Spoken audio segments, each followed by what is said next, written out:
There are larger ones, yes. I think the one that was taken from the Ramesseum and is now in the British Museum was a large statue. How big was that? Well, they say that the statues at the Ramesseum are up to 1,000 tons. I'm not sure, but they're really big. Really big. 1,000 tons.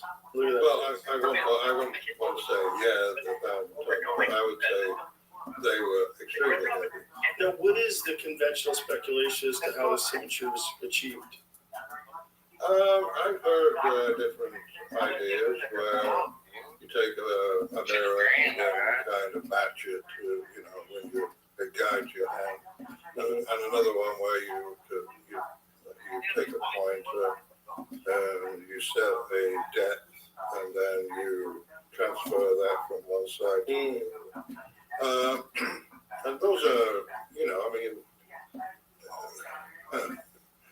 I don't know anybody who is a precision manufacturer who would accept such an explanation. And really, at the end of the day, you have to say, okay, well, show me, and we'll match, show me, and we'll check yours and compare it to the original. That's the only way to solve the problem. And so this is just one example of one of the mind-blowing mysteries involved in this sculpture. They had some kind of capability of not just doing that, not just making the vases, but also making the pyramids themselves, which are beyond comprehension. I mean, the thing is that you have, I wouldn't say, not all engineers think alike, right? But I've never been with an engineer who has examined this subject and been to Egypt that is not absolutely blown away by what they're seeing, and are saying, no, you can't do it by hand. You can't hold those kind of tolerances by hand. You look at the Ramses statue and you look at the symmetry, it's not two-dimensional symmetry. I mean, I was just measuring a two-dimensional photograph. It's not two-dimensional, it's three-dimensional. So that radius that you see going around the jawline is moving in three axes, right? X, Y, Z. And you're still coming up with a radius. Crazy. Nuts. Yeah. And so let's go to the pyramid itself. So you have a very fascinating hypothesis as to what the pyramid, or theory, as to what the pyramid actually was. And it's based on where the supposed king's chamber is, where those passages go through into it. And what do you think that thing was? Well, my first book pretty much described what I thought it was in 1998, which was a power plant. The book is entitled The Giza Power Plant. My second book has evolved, and I describe it as an electron harvester. So, it's kind of like, you could describe it as both, but and today, when you do, people do anything, any decade, they think of a power plant and they see these huge chimneys with, smokestack. Or a new plant. Yeah, or a new plant, power plant, dirty, nasty, unclean. But an electron harvester, clean, pollution-free, not a problem. Has that been achieved conventionally? I mean, today? Is there a thing called an electron harvester? I think that actually, when you look at a generator, that's an electron harvester, because we don't create electrons, we just harvest it. It's just how we do it. And so, when you say electron harvester, you could say that, say a wind generator, you have a windmill, you have a generator inside it, and then you're collecting electrons off the commutator in a generator. In that's where the electricity comes from. And that's your electricity. Right, or hydroelectric, you use to flow the water. Yeah, you don't create the electricity, you just release it. You harvest it from a You process. harvest it through a process. And the process that you think they use in the Great Pyramid involve those shafts? It involves a lot of things. Yeah, it's not just one single thing, it's a system, not a single thing. So when you Can we look show a at, photo of that? Do we have a photo of the pyramids and the shafts and where the King's Chamber is, where I know you've described this before. mm-hmm. Do you have a photo of? I do. It's in the. Which one? Okay, this works. This works. So these names, the King's Chamber and the Queen's Chamber, you don't think that that's actually the King's Chamber or Queen's Chamber? You think it's something else? Well, out of respect to the Egyptians, Peace, baby. Good luck with the games. Yeah, okay. But I do have a different terminology for them as they function. Now, the initial surface of the Great Pyramid is covered in smooth limestone, right? So it's polished and shiny, and apparently it would collect insane amounts of light. The outer surface of the Great Pyramid mostly is missing, Correct. But it has been described as if it was finished, and depending on the polish that it received, yeah, it could reflect a lot of light. Do you think that had something to do with the design of this power plant? I don't think there's any part of that pyramid that did not serve a practical function. Okay, so this is the image that you have here, and what this image shows us is the King's Chamber, the various shafts, the southern shaft, the northern shaft, and these shafts have been described as portals to stars because people have looked up through there, and you go through the shaft to see stars. But what you're saying is something entirely different. What do you think these shafts were for? Well, I think they serve two different purposes. Actually, four different purposes, if you will, because in the theory that I propose, which is, I don't know, it's a speculation of theories, but the whole process is kind of like a heuristic process where you're grabbing information, you're moving ahead. It doesn't matter what source you're getting it from, Right. because when you are looking for answers, you look everywhere. You try and find, you look everywhere. So when I was going through the process of trying to figure it out, I was collecting information from them.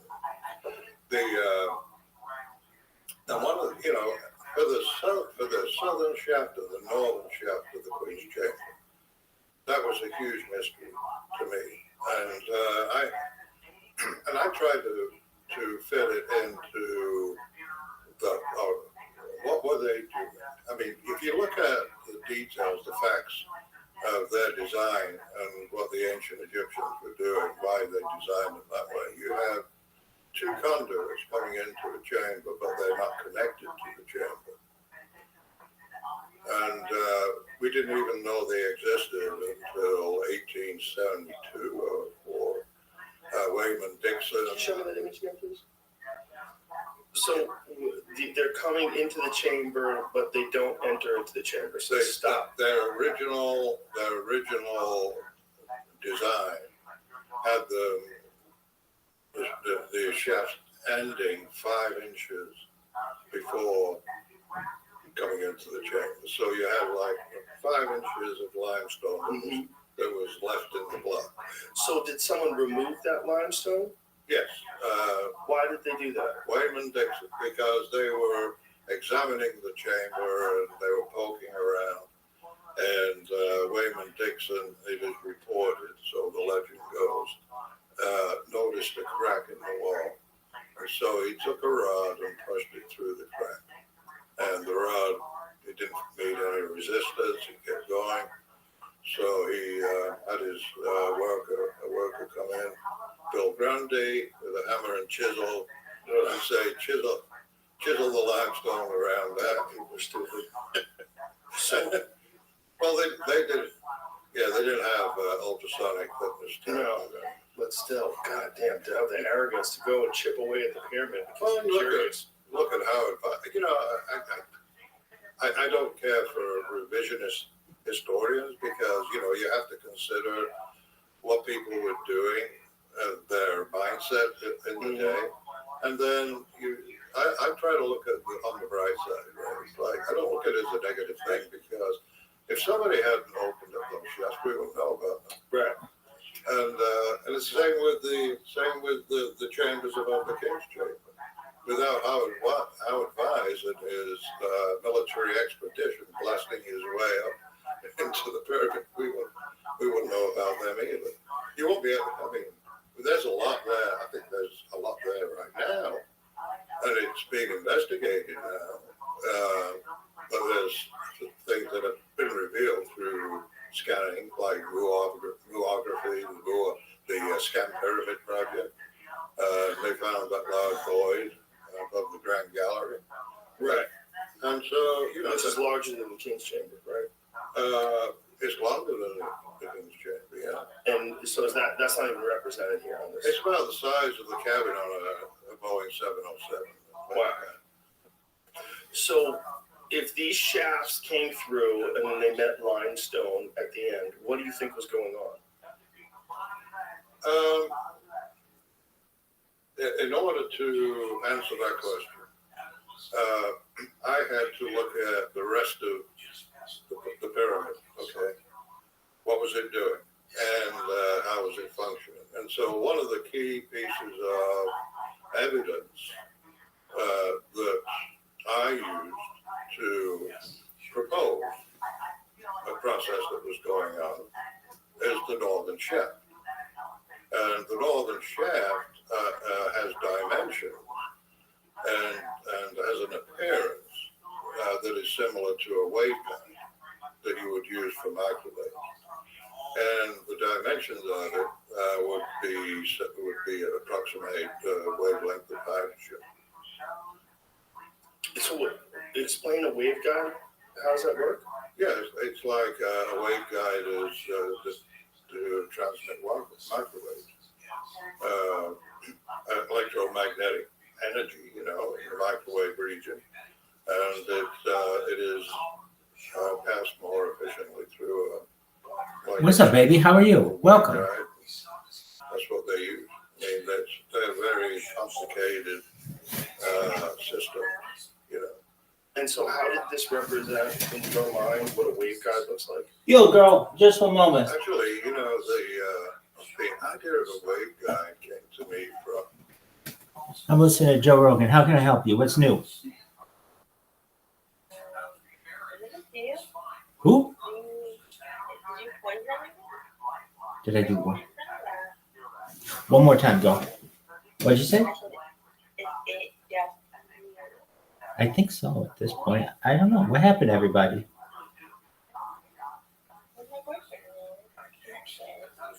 I'm right here. My name is Rabbi Rothschild, and I stream my life all day, every day. How you doing?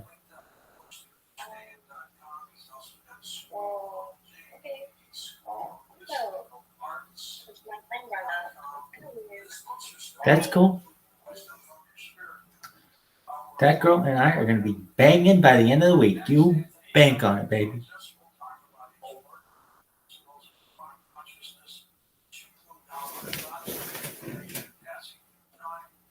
From a guy.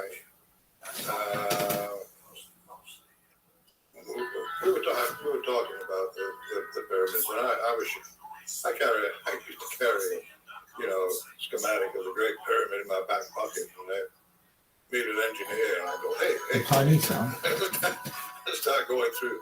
So what do you think about this? Because I was looking for answers, suggestions, brainstorm, anything, right? And he's like, so these shafts right here, and he looks at it, and into electronic engineering, and he's like, they look like waveguides to me, and I thought, well, that's interesting. They look like waveguides. Okay. What if they are waveguides? How did they function? I mean, what were they used for? What were they using waveguides for in ancient Egypt? And so I started to go down that rabbit hole. And that led me to the Queen's Chamber. I said, okay, waveguides, you need a medium. You need microwaves to go through a waveguide. What frequency of microwave was it, right? And look at the dimensions, and you come up with a match for hydrogen. Oh, how do you do that? How do you come up with a match for hydrogen through the dimensions? Yeah. The wavelength of hydrogen is 8.309 inches, and the width of the normal shaft is 8.4 inches. And a waveguide generally has the wavelength and then about half of the wavelength in height. So it's a rectangular shaft. Just like all the shafts are. Right. Yeah. And the Queen's Chamber shaft is a little more square than the King's Chamber shaft. So they're a different function. Different function, yeah. So these waveguides, you believe, what are they collecting, and where are they getting it from? Good question, Joe. They had we are bombarded with microwaves every day. I mean, it's the signal from, they say, the Big Bang. And, it comes from atomic hydrogen out in the universe, in outer space. So we're being bombarded, and you believe these passages are collecting this. Yeah, so anyway, so then you say, okay, if we build a device and we say, and we want to energize hydrogen, we bring it to a high energy state, and just like, in a laser, where you have microwave amplification through stimulated emission, right? So if we want to collect energy that is in a gaseous medium, say that is hydrogen medium, and the electrons in the hydrogen are pumped up to a high energy state, we want to collect the energy in that, introduce a microwave signal directed through that gas, and stimulate the emission of the energy, collect that energy, and shoot it up the sun's shaft. And so that was like, okay, that might work. So what kind of gas? Hydrogen. And so where are you getting the hydrogen from? Queen's Chamber. So there's hydrogen in the Queen's Chamber, and how does it get in there? The shaft. But it doesn't come in as hydrogen. That's a part of the theory of the Giza power plant was there are two chemicals that are introduced into the chamber, and the chemicals mix and they boil up hydrogen. And these chemicals are just coming from the radioactive waves of space? No. The chemicals, I believe, are manufactured and delivered to those shafts and coming. Okay, so they add some sort of chemicals to it. And what function does the limestone have at the end that keeps it from going into the King's Chamber, keeps it blocked off? Well, to answer that question, I was having a chat with a civil engineer who was putting in a septic system for me, and so with a leach field, and he was doing a percolation test, right? This is in Indiana, and Indiana is known for its fine limestone. His name was Roland Dove, a city engineer, and I asked him, I said, well, what do you do? How does this function if you are in an area where there's not much topsoil? You scrape away maybe a foot of topsoil, and then you're on the bedrock. What do you do then?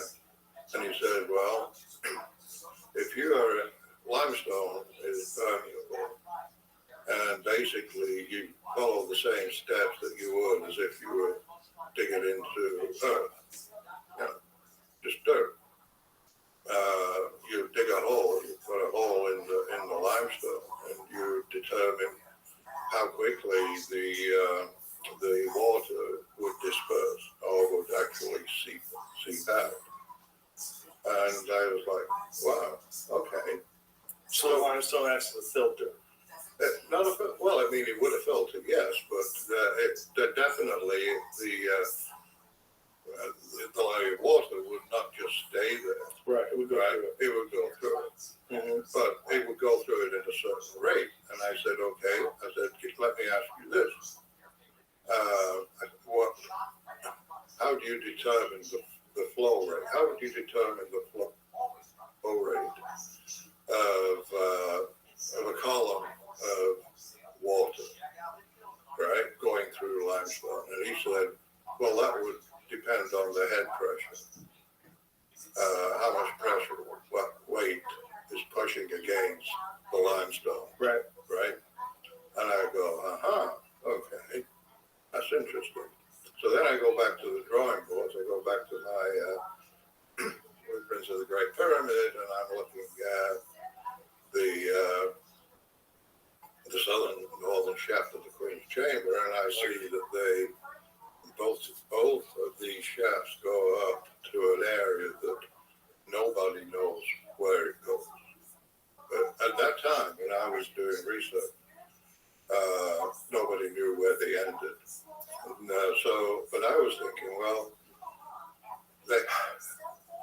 if they are feeding a chemical, they would need to be assured that they can maintain a particular head pressure. That would be calculated, the weight of the column of fluid. And essentially, as these are on an angle, calculation may get a little more complex. Is this guy your friend? Yogo, you talking to me? No. Oh, okay. We're talking to my girl. Yeah. You were scaring me earlier, and I didn't have him around. Okay, I was gone. You would figure it out, or you could do it by trial and error. Not you. I him.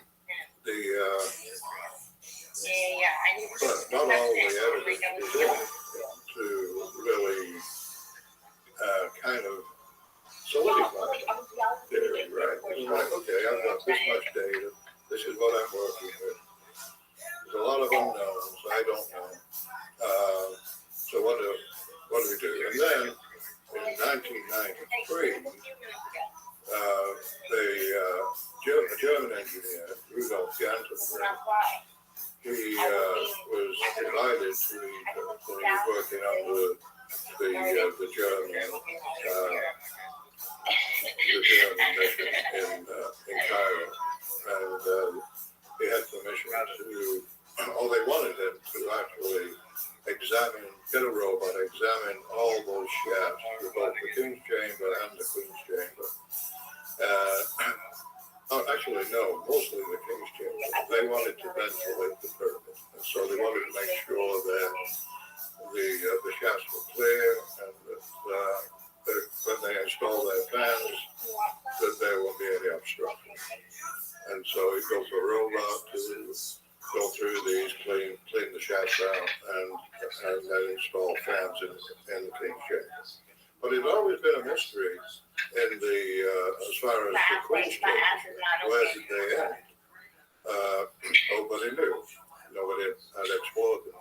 So he proposed that they allow him to build another robot and examine the shafts in the Queen's Chamber. He did that. He had a robot, they called it Coupoir 2, which means the opening of the ways. Right. And so with his robot, he had he had a tether behind it, and a camera, lights, and it crawled its way. It was like a track vehicle. And there was a mechanism for the upper track that caused it to grip the ceiling, and it was able to climb up the shaft. And they were looking for where it ended, and they found where it ended after a few kind of obstacles. One being what he called a tank trap, which was like a depression in the floor of the shaft, about a drop of about 2 inches, which is another story I don't think the full truth of why that is there has been figured out yet or explained, but they're working on it. And so his robot went up so far up the shaft, and they discovered that there was a block at the end of the shaft, and through the block two metal fittings.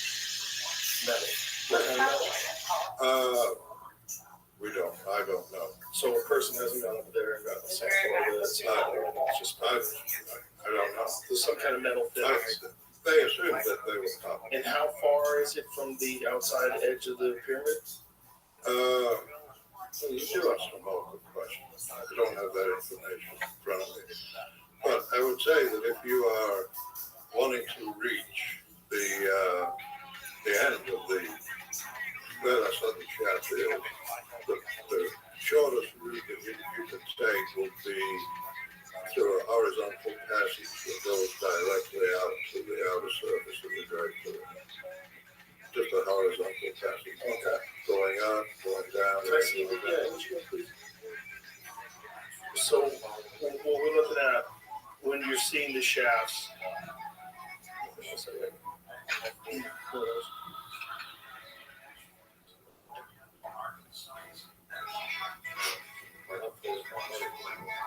I want to see what it looks like on the outside. Yeah, that one. Yeah. So say it again. What would be the best way to access it? Yeah, I mean, if you go to the end of the shaft and just have a short horizontal shaft going, or passage going out to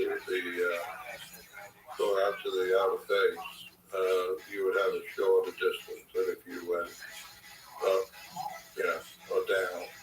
So that would be the ideal place to have access to it. But it doesn't go.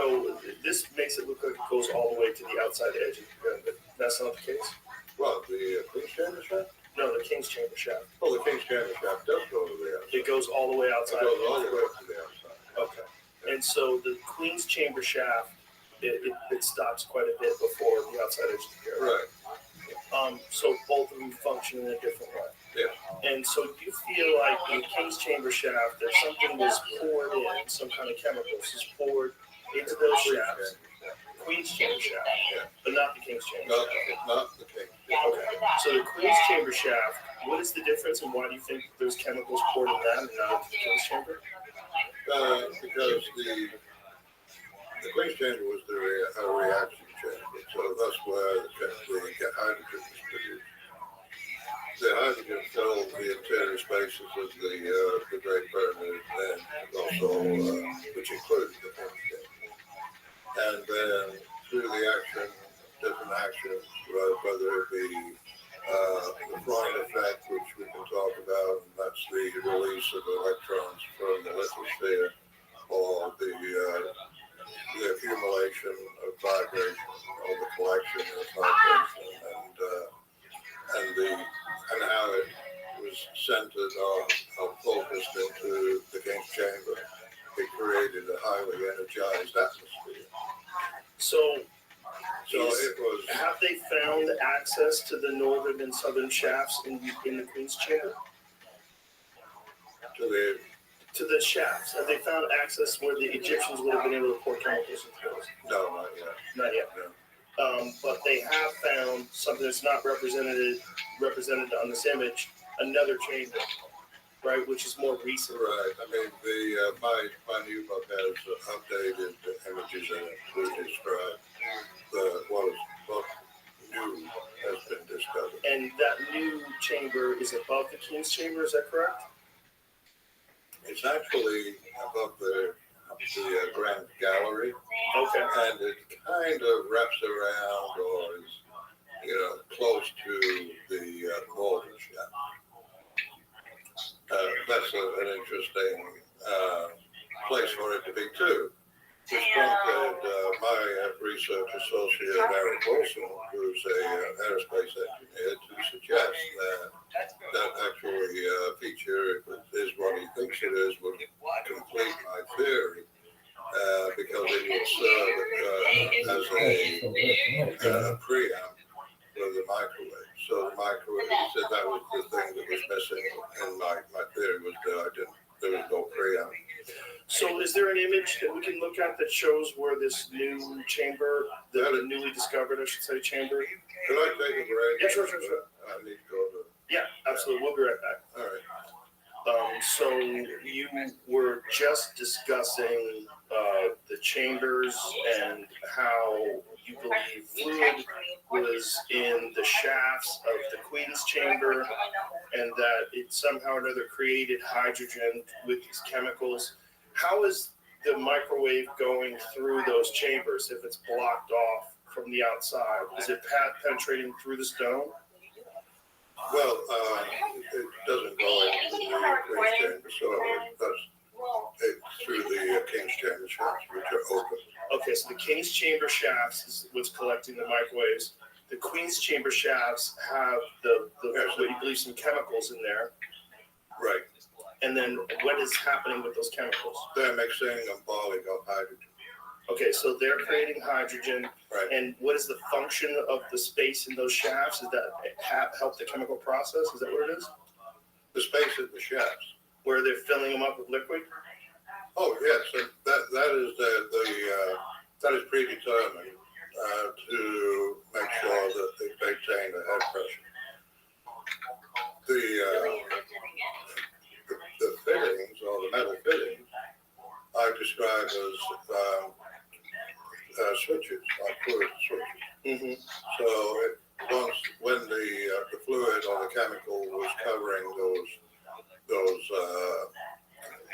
metal fittings, I call them electrodes. There would be a closed circuit when the fluid level drops. It would open the circuit and signal the need for more chemicals to be pumped in order to maintain the head pressure, in order to make sure that there is an accurate supply of that chemical. And so that chemical would pool up inside of the Queen's chamber? That it would probably, yes. I mean, there's a lot that is missing from the Queen's chamber. You have a niche in the.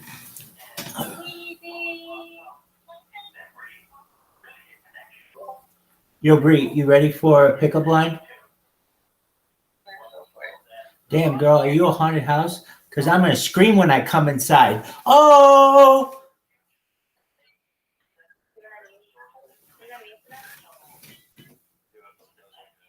The east wall. We don't know what that was for. I suspect that it had something to do with there may have been an evaporation tower or something like that where the chemicals mixed and wicked up through some materials, and maybe it dried. Can you show me the image of that, please? Yeah. And so here we have, there's the chemicals that are in the shafts. You have the Queen's chamber, which is collecting the hydrogen. And then what happens into the King's chamber?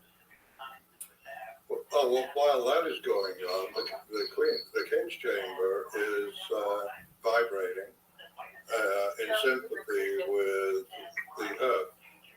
And it is actually a coupled oscillator with the Earth. How so? How does that work? Well, a coupled oscillator is a device that's attached to a larger vibrating device, and is in sympathy. And what is causing the King's chamber to vibrate? The passage of vibration through the pyramid. Of the Earth. Of the Earth, which is assisted. It's coupled by using what I call a Tesla device in the subterranean chamber, because you got 3, 4, you got several systems in there, right? So if you got the subterranean chamber, that serves one function. You go up to the Queen's chamber, that serves another function. You go up to the King's chamber, that serves another function. And in between, you have the Grand Gallery, the ascending passage, descending passage, all of these things are there for a reason. And so the subterranean chamber how do you think that worked? I would speculate that, and actually, if you read Tesla and some of his writings, he suggests that with a very little energy, you could build a device that imparts energy or thrust into a structure, and if it is in harmony or the exact frequency with that structure, it could bring the structure down just by an accumulation of energy, of vibration. The amplitude would keep, and if you kept pounding it, eventually it'll come down.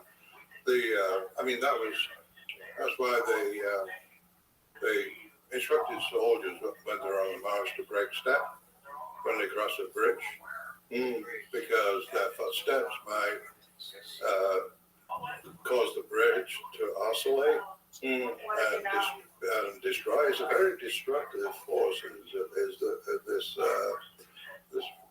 frequency of oscillating vibration. So, what kind of device in the subterranean chamber would do that? He built a device that delivered thrust and power to the electromagnetic earthquake machine, it's called, right? You could do it electromechanical, electrohydraulic, just anything, but you have to be able to time the action. And so, okay, you think of it like you got a device, you got a cylinder, you got a shaft coming out of it, and you got a hammer, or you got a pan or whatever at the end of it, and you design it so that shaft is going to push out at a particular frequency. So you got Like this, boom. boom, boom, boom. And so you put it against a structure, and that structure has a natural frequency, right? All structures do. You might hit one with a fist and don't think it would resonate at all, but if you go, the first try may impart enough energy to move something, maybe a couple of angstroms, right? And so it's like very, very tiny move, right? The next one will move it a little more, and you just keep pounding it, and as you pound it, the oscillation becomes bigger, the amplitude becomes bigger, and if you keep doing it, you bring the whole thing down. So the key is to do it at a rate that is able to utilize the hydrogen. Well, at this point, hydrogen has nothing to do with it. I mean, this is just a totally separate subsystem. It doesn't care if there's hydrogen in the pyramid. But this subsystem exists to vibrate the king's pyramid. Just to connect the pyramid with the earth. Right. Okay. So it's vibrating the pyramid. Yeah. And the hydrogen in the queen's chamber now, it makes its way into the king's chamber. Well, yes, I mean, it flows up through along the horizontal passage, through the grand gallery and up into the king's chamber. So all this is connected. Oh, that's good. So the hydrogen goes up, it goes in the king's chamber, which is a phenomenal structure. Right. Carved out of granite from 500 miles away, massive stones, the biggest stones in the pyramid, correct? Right. And so what happens with the vibration of the pyramid through this thing that's connected to the earth in the subterranean chamber, constantly hitting, boom, boom, boom, vibrating. The hydrogen flows into the great chamber, the king's chamber, where the king's chamber is vibrating, and then you have these shafts that come from the outside of the king's chamber into it. So Right. what's happening? Okay. Well, let's go back to the subterranean. Subterranean. Right. Okay. And let's talk about not what happens in the pyramid, but what is happening in the earth. Okay, right. And this is where we introduced Tesla technology and also the work of a NASA physicist called Freedom and Freud. So Freedom and Freud did research on earthquake line, and his objective was to try to determine if we could detect or if we could have an early warning system for earthquakes. And he was using NASA satellites to survey the Earth and to observe for when earthquake lights show up. And his theory, it's not really a theory, it's a scientific fact, is that in the minerals, particularly you have these positive charge currents that when they are stressed, they'll shoot to the surface. And the positive charge carriers like voltage. He describes it as a new physics, but it's kind of related to semiconductor physics, which is a little bit bad. But still, he's talking about releasing electrons from deep within the Earth. And those electrons, when they're stimulated to move, they move very, very quickly through the Earth, and they seek the highest point on the surface of the Earth. So you have Tesla on one side, and he's saying that if you could put like an earthquake machine and just drive frequency into the planet, you might be able to release the stresses in the Earth's crust, and also reduce the possibility of an earthquake. I'm not saying eliminate it entirely, but at least You would release some pressure. yeah, you would release some pressure.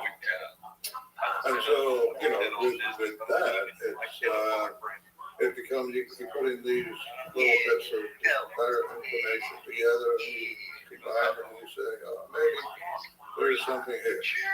I think the biggest discovery, which is not talked about very much, is a Freedom and Freud discovery of how the physics behind earthquake lines. And he actually experimented as well. He has a YouTube video with him. Do you want to pull that up and watch it? Well, we could. It's on this video. Oh, okay. Use this YouTube video. So, for those, listening, you can search Freedom and Freud, and just Freud, Freund, and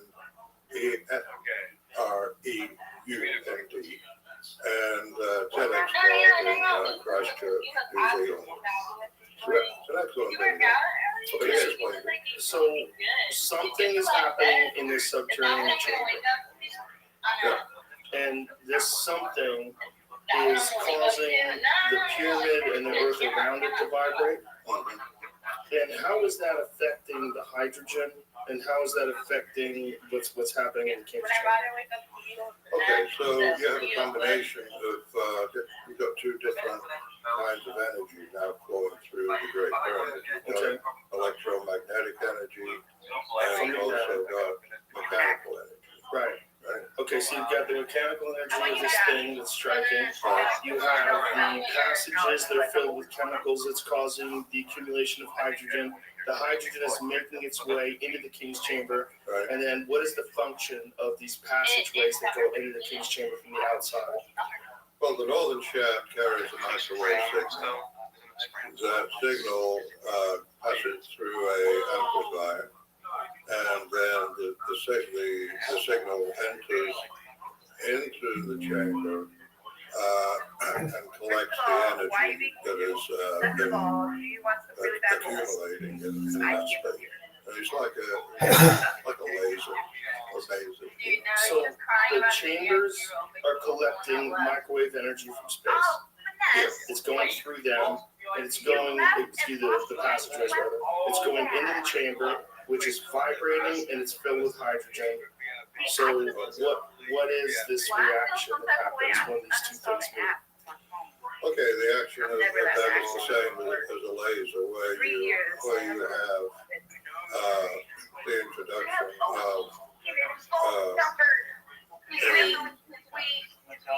photon in a laser, right? That photon passes through an energized medium where the electrons are up to a high energy state. Then that photon collects another photon, and then another one, and it just builds and builds and builds and builds. But it doesn't speed. And so that's why I read, you could say you have a laser pointer. That process is what happens before the light appears on your slide or whatever. You press the button and it's kind of instant, right? But there's a lot going on. Like when you press that button to create that laser light. I see. But it just happens so fast. Right. So this King's chamber, when it has the hydrogen in it, you have the electrons, you have the vibration of the thing, you have the microwaves coming in. What do you think? So you have microwaves coming in, but then you have power output. Power output. Yeah. So the power output is the southern shift. And this is where there's another piece of key evidence. Jamie, could you show the slide that shows the opening of the southern shaft?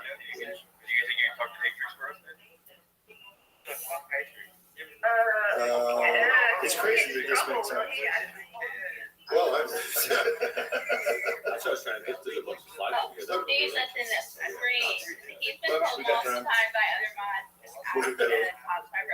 So Joe, I don't know about me. Go to Arvis. You're doing great. Have another cup of coffee. Oh, that's an old one. Okay, wait a minute. Go to the newer slides. I think there are better images on those. Yeah, these were created back in the day. Okay, hold on. So, see, okay, here. Just up here, okay? All right, so, my first book, I didn't have a really accurate description of the molded ship. Okay, and so since then we got the CAD drawings of Rudolph Gansenberg when he did an examination, and he did a great job measuring everything, every angle, distance, all the way to the outside. And so this is taken from his CAD drawing, and I just kind of, made it a little more striking, clear, or people could understand the complexity of that shaft, and also to point out some of the details that are pretty mind-blowing. You have 4 bands, 1, 2, 3, 4, before it goes into the king's chamber. Okay. Now, where is that opening? It is at the quarter wave location, and in a resonant cavity, the highest amplitude could be found at a quarter wave. So it's like if you've got a standing wave in a resonant cavity, it's the quarter wave. It's with the quarter of the distance along the length of the cavity. That's where your amplitude, that's where your energy is. So these in this placement, it occurs right here, but that's where it would be. Right. Okay. But the other thing is, and this is information. I talked to people who worked on weight guys, Eric Wilson, who's very familiar with this. And he did a study of Gansenberg, and he said, yeah, this, and you find out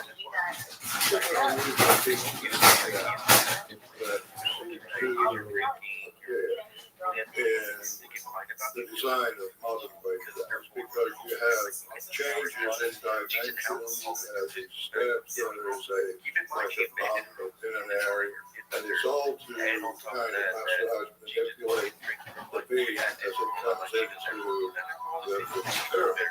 But then when it comes to entering into the king's chamber, it goes before that.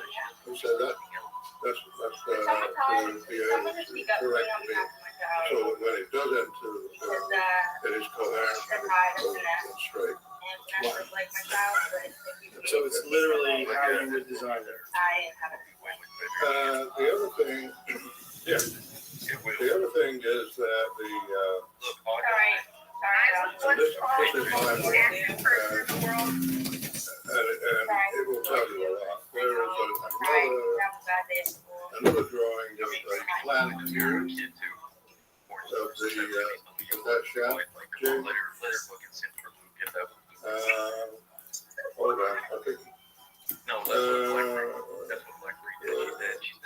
so below the one, below that one. Right, yeah, you passed it. Yeah, that one. Okay. I would just like to say that You know the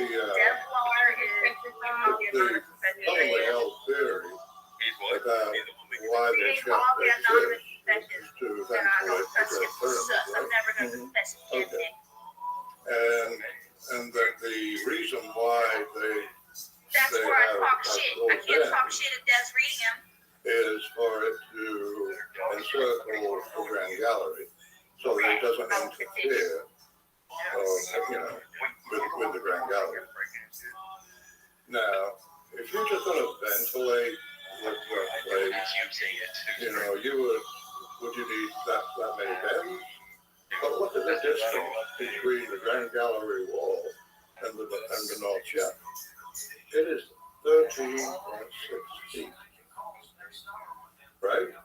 If Do you think Bree's gonna be mad at her that I didn't stick up for her? I'm not really that type the of level where the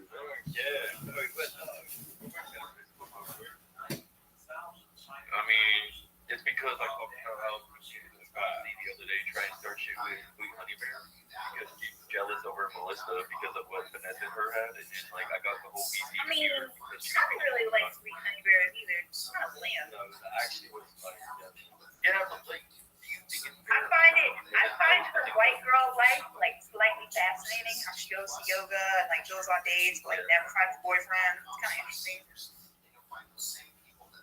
I mean, yeah, like, look, I just don't think it's fair someone who doesn't want to be wishing death upon them, be like, oh, I wish. Well, that's a little far. Yeah, I know. She came in there, be like, you bad bitch. You died in a car crash. It's like, well, you've been over. Like, you're just coming in here to start drama between you and your little love triangle. So I got everyone else in there. And then she came back a few hours later crying and it's like, I don't like fighting with girls. That's just mental. I think Black Free is more white than any white person in the server. This is a white Naga. A Naga. He's a white Naga. White Negrita. What's a Naga?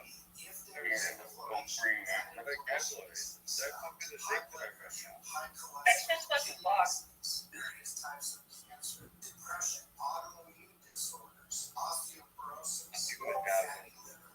Oh, hail Bree, I love your pipe. It's amazing. Your bed scares me.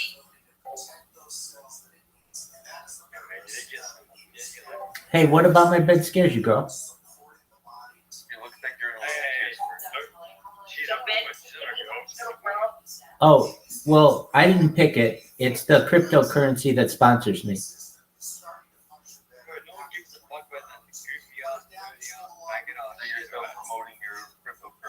No, I'm not.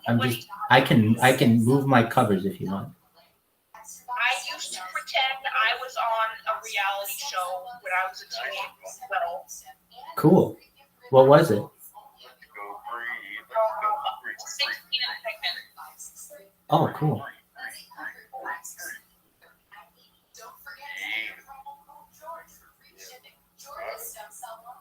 The size of that torch. That's heat.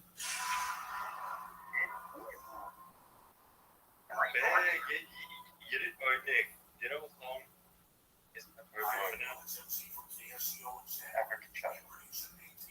man. Oh, you guys get my voice fucked up. When you guys have my voice right? Music bar. I had to switch bars. It's called the man.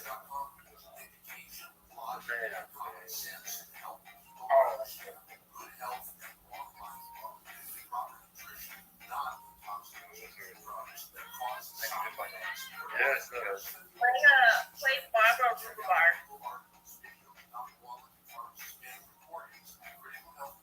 that will work. But hey, this is the best thing we're saying, John. Okay. You usually don't. You heard him talk through my phone.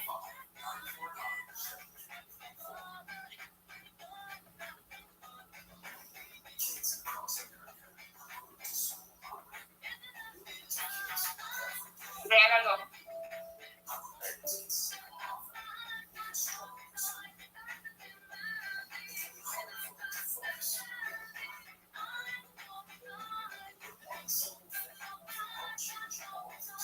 I don't care what it's doing.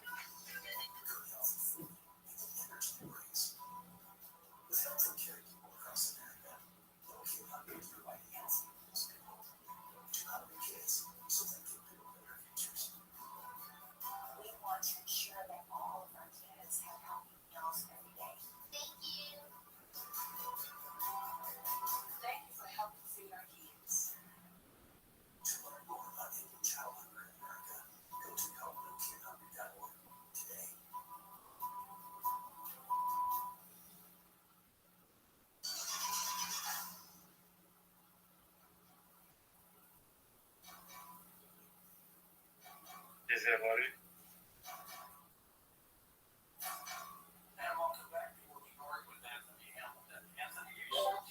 What up, Foxy? How you living, baby?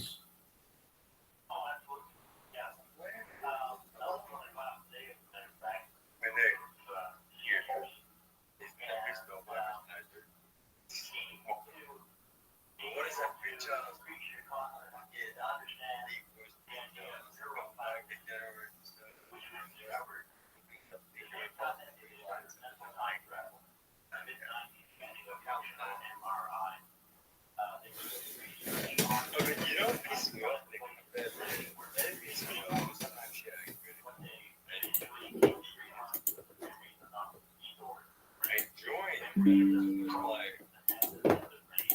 I don't own this server anymore.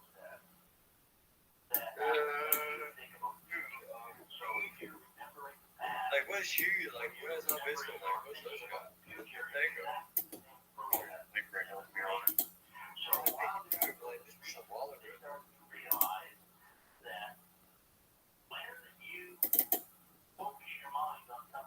Hi, everything. Of course, everything came us as a Trinity.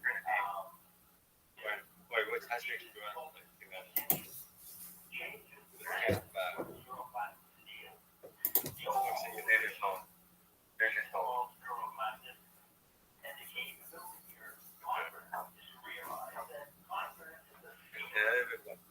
Nice, better bitch not doing all.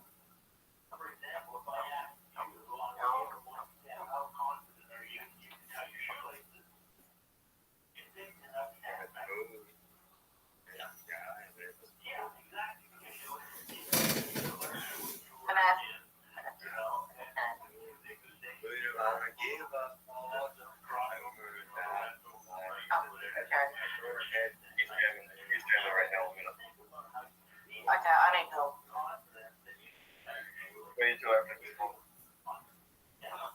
Sorry.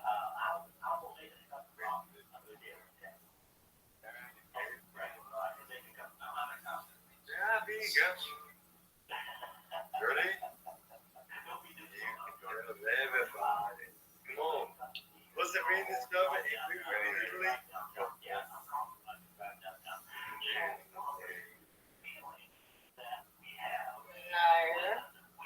What's the meaning of it? No, you're not, dude. No, you're not, dude. No, you're not, dude. No, you're not.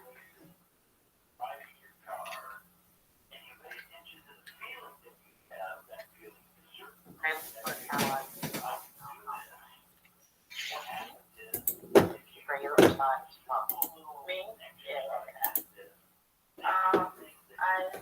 like fucking 3 hours sleep, 2 hours sleep. Yeah.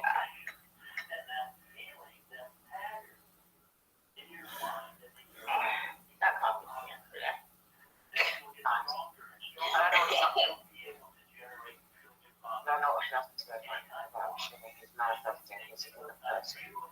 He has me muted because everybody tells him to mute me. So that way, like, he's accepted by everybody else. So he has me muted. Which is fucked up because my daughter told him to have a good day earlier and I was muted and he didn't say hi back. And she kind of got sad about it. No, I'm fine. My daughter got sad because you muted me and he said, have a nice day when she went to school.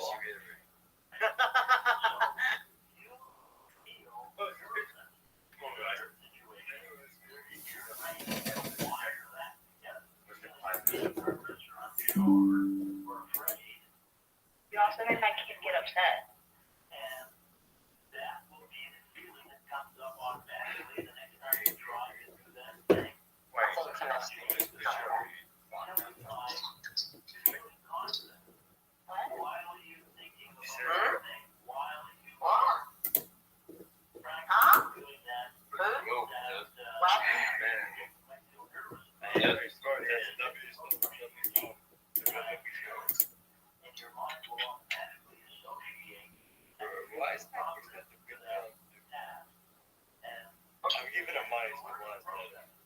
What do you mean?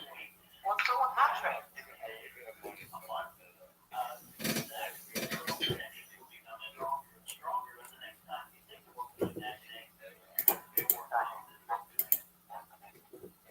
He wants to VIP chat. You should be great with the server. Cannot go on phone or Discord.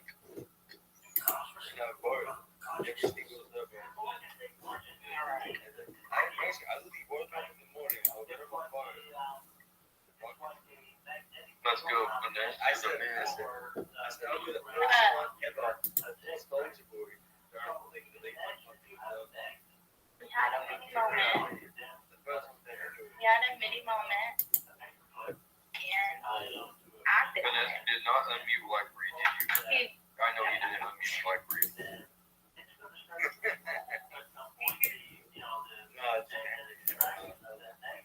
No, you need to mute Blackberry, dude. Or I'm going to mute you. Okay. Alright. Don't unmute Blackberry at all. You get backed down by her anymore. I want to make sure you know that.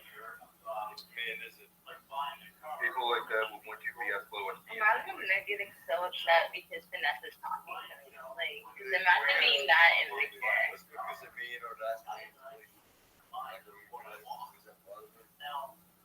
I'm not going to let Like, you Nick know. will never be accepted by this community. Like, That's fucking weird. Like, I'm just tired of her always trying to help you. You're going to get your VIP back. That's my full name.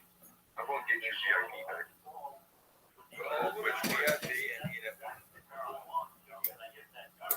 don't care if I get cold. I would give it to you, but you need to make I give you up already.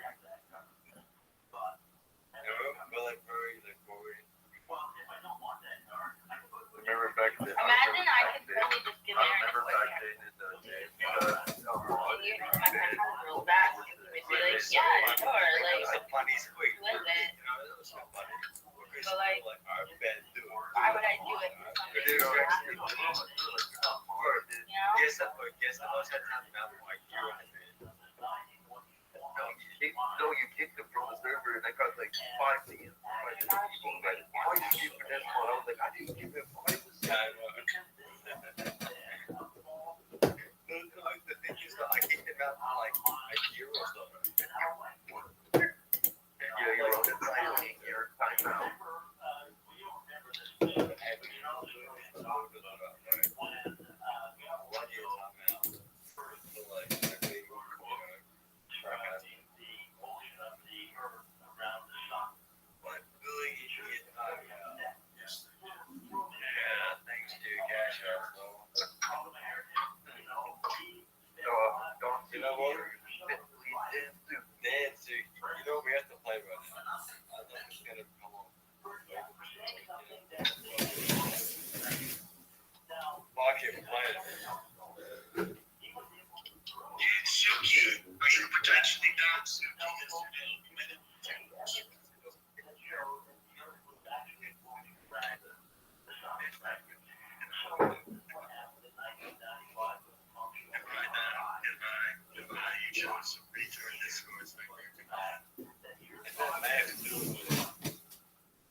The other one.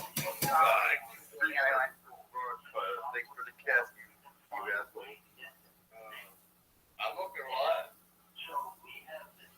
They'll never really disappoint. And you know the thing about this, I feel bad for him because he got eager. He got but he never really got it. You know, like fuck like all the fucking apps.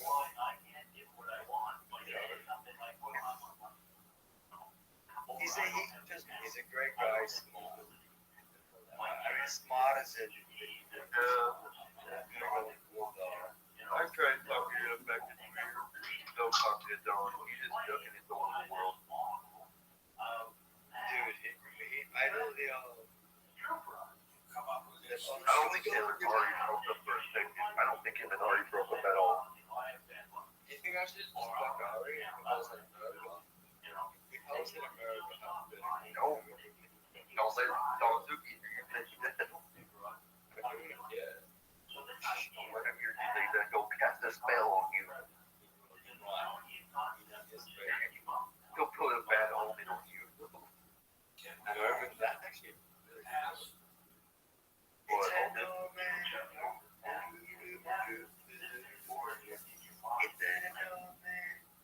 That's that guy she's later putting the fucking what's that, Loki, the guy, I hate the guy, Luna works with Loki. I was sure. I was I have a question for you, Carolina. I got a question for Luna. Luna, calm down with your autism. First of all, don't get pissed off. And second of all, is it true that you have butt butter sneeze there? What the fuck? There's you, you had no sex with somebody here, didn't you? No, I've never had any sex with anybody in town. No,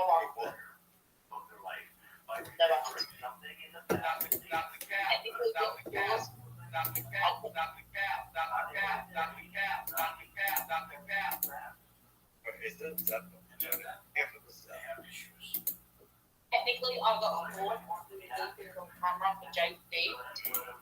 Nothing to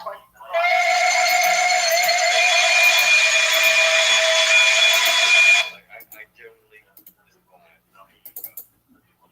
I generally like advice on my actually and that's zero. I thought that's about it. That's right. Yo, what's the big deal? fucking chickeny circle, fucking, there's like Luna, fuck you, fat bitch, stop fucking spreading rumors around that apparently fuck Butters think she was fucking thinking he fucking did. I showed Bub, I re-shared with Bub, showing him the whole conversation, and then he's like, I'm bad rage case because you like, am I talking to you, JC? No, shut the fuck up. No. Wait. Like, you know, some fucking piece of shit, I hate that man. Why is JC even chicken eat? That's so weird. He's a Nick. Okay, no, I definitely don't Nick. Nick, this guy.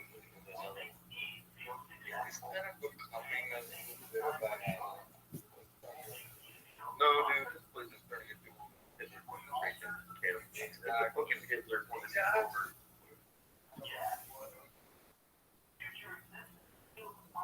That wouldn't be real weird. Because if you're gonna do that, like, what the fuck is that? You must leave it like that. Whenever she made the quarterback, he's a mother. Make an actual.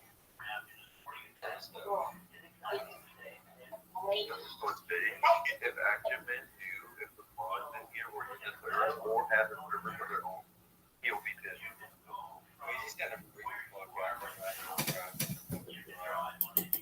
mean, that's usually how we go. The more time you get it,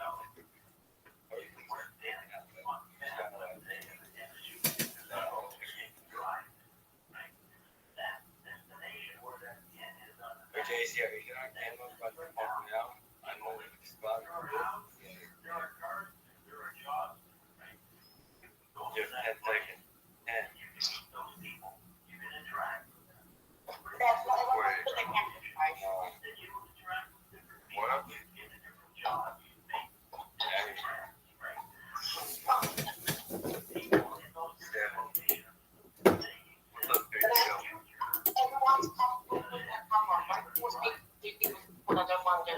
was in a fucking motor. Who's the fuck?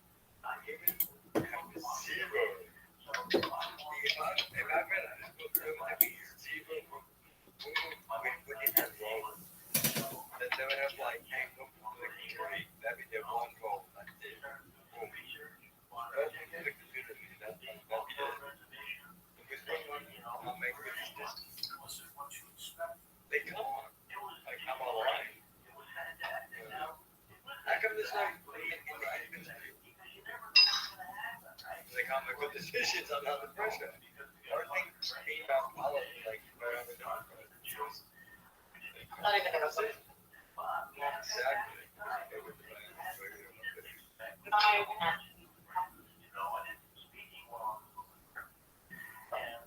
Oh my god. I mean, I actually believe what I said. I was saying that this thing is about I'm saying that they read if y'all gonna go like that and end up like we can go like G.I. Jane and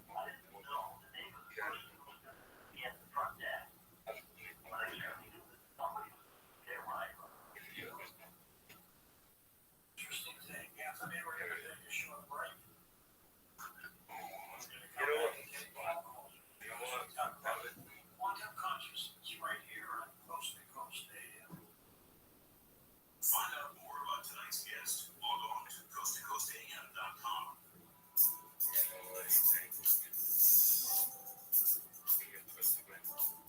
I went by the qualification.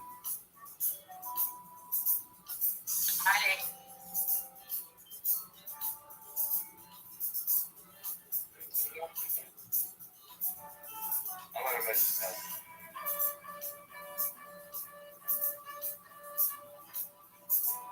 They come through. George, you don't have you back there.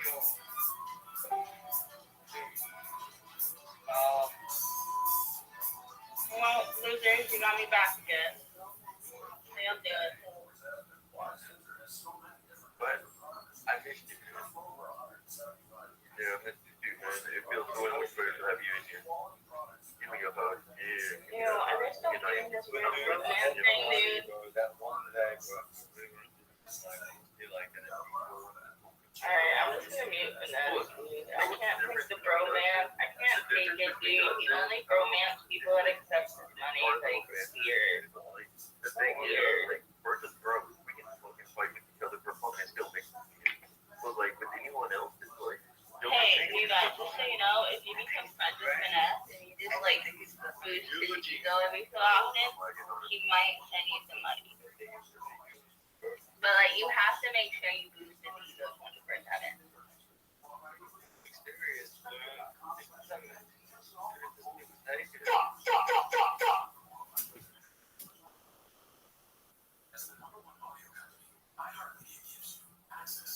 I'll watch a horror film. Like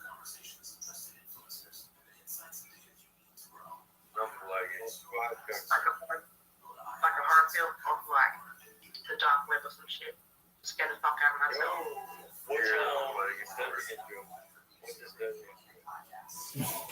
Walk down the alleyway. No. Nah, bro.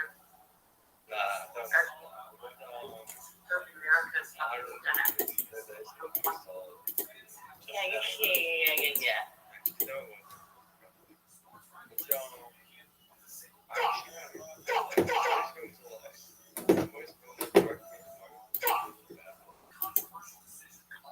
There's a film that broke me. It's called The Fourth Kind. It's about, new discoveries and things out of the power station based on true events. But hey, whatever. It's a movie based on the life event of this woman. Her husband got abducted and then the child got taken as well by aliens. And it's based on aliens. She has I promise you. I wasn't the same for a long time after watching that film, man. Like, that scared the absolute fucking shit out of me in my life. Guarantee you got an alien in the chat right now. Probably. The grave. Look at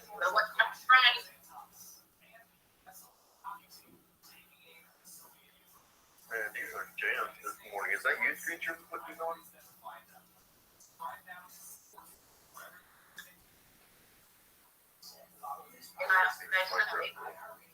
I say. No, you're not getting unmuted. Alright, stop messaging me.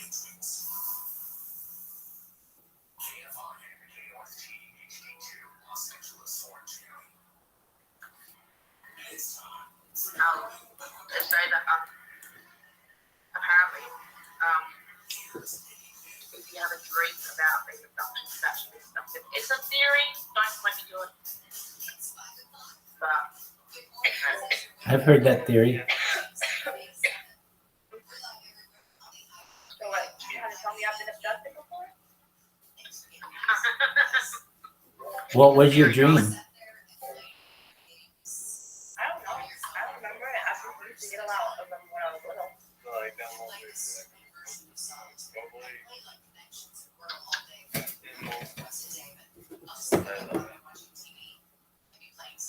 Like I woke up in the middle of the night, and I would see like a figure standing at the bottom of my bed. But I don't think that was an alien. I think that was a demon.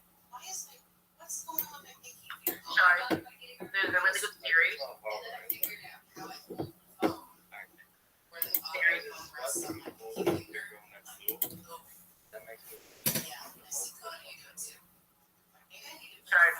the series of the Conjuring series.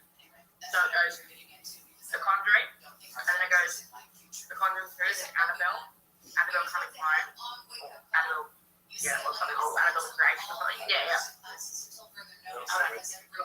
Conjuring series, Annabelle Creation, then I think it's Annabelle Coming Home, when her parents, the warden's parents go away, and just the girl and her friends and stuff, the babysitter. That's fucked up. And then you got La Llorona, and then the Nun.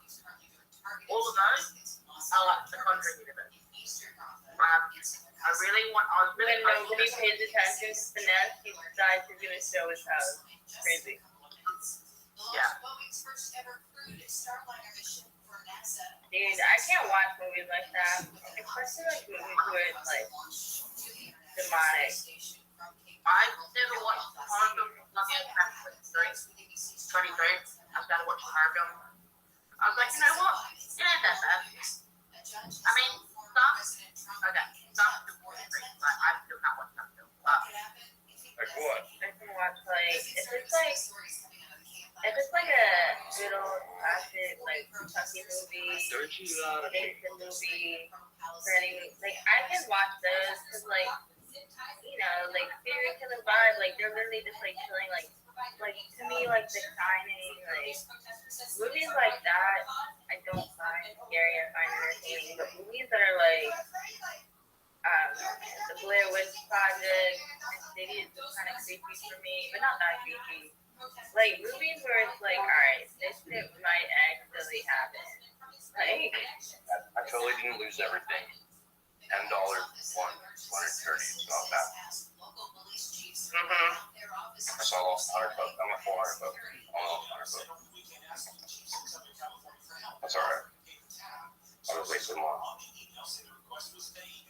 still up to the day anyway. it's enough to payday today, so if you're on his payroll, it's not. Yeah, I'm good. Like, when you can do yourself, I could do it. What? No, I'm never on his payroll. I'm black. You're black? When you're black? Everybody just assumes I'm on his payroll. I'm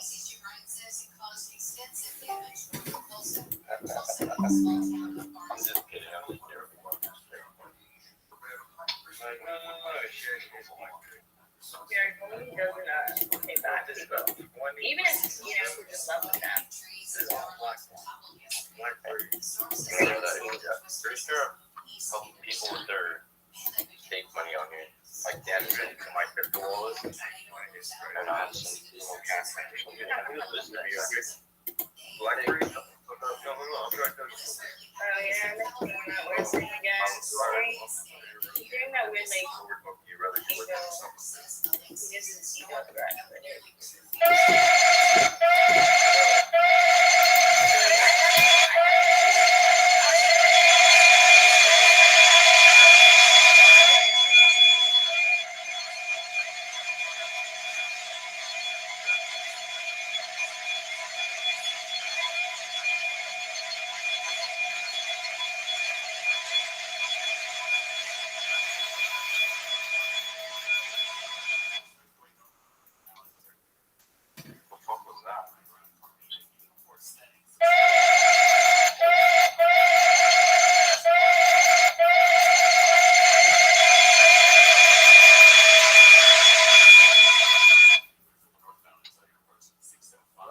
Dog, not cool. Please stop that.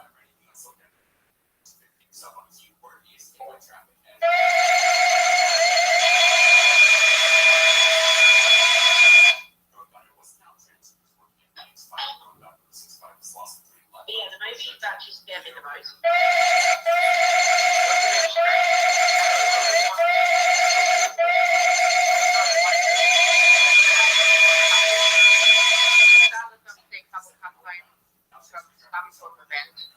They're wearing like formal wear, and there's like a bunch of rope petals full of wine. And I think he was going to propose to her. Because when they come home, they look both very sad. Like, I don't know. God knows. And then they start, you know, she goes to Michelle, doing his open a bottle of wine, starts drinking it, does tuxedo. They look very upset. But she goes over to the start talking and then making out. You know, having sex next to the door. Blah, blah, blah, blah. It's a very good film. Try what? Let me Fuck it, I walked out of the pizza tonight. I'll handle the bar. That's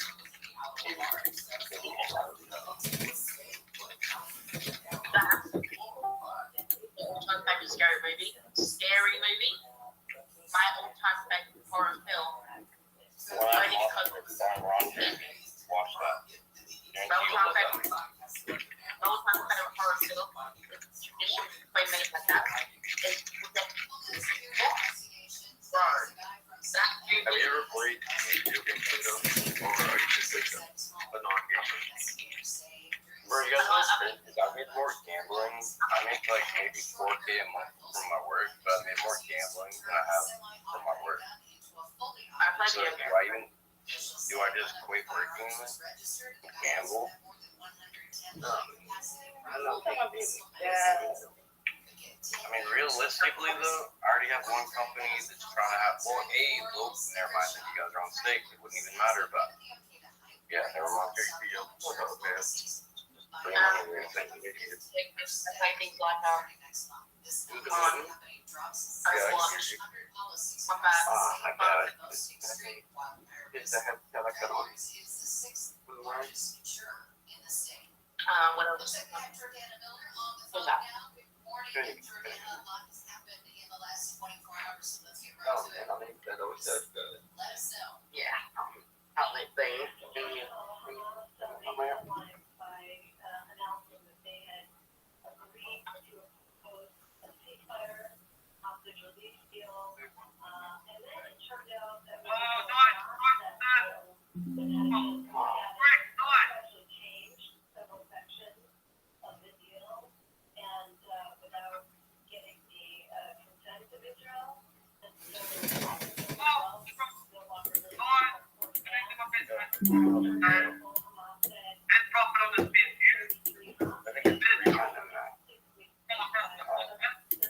Just fucking mute yourself. You're gonna background noise because it's really fucking annoying. Dude, shut up, man. You're the one who's always talking like you don't telling you what to do, okay? Get that straight. Don't tell me. Okay, then you don't tell them what to do. Okay. Shut the background noise. It's annoying. So please mute up. You don't have background noise. No, you don't tell anyone what to do. You don't. That's a new rule, right? You don't tell people you don't do anything. No one don't. It's background noise. Yeah, you tell them, bro. Dude, bro. Oh, JCO, don't take shit, bro. What are you doing, man? Don't take the shit. I don't want to hear JCO. I'm just watching it, guys. Look. You're like all in one hand of black bag or something. This is stressing out. It's just you all. Yeah, you want to call, bro. Oh, yeah? Okay, true. Instead of talking about for I don't think I can tell. Yeah, you tell him, bro. I think even like that's the color.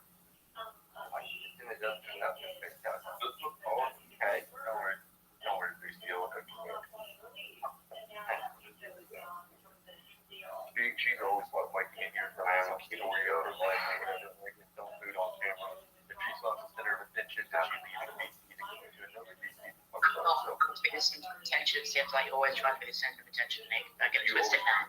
What do you mean? You always tell them to shut up so you can talk. He just doesn't have the right meaning. But if nobody listens to you, then I think you get mad. You get mad if somebody calls you a prostitute because you get paid. That's what you mean. I don't get mad if no one pays attention to me. I'm not a fucking attention seeker. Yes, you are. You tell everyone to shut up at once. I shut up and then I masturbate and everything's okay. No, I don't. Yes, you do. Yeah, you just did to me. It's in your base pay. Just shut up, you prostitute. Prostitute, shut up, you prostitute, shut up. Oh, that's shut up. Prostitute, shut up. Prostitute, shut up. Prostitute, shut up. You're fine. Can I join your side? This is Discord. This is not real life. Get the fucking other side. That's What are we talking about? It's not real life. Yeah, are you not real? You're a prostitute, Luna. That is true. It's true. You're a prostitute. I want to see some receipt payments. Otherwise, I think you're a D4. Dude, she gets paid like $1,000 a week. What do you? That's not bad. She is. That's what I get paid. That's what I get paid. But I do because I have to make a living. Yes, it is. Are you fucking serious? That's only $48K a year, but I'm on salary. That's not to get paid for. Sometimes. $500 to lose it. And then they fell back and be okay with it. I was okay with losing, but I'm also okay with making my money back. Like, not to be that guy. You do tell everyone to shut up, dude. Everyone shut up so I can say something. And then you go on, dude, of the same story. And then you do. You do it. But you know, your parents like that, you don't do it. I put it on Nick's mic if she does. One more time. If anyone talks over her, she's gonna get pissed off. I'm gonna keep on talking, just keep on talking, because she's gonna get mad at her. Are we still friends, Nick? Are we friends now, bro? Who, me? Yeah. Okay, we can be friends. Alright, fair enough. Does that mean I have to be rude to Luna? No. I'm really just trying to get some talk, really, you know what I mean? Give me the dog. With the right amount of money, you can. Yeah, no fucking plane ticket. Don't explain this one more time. The only time. I'm just joking. I'm just bored. I don't want to gamble, so I'm talking shit instead. Is that a good idea? Yeah, I mean, like, it pretty much is like, I would say one thing for sure is like, oh, look how she rolled her eyes because the one over talking to her, she's getting mad that she's not being any attention picked up. She has to ask everyone in the DC to be quiet at once, just so she can say her one shitty story herself. I just don't like what. It's rude. Oh my god. The people are talking. Fuck, I think tomorrow I'm gonna do like a $50 wanted buy, and if that doesn't hit, I'm just gonna withdraw the $350 and keep the profit. Because that's all profit, actually. Like, that's all made from a week ago. That's literally half a pound of weed. What? I bet you felt that. You will be watching. Thank you for bringing us the latest on what's going on there. We're so excited. Yeah, what do you guys think, bro? $350, get a half a pound of weed. That sounds like an amazing plan, dog. Bro, I can get 2 grams of dabs from the disco for $12. I was like, I have a medical card and a license, so I get 40% off regardless. So it's like 17 or 18. Sounds good. Damn. Yeah. Oh, fuck. That's ass. The Jack was fucked up off that one hit, bro. They're definitely lightweight. What? What's so funny, buddy? What's cat? What is this cat? Having a bit of a lot.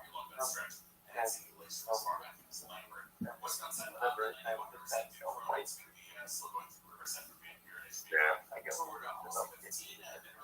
Do you guys want to hear my new favorite song? No, I don't.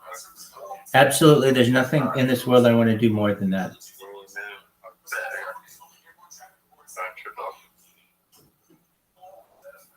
want your guys' opinion. That's all. I just want to know who you guys think won, Drake or Kendrick. I say Kendrick won.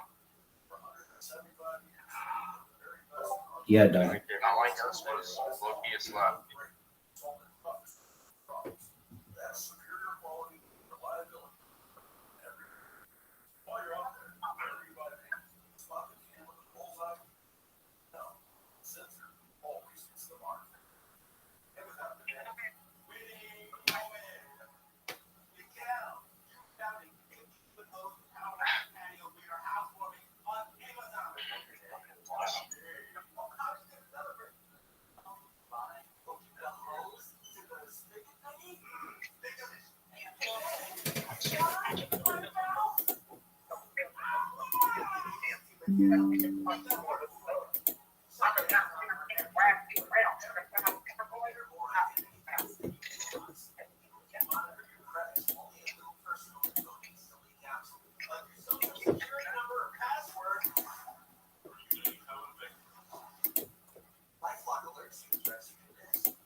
Bro, honestly, my goal is to literally just win a steak raffle more than once.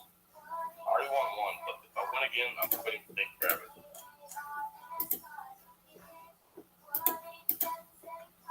When you say steak, do you mean like steak like the meat? Was that like different meat? What? No, I take what's that?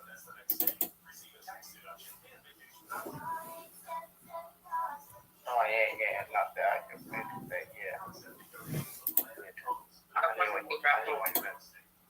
Yeah, we're not talking about food, we know what's on your mind and all, so if you just ate and you're still hungry.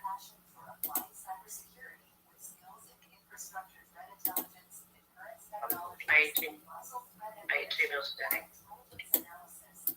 No, and like I think you were eating pasta, and steak is clearly better than pasta. So if I was you, I would want steak too.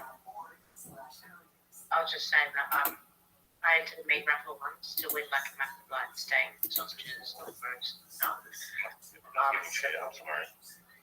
at a bar. I mean, that was a little too far. I'll take it back. I never entered one before, ever in my life. The first time I entered one. I was like, Have you had kangaroo meat? Just busting. yes. It's so good. And Kangaroo tail. alligators gross looking, but it's so good. Never had it. So I've had kangaroo's tail stew. Oh, it's the most fucking delicious thing I've ever had. I swear to God. You should try some alligator. I mean, it can't be the worst thing that you put in your mouth. That was a good one. That is scary, yeah.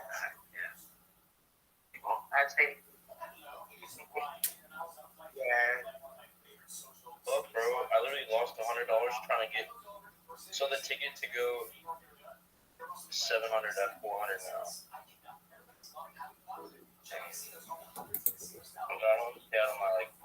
I don't want to take out crypto. I want to leave all my crypto inside. I'm not going to tax on that. Well, I'm sorry. I don't know what to do. Yeah, like what? I mean, fuck, low key, right? When I first started doing what I do for money, I was like, maybe We're all streamed. not me. I do. Who said that? How many followers do you guys have? How many subs do you guys have? Too many to count at this point. Can't even count. Tens of thousands. But you on YouTube or what? Yeah, I'm on 5 different YouTubes simultaneously, 24/7. I feel that I'm on my YouTube grind too. I have like 2.5 million views. 55K watch time. I go to YouTube channels to watch is boys from Social YouTube. media is really cool, dude. But yeah, I was just gonna say, if anybody needs help with social media, I can help them.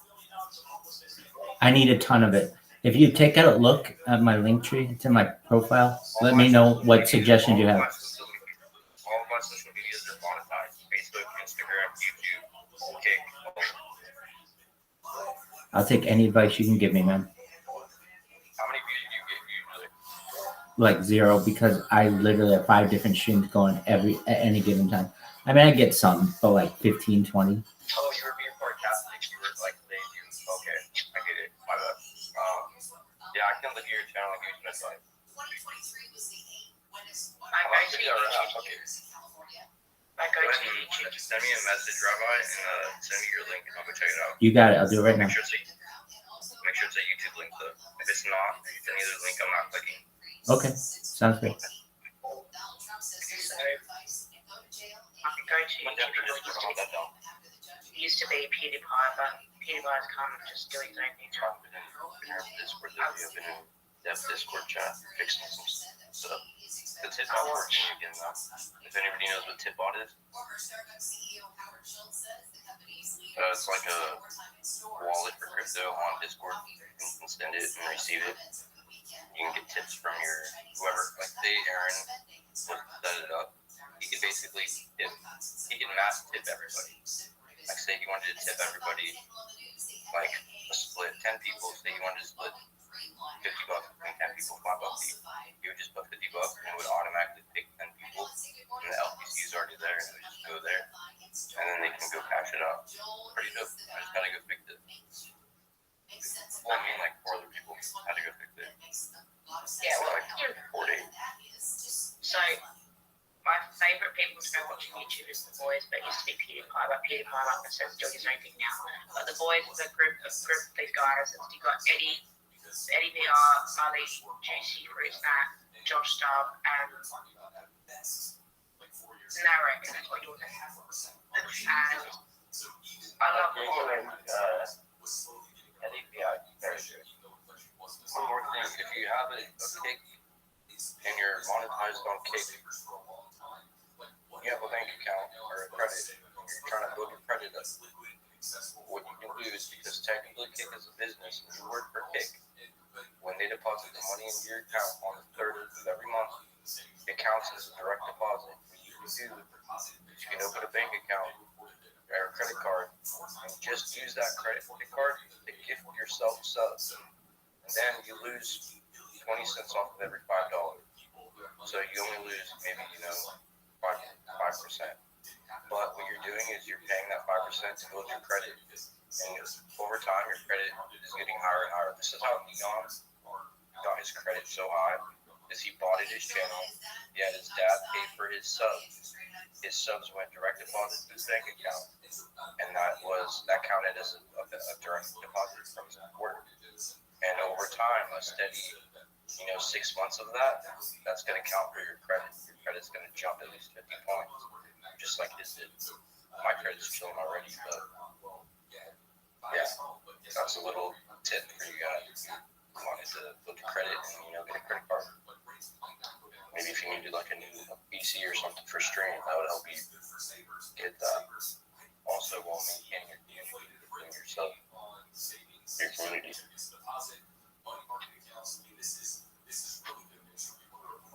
Are you still on? I think your direct subs. Direct subs are better because that means it shows interest from other people, not just yourself.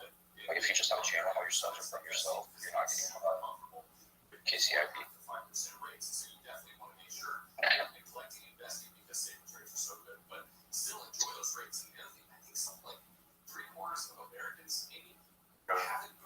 Should you say that or? I don't know. Oh yeah, Ned's was talking about coding.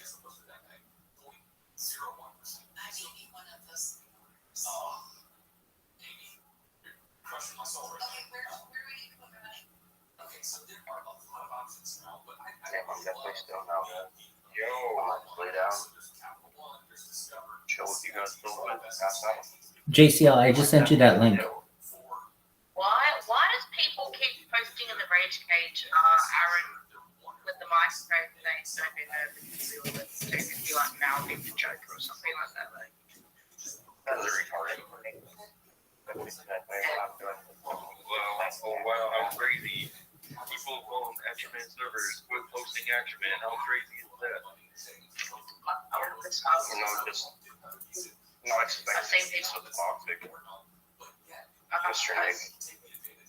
people post, I've seen that video posted about 20 times now. In the last 2 hours. Okay, So and that's you all also, I'm saying. you mentioned, Yeah. be careful of oversaving. What do you mean oversaving? I mean, that's what I mean when I'm saying you need to be an investor too, because when you look at people and say, oh, hey, 5%, this is great, I can just chillax and keep my money in savings, and I'll just kind of forget about the Damn, bro's been dick riding Aaron, or, oh no, never mind, Nick, you got banned, no. I was gonna talk some shit, just cause I've been banned multiple times. Yeah, I got banned once, and then I'm banned instantly. Fun fact, when I first interacted with Nick, he got me banned from, he got my perms taken away from me. I told him all to think we were never friends. Because he called me fat and ugly. Nick. The very Sorry, first time I interacted. The terms taken away yet, or what? The very first time I Alright, interacted it's with out Nick. random JCL, dude. Self-promo ad. You say that unions are The probably. very first time I interacted with Nick was, yeah, he got me from the second one. My take buck and my video press. He put his shit on silent. We should all go call him close on up anyway. Who the fuck is playing Minecraft, bro? It was funny, bro. Me, dude. Watch my stream, man. Nah, dude. I'm gonna get rid of the stream, dude.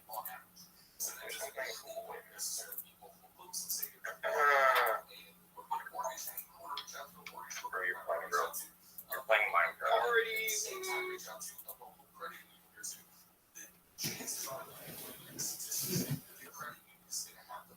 Okay. Carl.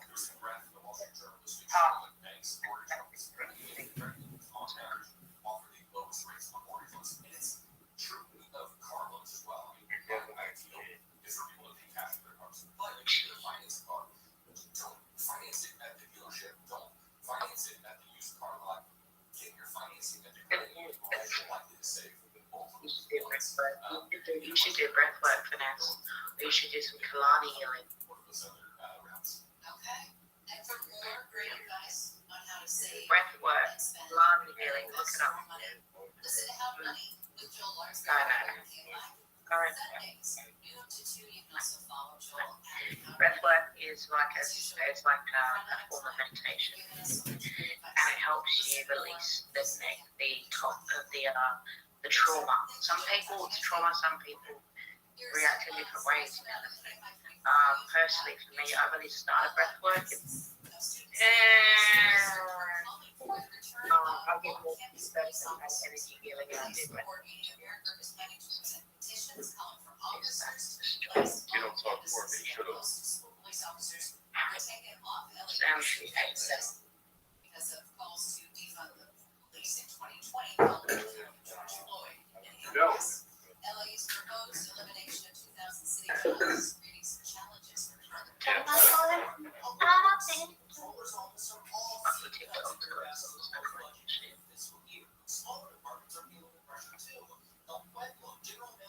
Oh yeah, probably just a little.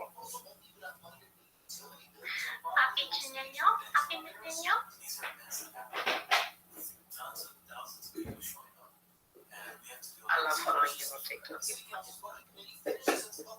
also does like a really good impression of like his Puerto Rican and does like a really good impression of my time. Arabic Indian. a cherry orchard in Lodi, which supplies cherries across the U.S. says recent rains have put the cherries in jeopardy. Apparently, too much water causes the cherries to crack, and that could ruin the crop. So, helicopters are over crops. Like a shadow is. When we come back, we're going to find out what's next. Feel like a melody in my head. If I can't keep, don't have me singing like. every day, like stuck in the flame. Shut the fuck up.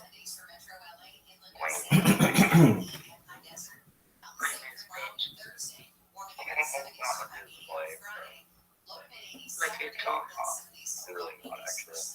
Chef enters the king's chamber, and you take it straight past the grand gallery. Who's the You're latest? looking at dimension E, which is Streaming 4 line.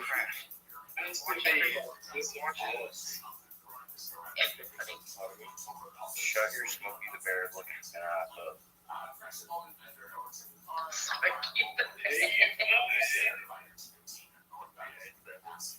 Yeah, bro, your dad died on the 4th.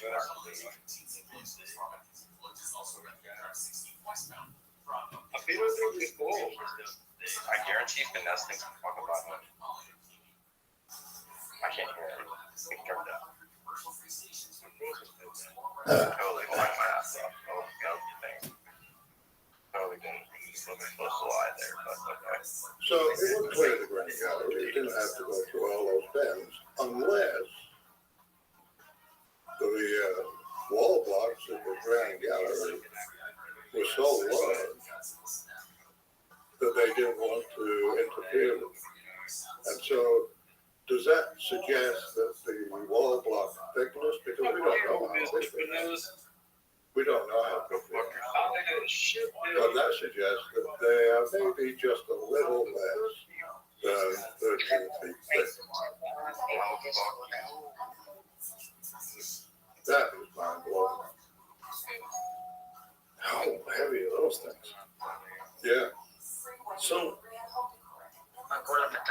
this, the way it's set up here, now, especially when you're looking at this, it really does kind of make sense that this is a passageway for gases and energy. And the way I'm looking, I mean, it looks like, if you're looking at it like this, it looks like, Good morning. How are you? like a system. It's a machine. You were talking about the southern shaft. Right. That the southern shaft is an outside image. Yeah, It's seen from the outside. Yeah, could you show? Teacher appreciation will be dropping off candy. That one? Which image is it? No, I I think you're going the wrong way, James. I can Google it if you want. It's in there. Go down. How many images are there? Hundreds. How many do you want? Oh, like hold on. JP Oh, wait a minute. No, just above. Right, it was right below the previous picture that we were talking about. Number 47 there. No, just below that. Yeah, there. Okay. Okay, so the bottom left photograph is the opening of the southern shaft. The southern shaft of the King's Chamber. Okay. I took a photograph of it in 1986. Okay. The one on the right, I took in 1995, and that was after Rudolph Gantenbrink had installed the fence. But if you look at that opening, you see that you have like a bulbous opening, almost that looks like a microwave or an antenna. Right?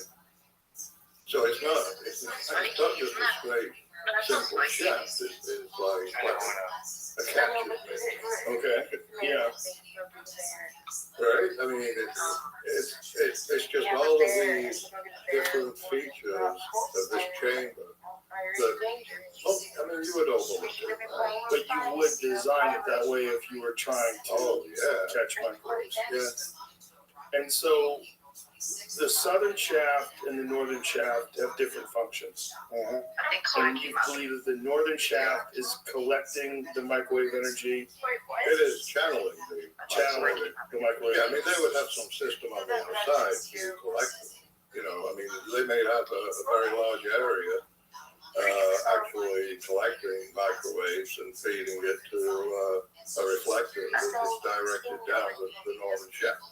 I mean, if you know that there are 8 sides to the pyramid, right? Each side dips in, so it's not, it doesn't go straight across, it dips in. I don't know where that reflector has been positioned, but they could have been reflecting microwaves up the surface of the Great Pyramid to a reflector at a distance away, and that reflector channel it down the northern shaft. That would be one way to do it. That'd be one way to do it. So either way, you agree that the northern shaft was somehow or another collecting microwave energy, and the southern shaft. Picks up on little dick energy really Do you- well. What would they do with that energy? This is the question. Like, Well, that's the There's signal where you input. didn't even have him That's what enters the King's chamber and stimulates the emission of other photons. right. But once this energy's connected, Right. once they have it collected, how are they how are they using it? How are they utilizing it? Your guess is as good as mine. Brokers could be I better. could only imagine if they can dream up how to build this system, how they machined those precision bases, how they built the boxes and how they created the statue. I want to be like rapper. And Where's the knowing that there's so much missing from trailer trash with them? Not only that, but knowing that you have to have something that you can use to make this in the first place. Yeah. Like what kind of material are you using to carry these things? There's so much missing that, it's kind of like, all right, so you're saying that you use the pyramid to create energy, and with that energy, you powered your power tools to build the Great Pyramid. That doesn't make sense. It doesn't make any sense at all. Right. So there's probably some other methods that we're not aware of. Obviously, I mean, you build any power plant, you're gonna have generators on site that are really Also, my hand and on this is my not wrist gonna and be my first picture. So does my dick, bro. you already have some understanding of how this stuff works. You're making something like this, yeah. Well, I mean, our industrial We're sitting here talking about development weed or for 200 years. $300,000, and he's gonna sit here. Imagine if it's 500 years. Who are you? Or 1,000 years. From that. Right? Can you go back to that image where it showed the cross section? That he said we stop at this one. There was one earlier, but that's fine. Either one of them. There was another one that showed like sort of a cross section. That's it. Thank you. So this gives us an understanding of what it would look like originally. There was a gold cap on the top, smooth limestone on the sides.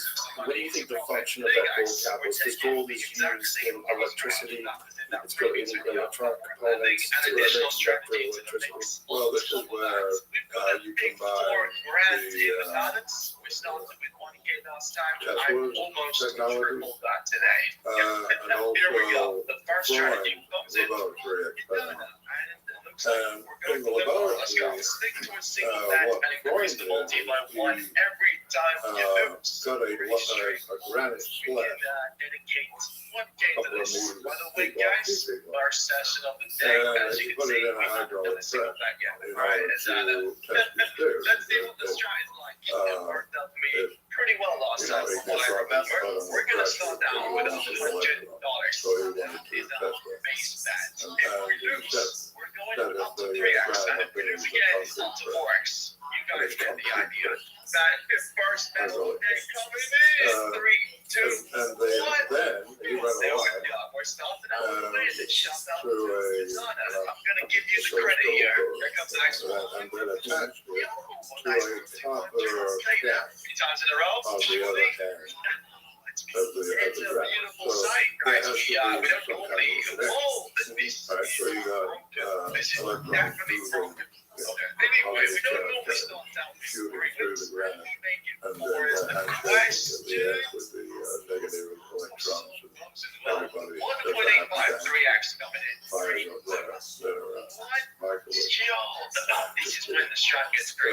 that is seriously. And then you combine that with Tesla and his proposal to build a system with where you can transmit electricity wirelessly without wires through the earth. And you built a wall which was like a structure that would radiate that power. So that's the inspiration for this image right here. So the idea would be that this whole thing would be emitting wireless electricity. Yes. And so that they would be able to utilize that somehow, like Tesla had. Yeah. That's what They actually have one right in Texas, right? Tesla power, Tesla cars, probably.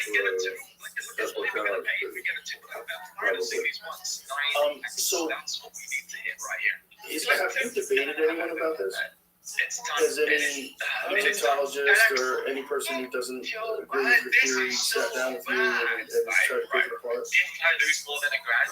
I'm not a fan of debate.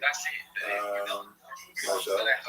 I mean, I know it's just there, and some people are really good at it. And you were able to demonstrate that the other week. But I'm not a big fan of it. I'm not sure as far as scientists go, or science, or putting work out there for examination by your peers. I'm not sure that it is helpful to, set up a shouting match for But I'm just interested to see what other people have to think about your theory, because this is really fascinating to me. I'm looking at all this and I'm like, wow, this makes so much more sense than having this thing there as just a tomb for a dead guy. Which there's not a lot of evidence that that's the case because they've never actually found. No. I mean, if you ask me, what was it supposed? What the hell were you thinking? And that is actually a key question because, if you're an examiner or pleading something or somebody challenging you, what your state of mind was when something happened, you then have to focus your state of mind at the time. And my state of mind at the time was the two theories of that theory. I don't accept it. The pyramid, because of its design, its features, its precision, they look like a machine. I have such a machine. And if it is a machine, how did the machine operate? So that's basically what my state of mind was. And the evidence that I was looking at was evidence of a level of sophistication and a structure that actually demonstrated the highest level of state-of-the-art that civilization or that culture produced. Or any culture. Any culture. And it hasn't been replicated since. The whole thing is so impossible. Like, if you wanted to have the best evidence that you don't know shit, you got it right there. It's like, how much do you know about what they knew if they could make that? Yeah, people ask me, why haven't you built another one? And I was like, you don't understand. Because I couldn't even afford one of the blocks that goes into the King's Chamber. And also, how much time would it take you to build that? Not only that, it's like, if you go to I was asked that question when I was in Egypt in 2021. And I was with Hamada Anwar, Dr. Hayden, who used to be the Minister of Science and Higher Education. Both three and they are both on the Stanford mission. So I had a meeting with them. And I gave my book to Dr. Well, and Martin already had he'd arranged the meeting. I gave my book to Haley Lau, and I described it briefly. And he asked me a question I never thought I would be in Egypt. And he says, well, the Great Pyramid to restore the function as you envisioned it did. And I was like, I should be around 6 can't see that happening. Yeah, I mean, if you're going to, if you want to replicate it or create another one, I would do it. Because the political climate is right. There's so much focus on the business. Everybody is focused on it as an expert. And most of them have YouTube channels. So you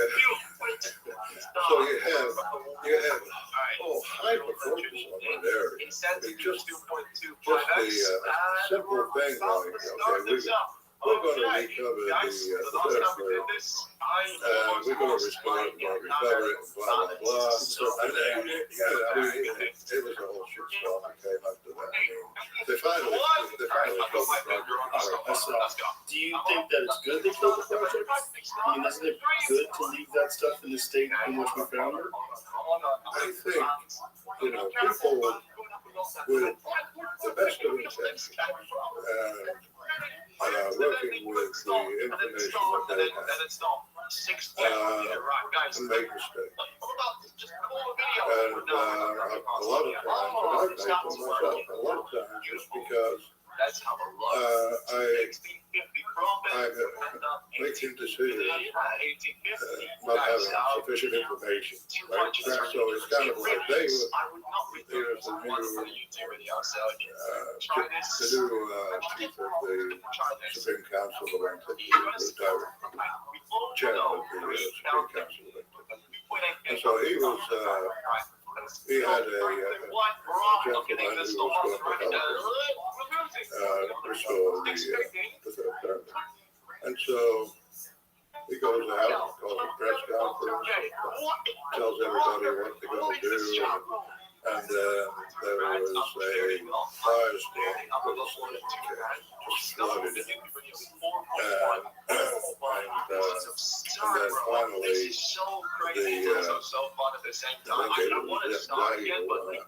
the Paul is influence to shut the project.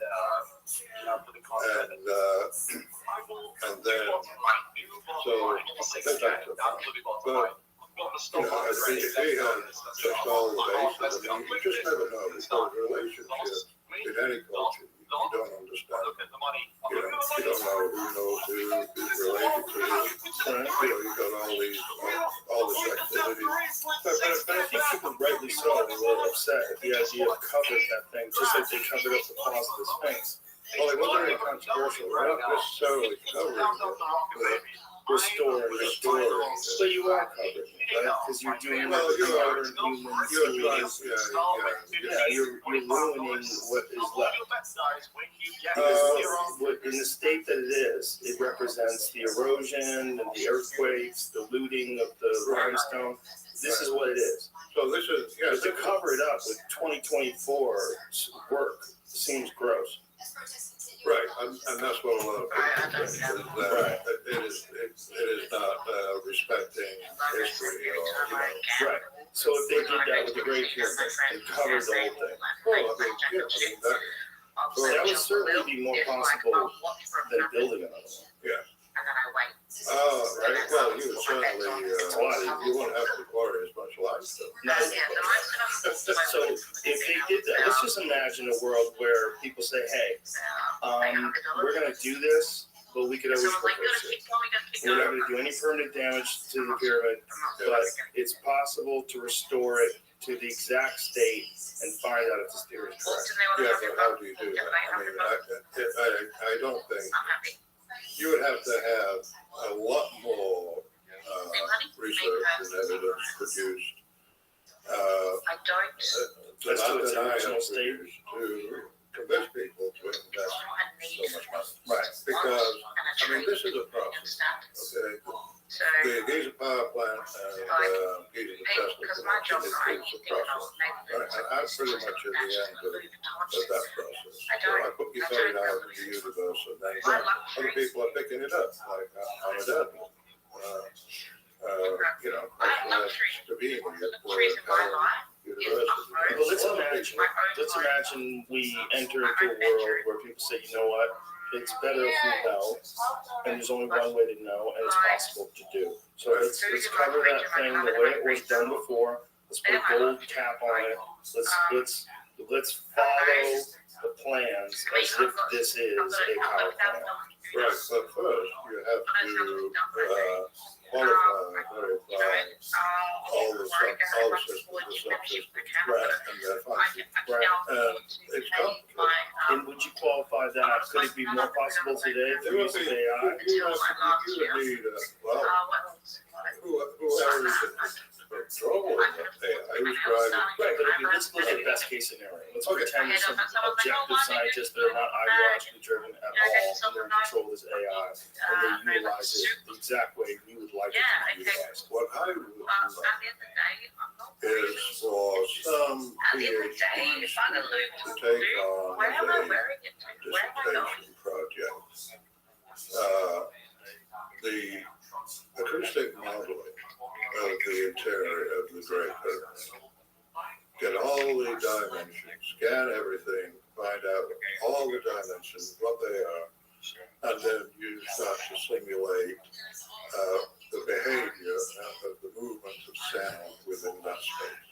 I mean, we have, we're using human instruments to detect the resonance and report on the vibrations and how they feel when they hear it. You know, there's a lot of magical experiences that are happening. But the magic, you ever read Rothschild is kind of sufficiently advanced technology is first seen as magic, right? So if you have an alien race, they have sufficiently advanced technology, you would look at it as magic.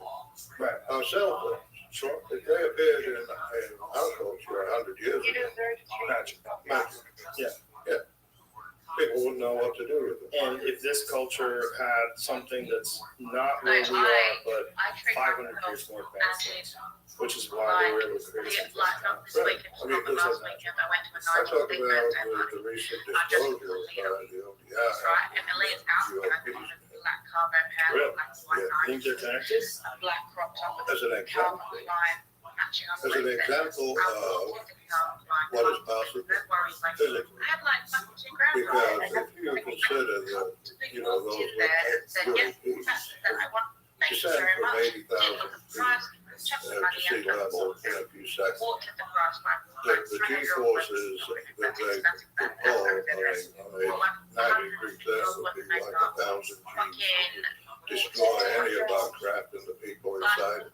If it was even possible to make such a turn, which is not, we don't have anything to match it. And then you see how they function, you see what can we observe, how they are you know, on 16, they've got afterburners. We see the afterburners kick on fire coming out of that. Those UAVs seem to have some kind of aura defeat gravity and move through space in a way that appears like but sufficiently advanced technology would be Almost less aggressive than cell phone. Right? Because all it's doing is flying around. The cell phone is sending instantaneous video to the other side of the world. well, that little USB could be doing so except for all the mothership, which is we don't see it. It might be American. It's all science fiction, right? I really wonder how much of that stuff is ours. How much of that stuff is Black Ops projects. Like some stuff that you don't think so? You think it's from somewhere else? I mean, I can't prove where it's from, but if it is from somewhere else, I'd like to follow it along. You and me both. I'd like to see I'd like to observe the civilization and the culture. Right. Go into manufacturing plants. Hey, how are you making this? And say, okay, where are you getting your power from? I don't see any train cars carrying tons of coal or belching chimneys out in the distance, right?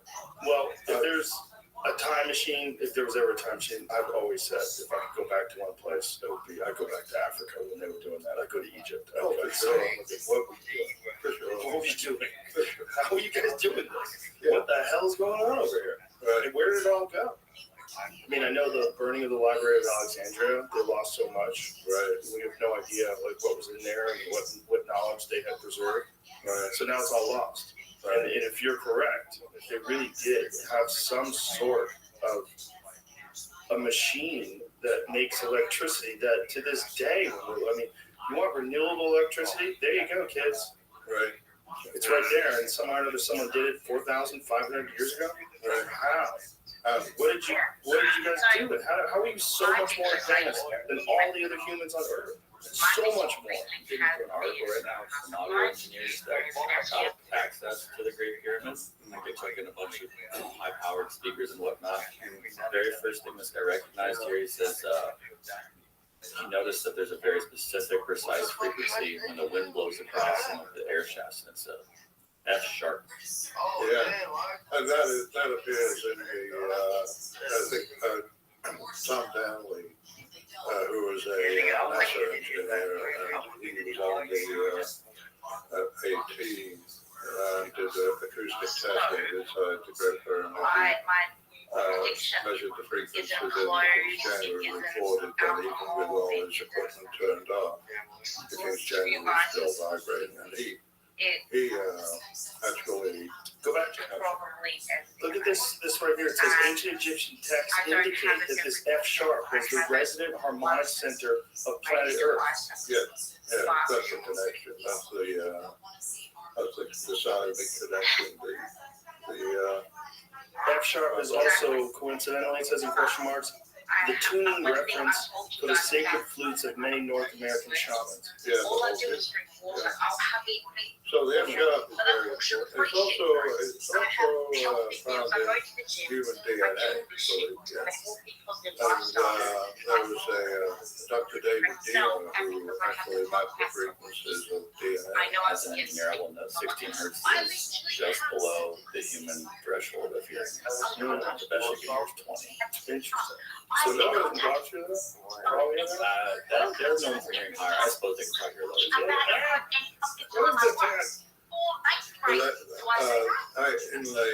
Around 2003, I was contacted by a very talented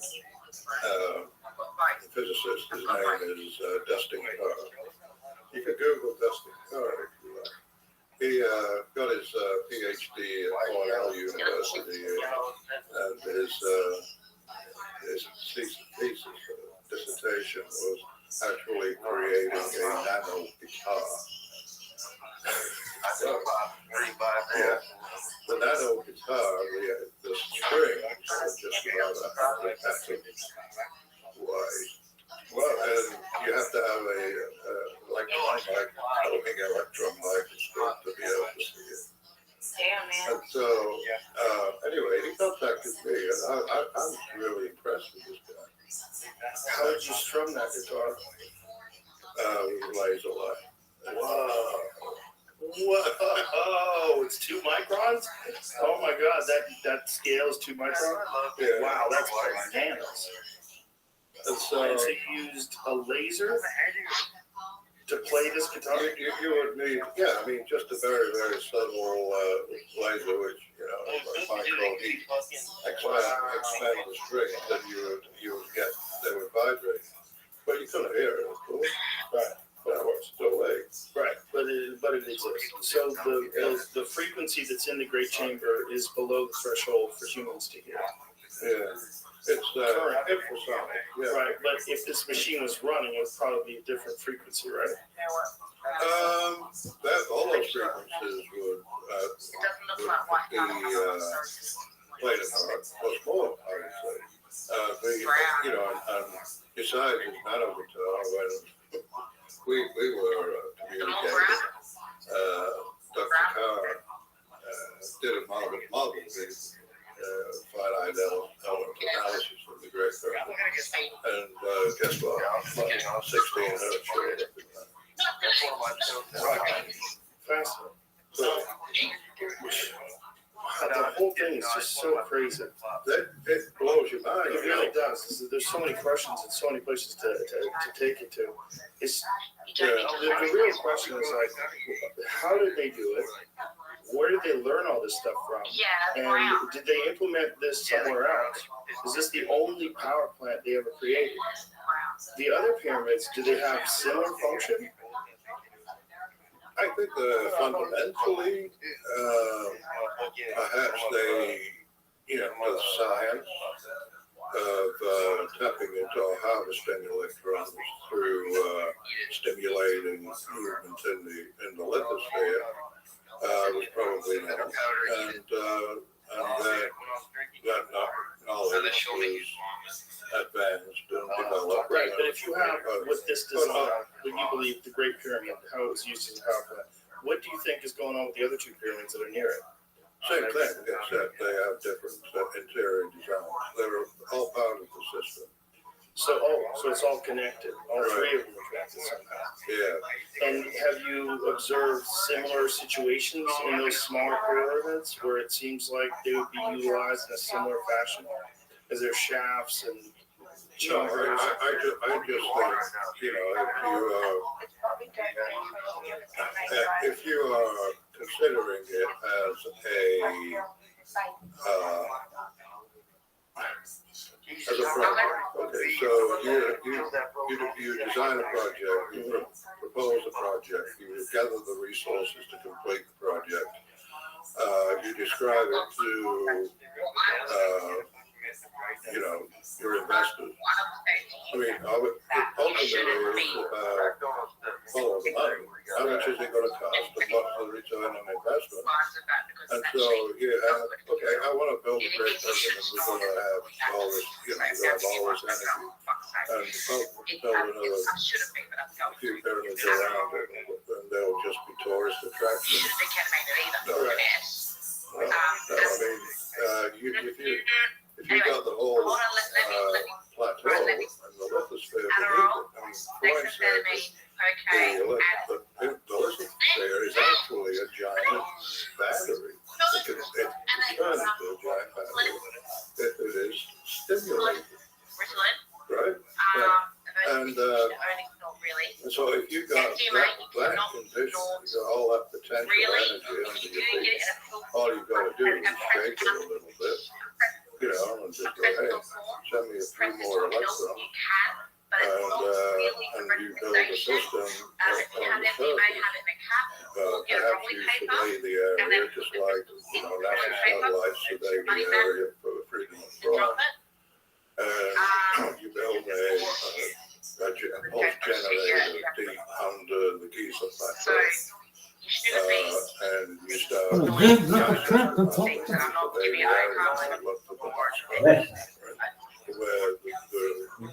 maximum number of electrons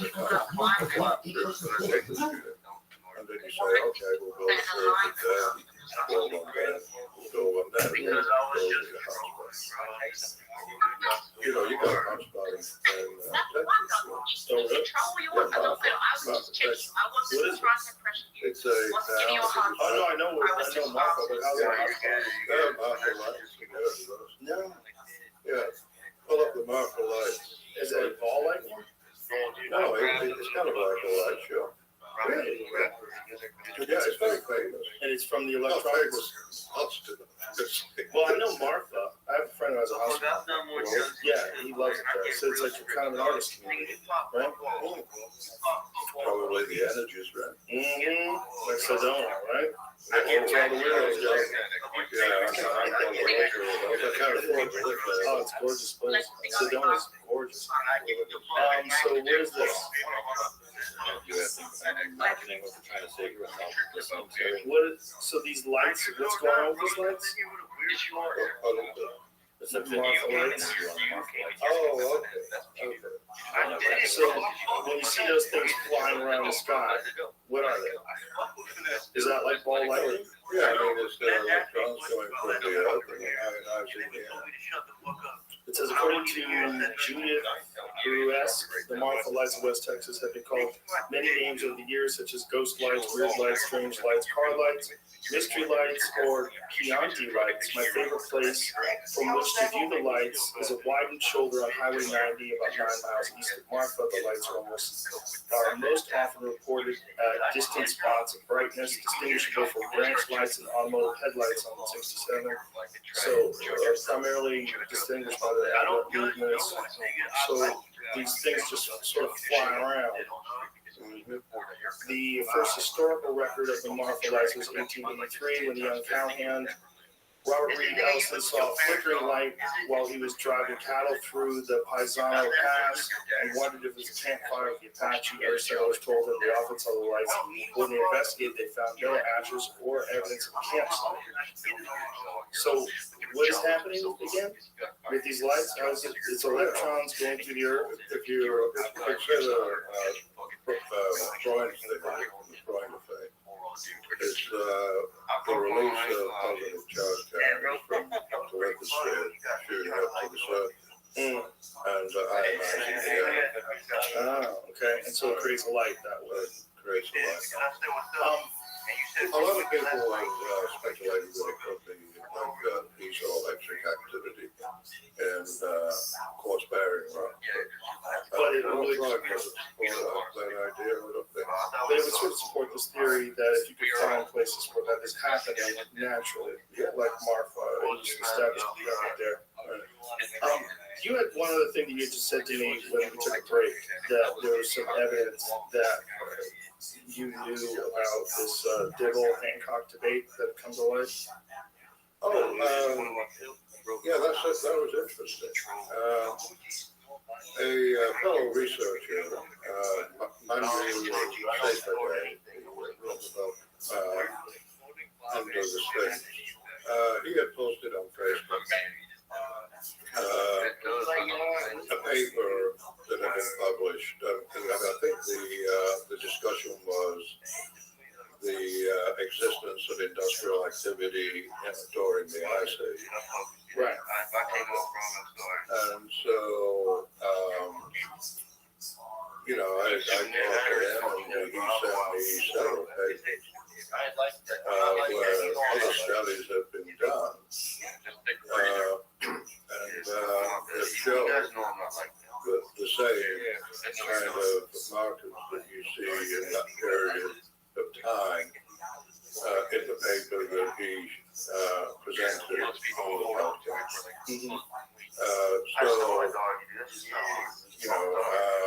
Everybody should have a chance to fix their mistakes, right? But they are, could you pull them up, Jeremy? And we could just go through them. And then they will be on record. Okay, so what is wrong? So what you're saying is that, what he was saying is that the evidence of industrialization only occurs after a specific time in the core samples. Right, that they would dissolve it and stuff in the Ice Age. And is this lead? What is it in? Right.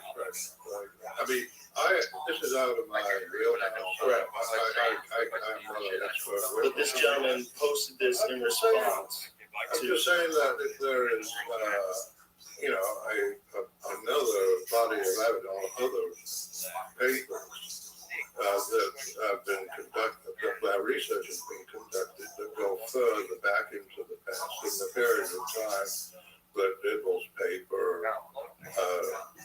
deals with. So they should be introduced into the record also. And how far in the past did these go? 150,000 years. And how far in the past did the ones that Dibble introduced I go? think it was between 1000 BC, 1000 AD. So it was just like A narrow window. I said, Okay. So did you find it, Jimmy? That was on my computer. Well, his paper is, the paper that he referenced is in there. The one that you brought? Yes, Well, I have, then what? I have to brought this is what we have Is this it? highlighted. that's not the one that he presented. I don't know which one that would be. It was the 2000, I think it was a 2018 case. Just pull them out. Atmospheric lead in the air, guys, during the last climactic cycle. Yeah, Is that it? no, that's one of them. I don't think it's the one that Dibble presented. But what are the one that you're presenting?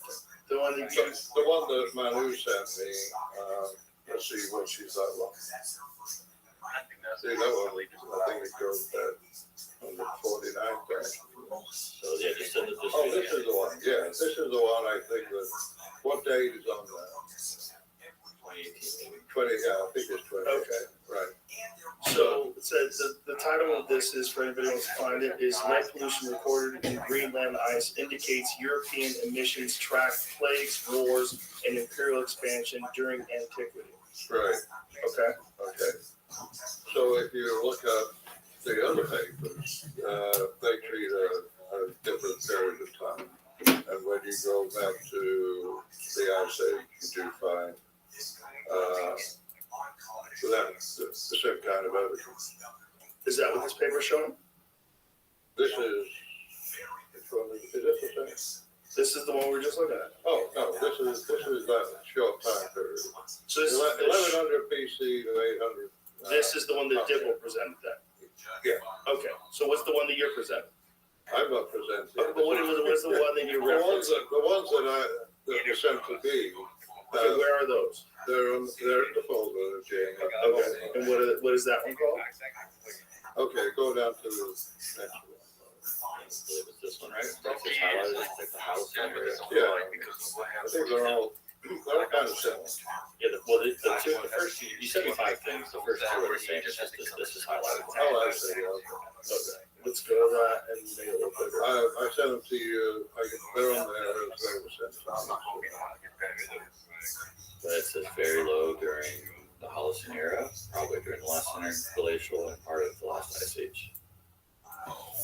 They were very high during the last glacial maximum and at the end of the penultimate, I love that word, penultimate. I love that word, don't you? It's a great word. So the concentrations were high of lead during the ice age, it's saying. Yeah, So this does counter what you're saying. see, Okay, but I'm not the expert. I mean, I understand what you're saying, but this goes far back, past when he was talking about.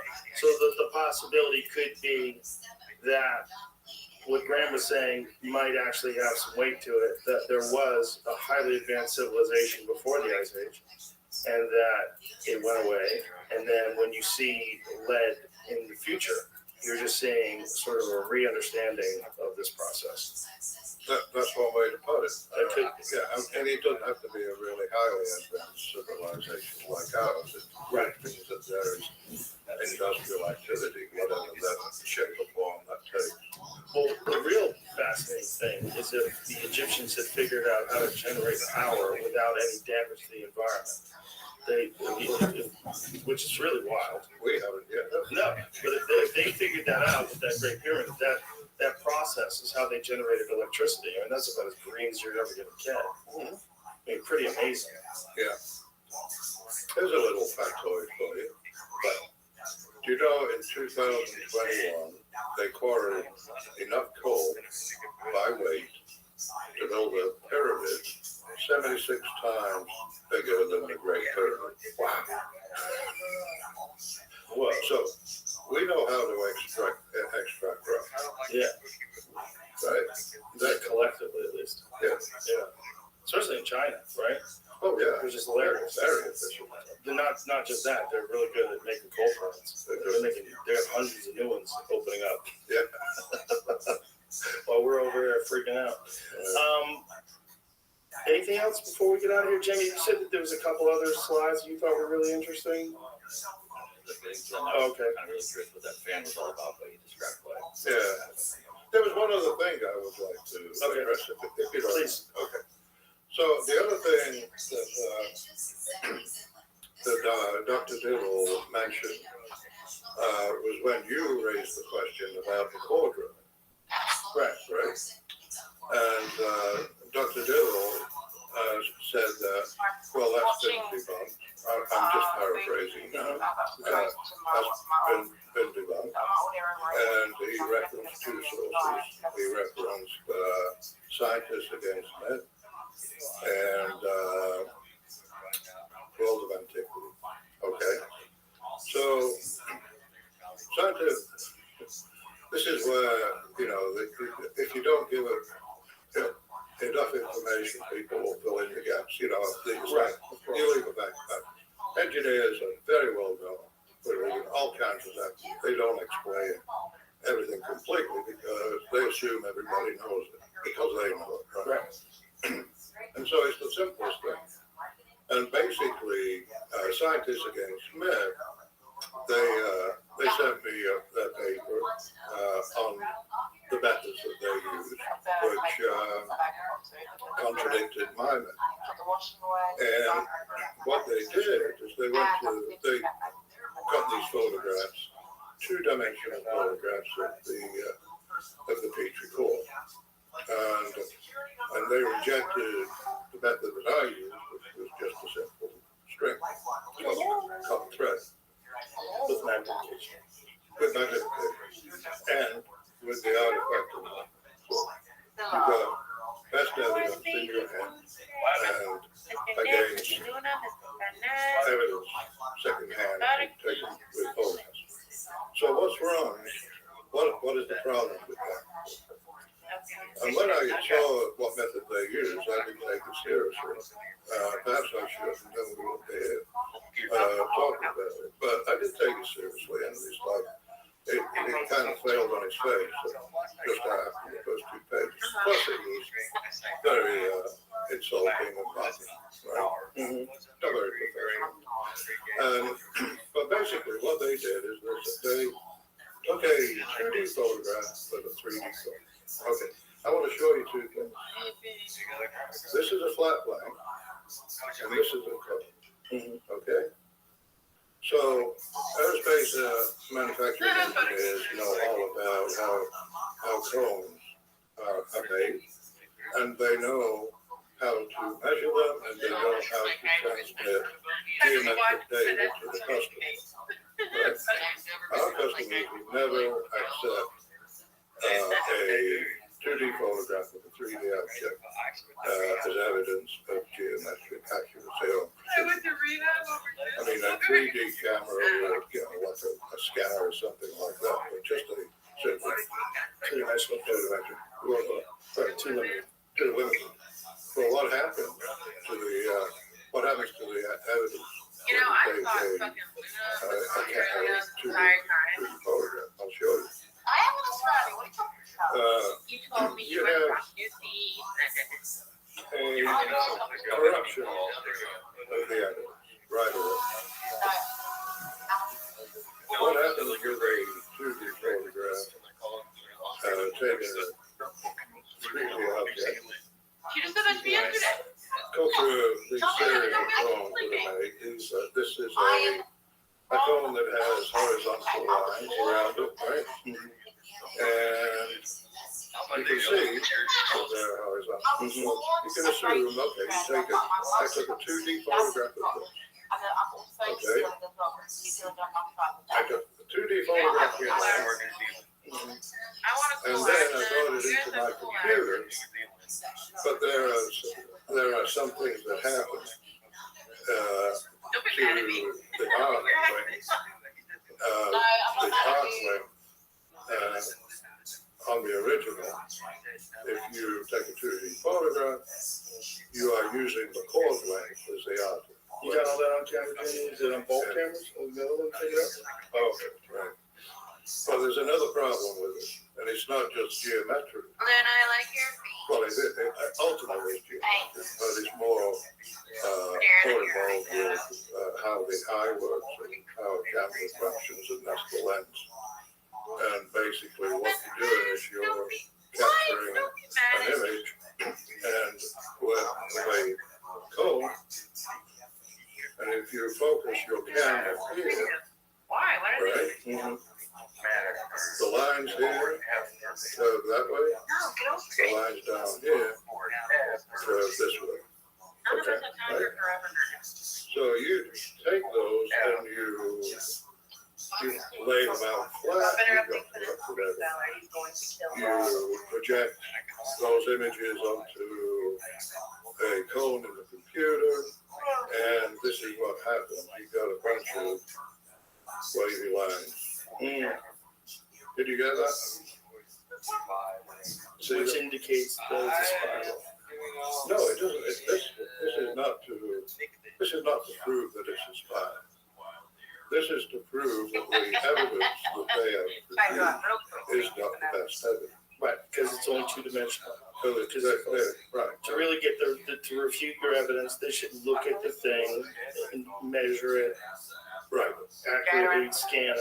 But It's too limited. it also describes the state of mind of the investigators who are working on this. And that is, they are driving to a conclusion that is directly opposite to mine.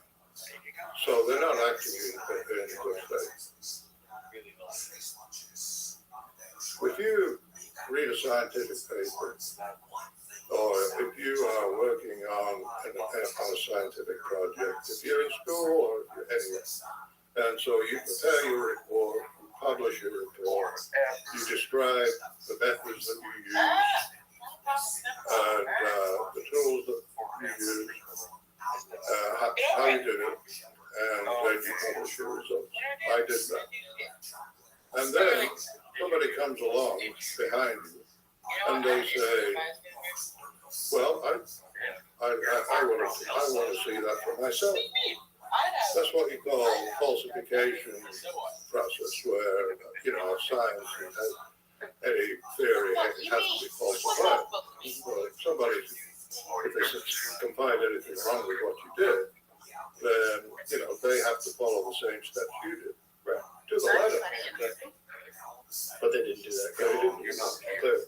And also, they didn't have access to the actual physical object. It's It doesn't indicate that they did. They were which is just, the only way you can really tell. they were just drawing down photographs from the image. So they were just trying to debunk it, Exactly. and what they're doing is silly. But then you have a college professor who speaks of all that research, and they become cited sources in their work.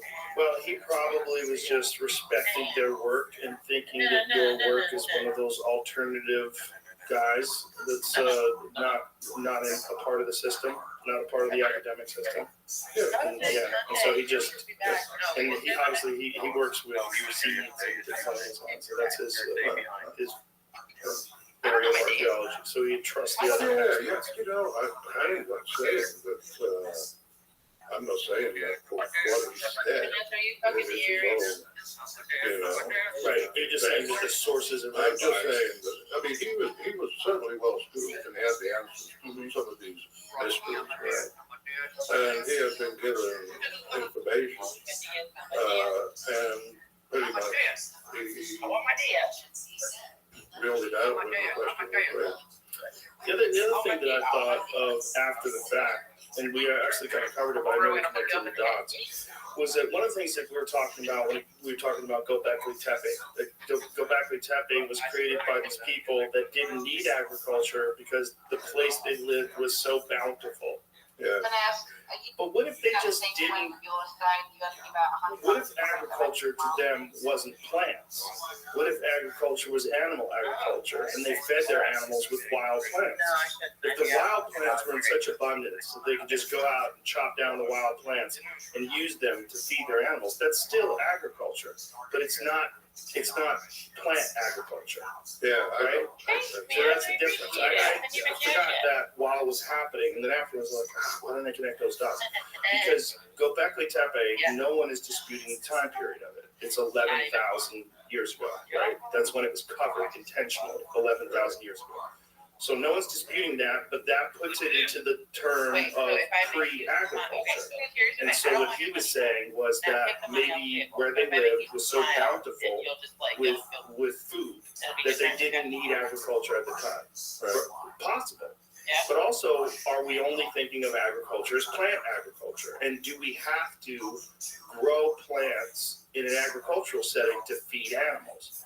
Well, doesn't that entirely depend on how we're raising these animals? Because if these animals are free ranging and you have an enormous area, then no. Then you could harvest them out free ranging. You could have agriculture in terms of animals, and you could have these animals that you're farming.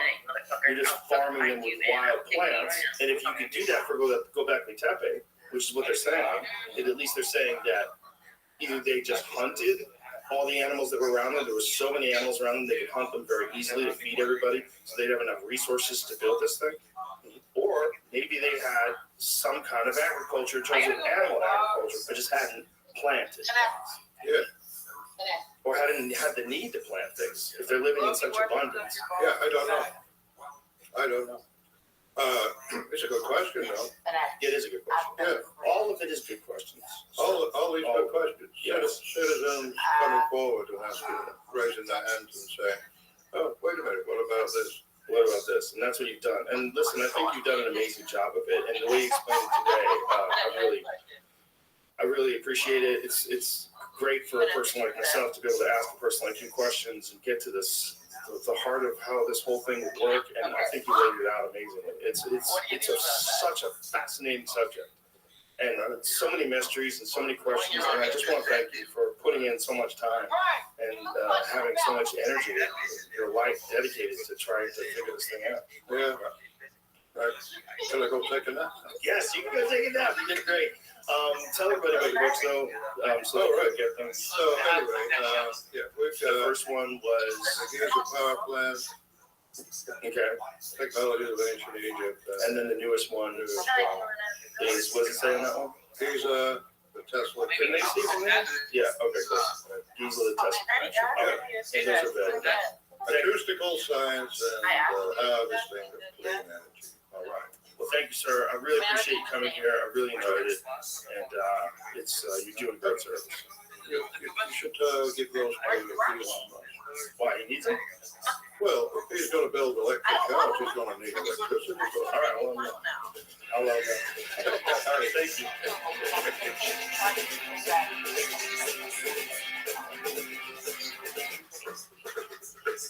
Yes. Yeah, did it.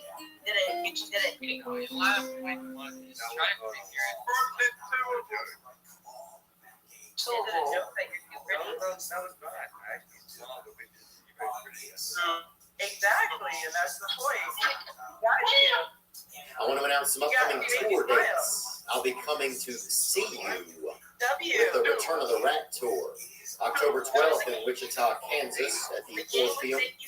October 13th, Omaha, Nebraska at the Holland Performing Arts Center.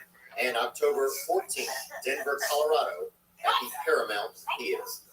All tickets go on sale this Wednesday, August 10th at 10 a.m. local time with the pre-sale code Rat King.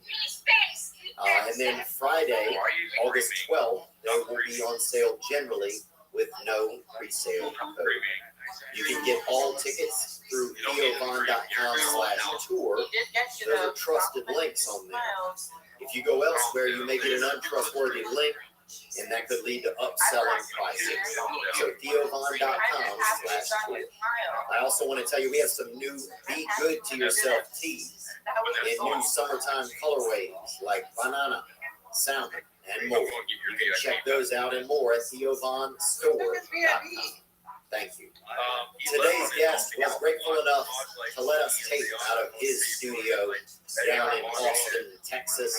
He's a linchpin in the mixed martial arts community and a prize UFC commentator. He's the host of the largest podcast on planet Earth, the Joe Rogan Experience, and his new hour of stand-up comedy is the best comedy that I've seen him do. We're grateful to have him here today, Mr. Joe Rogan.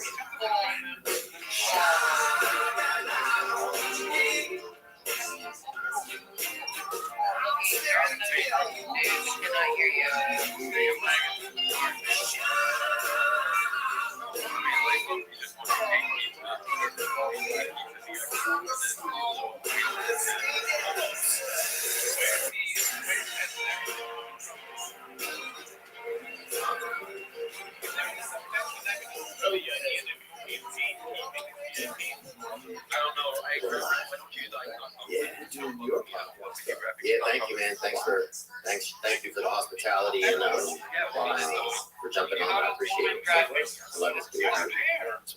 Yeah, we have, man. Last night was really cool. Good time, right? Yeah, the new place looks great. Yeah. Do you feel, when you go in there, do you feel like, was it scary to start to think, okay, I'm going to build like an actual building for comedy? I mean, it's like a whole new business kind of, isn't it? Yeah, it's kind of overwhelming. It's a little overwhelming. It's kind of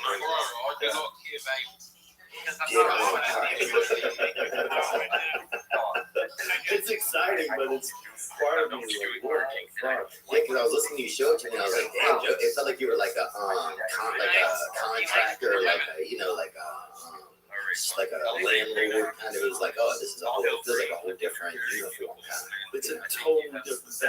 Luckily, I got people running it, so my participation in that aspect of it will hopefully be minimal. Yeah. You know, but it is, it's definitely, you know, but I felt like, I felt compelled to do it, you know, because I always felt like,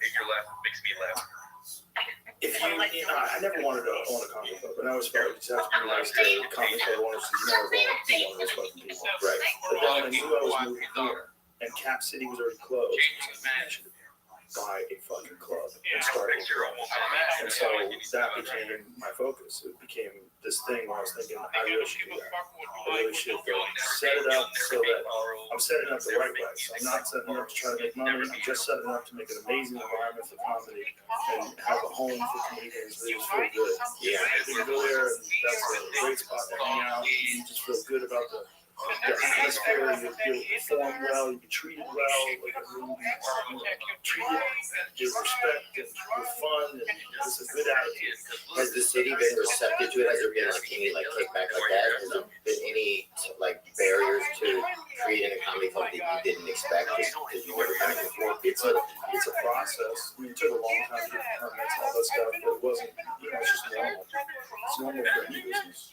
And especially if you're going to get a liquor license and all that jazz, and you have live performance. Yeah. Dude, I heard you and that guy, they were talking about horse sex and when I pulled up in the lobby, I was like, oh, okay, this is my kind of place today.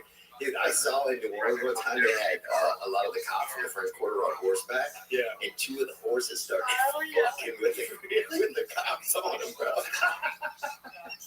The cops getting mad? One of them was. The other excited? The one in the back, I think, was kind of fucking vibing with it a little, because at least he was in the winning position, you know? Right. You don't want to be the guy where the horse gets fucking the horse and starts fucking you. Yeah. Or the horse collapses and you get trapped under it. I saw a horrible video the other day of these dudes were racing horses. They're running, and a yappy dog, runs out onto the track, and the horse trips over the dog and dies. What was the dog run out there to tell him something or something? Yeah. No, Or like to greet him? Oh, just some shitty dog. That would be a good idea to bark at a fucking horse. And the horse trips, and the horse is full throttle. And the horse trips over this dog and lands on this guy. The guy goes, the horse goes head first, and the guy goes with him. So the guy goes down, the horse comes on top of him and crushes him. And the guy died? That's it? Yeah. I'll see it, man. I didn't want to at first, But now you're thinking but about it. now I'm in. Dude, they had a fundraiser one time when I was going to LSU. They had a fundraiser there for a guy who had gotten hurt playing football, right? Yeah. So they raised all this money. They wanted to get him a nice, fancy wheelchair, one that has like, you know, like everything on it, like the centrifuge or whatever you can have on a wheelchair, speakers, and also get him a golden retriever, like an animal, because he got paraplegia from playing football. Right. They get him those things, right? There's fundraisers at a couple of different LSU games. People are walking around the parking lot with buckets and stuff, raising funds. They get him that, and they give it to him. And then a few months later, the dog had the wheelchair or whatever, it had like life support on it for the guy as well. He had to have some kind of like oxygen system.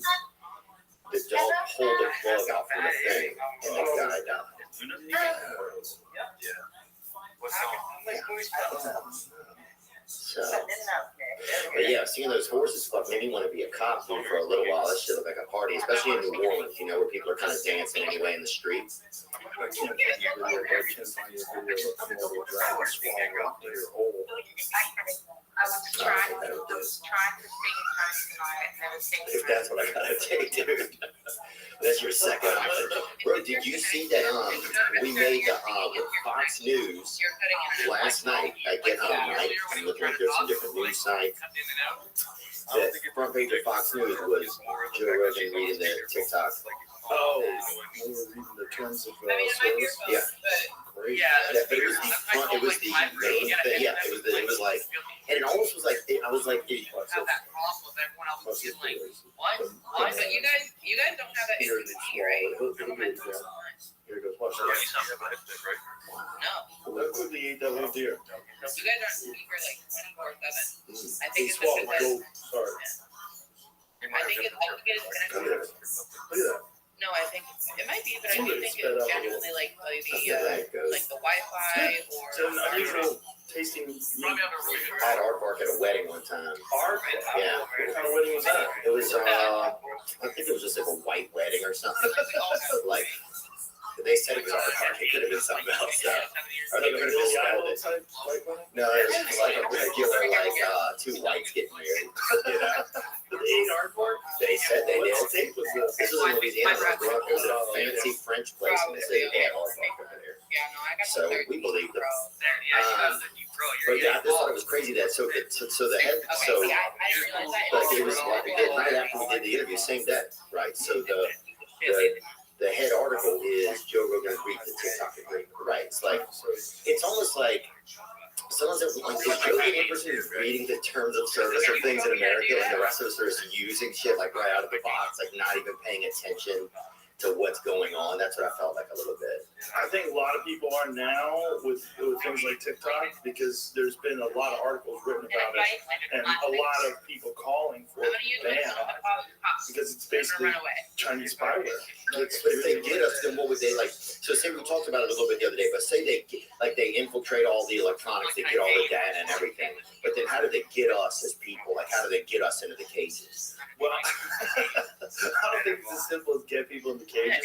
I think what they want is intellectual property. They want to steal data, and they want to, like, if they have access to your computer, and say, what if you're working on some fucking weapon system? Or what if you're working on some communication system, and they have access to your computer, they can steal that data from your computer because they have access to it because we're using TikTok. So it's just about information. Yeah, one of the more disturbing things was saying that they have access to computers that aren't even being used for TikTok. Right. Like other computers. Yeah, I remember that you saying use, that. which is just, That's crazy. it's so insane that would actually be something that someone would allow. They had an engineer, software engineer, back engineered TikTok and said it was the most, in terms of like invasion of privacy, it was the most egregious example that they'd ever found. So wouldn't there be some structure or template in American society or government or hierarchy that would protect us from that sort of thing? Why? That's what I don't understand sometimes. Why isn't there like something that protects us from that sort of thing, or is it just our own responsibilities? I don't know what they can do now other than ban it. But I know they were talking about banning it for a while, but then there was some sort of a deal that was made where the data was going to go from the American version of TikTok was going to go to America. But it turns out that it's not. It's going straight to China, and then they get the version to America. See if that's correct. See, that's Sounds right. That's pretty cool. Yeah, and we're gonna keep using it. It's almost like, because what if they told women there's a makeup that would steal your face, right? Like you put it on, and it's gonna put your face in China, and then we still use it. Right. This dude joins back. I mean, that just shows me the level of addiction that we have to social media. I mean, it's an addiction. They have an office here. TikTok has an office in Boston For people that need help. Yeah, you know how I found about that? Some lady was heckling the creek in the cave. She said, "Hey, what do you do?" I said, "I work for TikTok." How old was she? She's in her 20s. Oh, that's all right. Dude, Tony ripped into that lady the other night. He was All over a table, very fast. It was some fucking drunks last night, man. Some rowdy ass people. For a Tuesday? Yeah, he crushed, man. It was fun. It was cool. I hadn't seen him perform in a long time. I mean, I hadn't seen a lot of people perform in a long time. Yeah, it's here it goes. Leaked audio from 80 internal TikTok meetings show that U.S. user data has been repeatedly accessed from China. I feel like with these tools, there's some backdoor to access user data in almost all of them, said an internal auditor hired to help TikTok close off Chinese access to sensitive information like Americans' birthdays and phone numbers. And if you look at the terms of service, it's a lot more than that. Yeah. What they have the ability to access is a lot more than that. The terms of service is nuts. Just reading that any company that would try to sell you on social media, it's one thing to like say, "Oh, we're going to target ads in your direction." You kind of use that, right? Whatever. Like with Google and shit, like I don't know if they say ads anyway. But what they do is nuts. They have access to your audio. That means they have access to your fucking microphone. They're listening to you talk. That's scary. Yeah, like if you're having a conversation, like we're going to do this deal with China, and what we're going to sell them is this. But how much bullshit is that you'll listen to just people fucking listening to, like, talking to an animal or, you know, like, recording, like, a recipe for a buddy or something. How much bullshit are they having to fucking say? Like, it's almost sad if there's just, like, you know, just a field, like a football field of Chinese people just listening to Americans, like, fucking clear their throat and shit. Right? Most of that stuff they're not interested in. They're interested in targeting specific individuals. Like, let's say you're an executive at a big software company, Okay. and they know that your kids are using TikTok, and your kids are also using your computer. Well, they get access to your computer now. Right. This is what it seemed to me. I mean, obviously, I'm a Luddite. Because of this show. So I'm just explaining from what I'm reading in terms of like what this could be interpreted as. But they have access to your keystrokes. Yeah. Meaning like whatever you're typing to your wife, like I'm trying to social, like whatever you're typing, they have access to that. But it's just crazy that all of them are going to be in their sleep. Those people that work there in the middle of the night, they just have some love letter to some fucking, you know, couple gay dudes or, you know, some fucking, you know, kid like sending his, you know, like dirty pictures to his buddies. It's just like everybody fucking losing their mind and their process and all that. I know what you're saying, but I don't think they would access that. Yeah. I think what they would do is use it specifically to target individuals that they think are working on valuable information and stuff. Yeah. Or if someone was like doing something that was the Chinese party being bad for China, you know, maybe some Chinese person over here was like selling Chinese information. They could find out all kinds of stuff. Say this, something like this happens, right? You're leaving work, okay? And things got compromised out in the world. You were at work, you were doing a podcast episode or something. And like it was just kind of hit that level where it's like maybe a couple of police precincts have been taken over just by vandals and crazies. Like the people are starting to, and things are getting like AWOL, right? And then everything, the purge, right? So you're driving home, you're getting fucking Pam Haynes is sitting you like 1,000 hammers, you know what I'm saying? Like you're getting all of it, everybody just texting you, you know? Jocko's like, I'm not even waking up tomorrow for work. I'll be up all, you know, I'm just gonna be up at 4:30, right? Like everything's all, what do you do? Like how do you, this is the end. This is when it's like, oh, You know what I'm saying? You hear it just comes from God for some reason, a strong wind with a voice box in it. It's like, this is it. You're leaving work. This is it. I guess you have to respond to each individual situation. It's like each thing will be unique. Like, is someone trying to break in your house? Is someone trying to rob your, is someone trying to break in your car while you're driving? Okay, so you have an hour. You have kind of an hour. I'll give you 90 minutes. You have 90 minutes to kind of get before that you're going to start to feel some pressure. Oh, I'm fucked. But I'm wondering, what do you do? You know? That's what I would do. If I load up some magazines. Okay. Into what? Into guns. Okay. Yeah. See, I didn't think about it. No, that's really Sports Illustrated. Like an AR. This guy's taking information. I'm reading Time Magazine. I'm like a CEO with his big copies of Field and Stream. Was could use those magazines as like protection, stack it up. Okay, so now you're Slow thinking. bullets down. Okay, but say like you pick up your family or something. You guys stay. Do you have a bunker? I don't currently, but this conversation is making me want to bunker. I wanted a ranch for that very reason. If shit goes completely sideways, it'd be great if there's a place with water and food. You got your water, you got your food like on the property. Okay, what about if you're in, kind of in a city or you're in like like what's maybe a business or something you'd hold up in? You think is viable? A business that I'd hold up in, it would have to be some sort of fortified establishment. Like the mall? No, you'd have to get something that you could defend. Dude, the mall? Yeah. I think you'd have probably like all you could hide in the fucking Macy's behind all the Hide in Cinnabon behind the squeeze of frosting. It would be a good excuse to eat that food because we're going to eat something.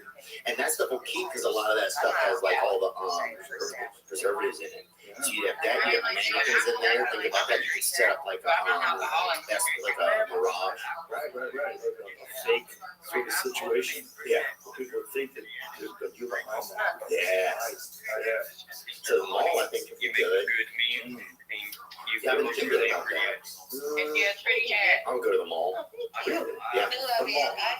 Yeah, because nobody's at the mall anymore. But the dumbest people at the mall, they're going to fuck it up. They gotta go. They're going to go, Russians are here, guys! Good morning, Okay, shut the fuck up and pretend to be American. I'm good.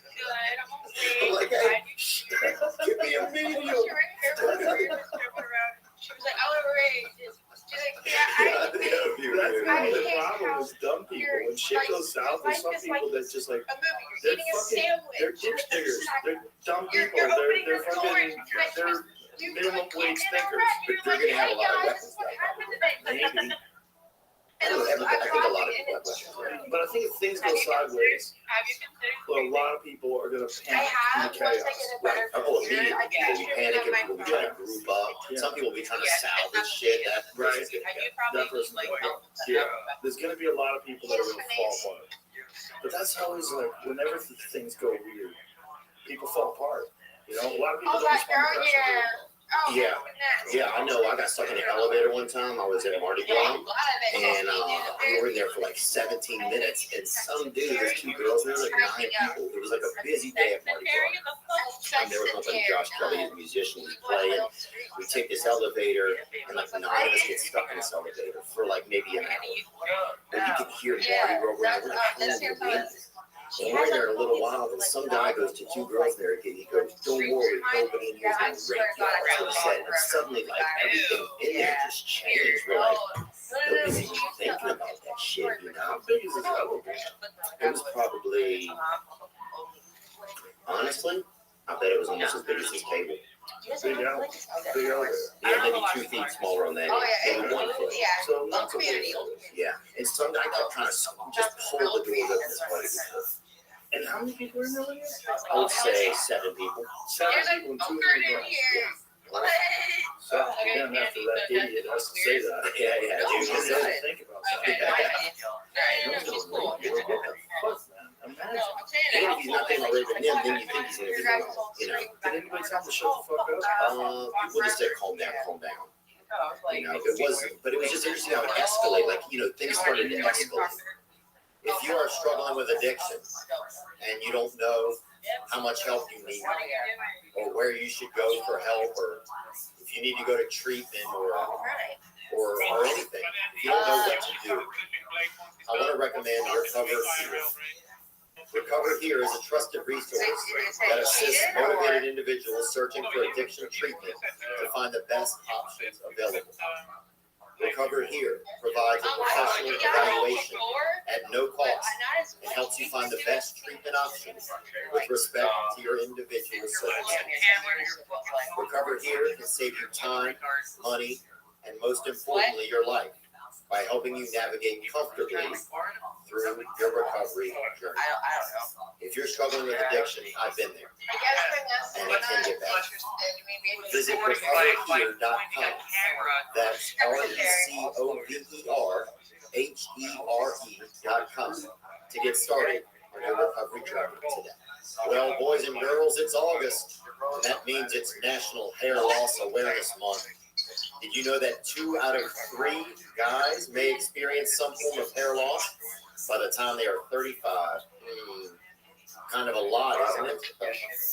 Luckily, in most cases, hair loss can be prevented and treated, and Keeps is here to help. Once hair loss starts, it usually doesn't stop or reverse on its own. The earlier you take action, the more hair you're likely to keep. Keeps clinically proven treatments are 90% effective at stopping hair loss, and 66% of men even experience regrowth. Yum. Keeps offers a simple, affordable, and stress-free way to keep your hair via convenient virtual doctor consultations and medications delivered straight to your door every 3 months. You don't have to leave your home. I like butter. If you're ready to take action and prevent hair loss, go to kpps.com/Theo to receive your first month of treatment for free, and you'll be supporting the show. That's kpps.com/THEO to get your first month free. Keeps.com/Theo. Have you ever been in a riot type situation? No, I was at Beta Breakers one time on mushrooms in San Francisco. Beta Breakers? What is Beta Breakers? What is that? It's like a bunch of people that are like racers. They're like, they race in the street, you know? And, just for long distance, the canyons always win it. Yeah. Okay. Yeah, running racing. So it's a bunch of those folks. Bay 2 Breakers. That's how you were saying. Beta Breakers. Yeah, Bay 2 Breakers. I thought you say that too. That's back then. Oh no, Beta Breakers I think is a little different. Bay 2 Breakers. Yeah, so that's the run. Yeah, so that's the run. And you can just get in costumes and just be in it. It's like, like the dude is dressed up like a pink monkey. yeah. How weird is that? Who's at the front? Oh, McDonald's. Whose birthday is it first? Yeah, so people just do all kind of costumes. Oh, I So we think had I'm a bunch of shrooms out there and kind of commandeer this water table that kind of been left unattended. what is a water table? Just a table with a bunch of Oh, water. okay. So we got over there and people were running, you know, they're going, and we started telling people that the water was for Asian people only, right? Bro, we are crying because people are running, they can't stop, they're trying to make a time. So it's for some people, like, bro, it's Asians only. And, it's like, and then Asian people were all excited, you know, they kept passing them up. Dude, we were fucking. I would take pictures with like people, and I'd have nuts hanging out the whole time. Yeah, probably. You took pictures of people eating nuts. How old were you at the time? I don't know, man. Probably 28. Even though And he people like, yeah, isn't. let's get a picture together. So we get it, and I just slip that bag out there, baby, that fucking gum holster. You know what I'm saying? I had a friend of mine used to do that all the time. He just pulls nuts out. Tom Cotter. He was on Dancing with America's Got Talent. Yeah. He's so funny. Yeah, he's a funny dude. I knew Tom way back in the day, and he used to do what he called a sack walk, where he would pull his sack out of the zipper and just walk around in parties. And he was just like, no, like, Tom, what the fuck are you doing, man? His nuts would be hanging out of his pants. Yeah, you used to be able to party like that. Ari still does. Who does? Ari, he still party like that. Yeah, it's interesting, man. He's always such an interesting dude, isn't he? He's a very interesting dude. He has like, he's very much his own person. Yes. And Yeah, there's not a lot of people like that, dude. Yeah. I really admire that about him. So the end of the world's happening, and then I would be at the mall, or maybe, you know what? What if you went offshore in like a boat and left the shit fucking Let it Right happen. now we need Watch to it add from the some distance. flour. That'd be a good move if you had a big boat. If you had a boat with food on it, but boats take diesel engines, and that's like where you're getting your diesel from. Like, how are you gonna get that boat back to shore? Like, what do you know? Okay, so you gotta prep, so you gotta have some diesel on it. You gotta have another boat with diesel. You gotta have a second boat, feeder boat, or a tanker. And I'll work on that. So you get a tanker like 15 years worth of diesel. Yeah, I'll take it out, dude. Your boat's gonna be this big. You're gonna have all this fucking diesel. Your houseboat that you're sleeping on. You just smell like diesel. Diesel's a terrible smell. Really? Like, I like somebody it. like the smell of gasoline. is. I like the smell of gas. You know what I like the smell of? Magic markers. Sharpies. Pop the top. Get in there, dude. The black ones, I'll fucking BLM and his snout hole, baby. Oh, wow. Oh, he's got a double six. I think trying not to. What? Good That's hair. it? When I was in the picture, Oh, so it's gonna have sails? a lot of the big ones do. Because They Murder do. King told me. When I was looking them up earlier, yeah, there's giant boats with giant sails on them. Why is that? So they don't have to. So they can still work. I think if they get stuck somewhere. Oh. No. Wow, see, that's key too. You're gonna have to have that, because what if you're stuck? Backup. Yeah, what if you're stuck? Jeff Bezos knows some shit we don't know. I'm sure he probably does. Has he come in here?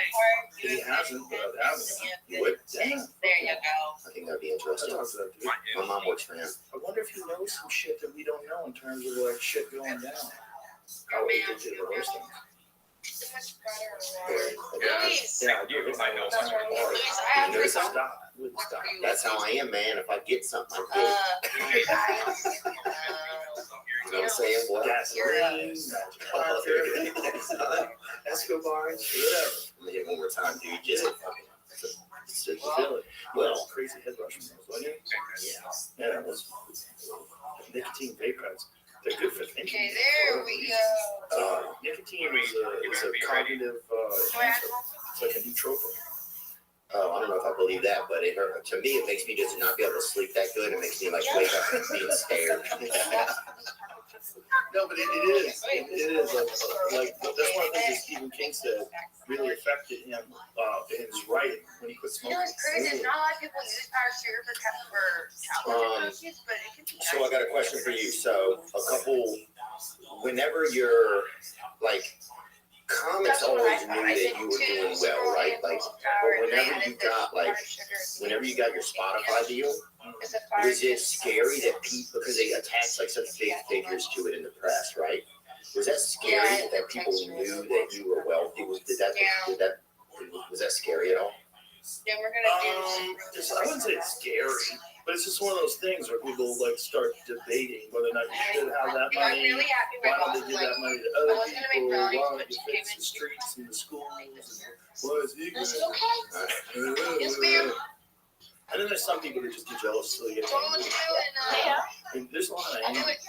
jealous comedians, unfortunately. I'm There's a the lot only of comedians person that that look at other people's success and they feel bad.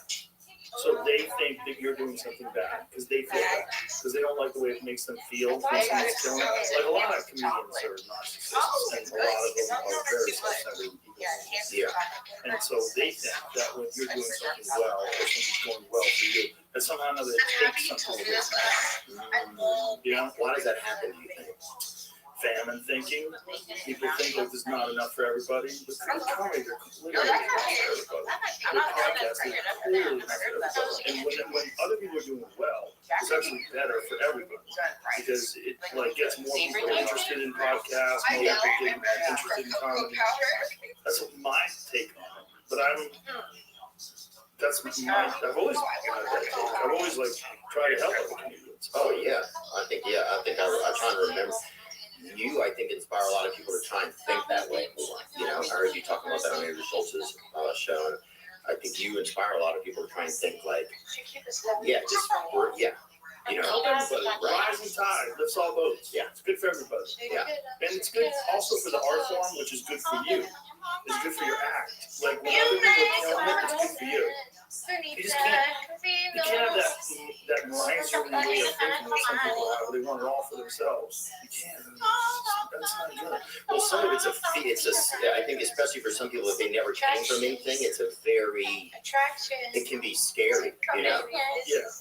Yeah, it can be scary. It can be scary because they've never had anything. So it's such a, like, this is going to go away. You know, it's like, I probably had moments like that in my life, for sure. Where it just was like, oh, this. Yeah, you think it's going to go away. Yeah. Especially, well, when you're not really totally established yet, you just start getting a little bit of success. Yeah. Yeah. Was it,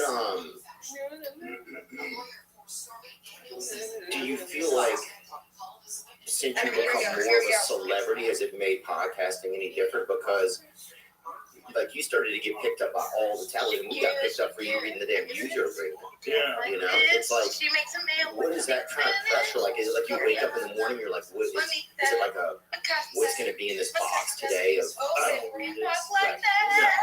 I just keep doing it the same way I've always done it. Like this. Yeah. Sit down. Talk some shit. Yeah. I mean, that's, as long as you just keep doing it the same way. I mean, that's why I'm so successful, because I do it the same way. Yeah. I don't change it. I get better guests. I get more, people that maybe weren't interested in doing it before because it's so popular, they'll do it now. Yeah. Which is great. And then maybe some people are scared of doing that. They're scared of criticism. They're scared of being exposed. They're scared of the heat that comes from all that millions of eyes on you. Do you think that, there's some people who would, have you had people like that? You reach out to them like they just think they're too scared? There's some people that don't feel comfortable with being in front of such a large audience. Yeah, for sure. There's a few people that want to get on and I don't know if I can deal with that. I'll get nervous. And I've had people that want to do it in a more comfortable setting too. Like to feel like the studio audience, the studio atmosphere, I was talking about the cameras. I couldn't just like set it up at your house or something like that. You just start trying to mitigate whatever the pressure would be doing something that millions of people don't see. I can understand that. I mean, I've never talked to my father this much. And we've added all of our time together. I've never spent that much time with my own dad. But think about how many laughs we've had. Yeah, that's true. We laughed our ass off just the other day. And last night. We laughed our ass off last night. Yeah. Fucking fun, man. Fucking fun. It's the greatest. Kill Tony was so good. That show was the best. It's the best show. Kill Tony's the best show for comedy. For stand-ups, like up-and-coming stand-ups, there's no better atmosphere, no better, and it's the cornerstone of stand-up in Austin because it's such a good show, and for 1 minute, all you have to do is just be funny. All that bullshit, all that virtue signaling, all that's out the window. All that like posing. You got 1 minute. You better come with some jokes. Come with some jokes. Or just come. I think you would laugh at that, dude. If somebody got up there and bats down for a second. First pressure. His ass was half hanging out. He stood up and he raised his arms up in the air and he took his shirt off. And I was like, yeah. He said this guy's how long until Bert Kreischer was fully nude? Well, he did something the other day with a sock over his cock. He's doing something. And at that point, you're just a damn 9-iron, dude. You know what I'm saying? He's halfway to fucking nude. He's close. Oh, yeah, his pants are sagging. Dude, my sister was not using drugs, but she and she's awesome. She's like, I love her so much. And but she got high with some guy on a date, right? And they went rock climbing, which seems insane to do when you're high. And ended up at a nudist colony on top, or like at some small plateau. Yeah. Wow. Jeez, pretty cool. I mean, it's not like clothes are gonna protect you, but you feel like something. Something about falling from it would be extra scary to fall naked. You'd say you're falling, right? All right. You have a turtleneck on. Do you put your head inside or not? I don't really even think about it. Yeah, you do. Probably have a heart attack. You don't think about it. You think about it. That's what you do. You're the best thinker. You don't think I don't think I would. No, I'd be thinking of how to cushion the fall somehow. So what would you land on? You think chest first? Probably you have a strong No. chest. No, I think you'd want to like land on your feet and try to collapse your whole body and roll, but you're dead. You know, there's a certain height that you're just dead. My buddy made love to a plane survivor one time, and then she ended up becoming a lesbian after that, which is kind of crazy. He But turned her. I think she just, I think she's trying to help him out.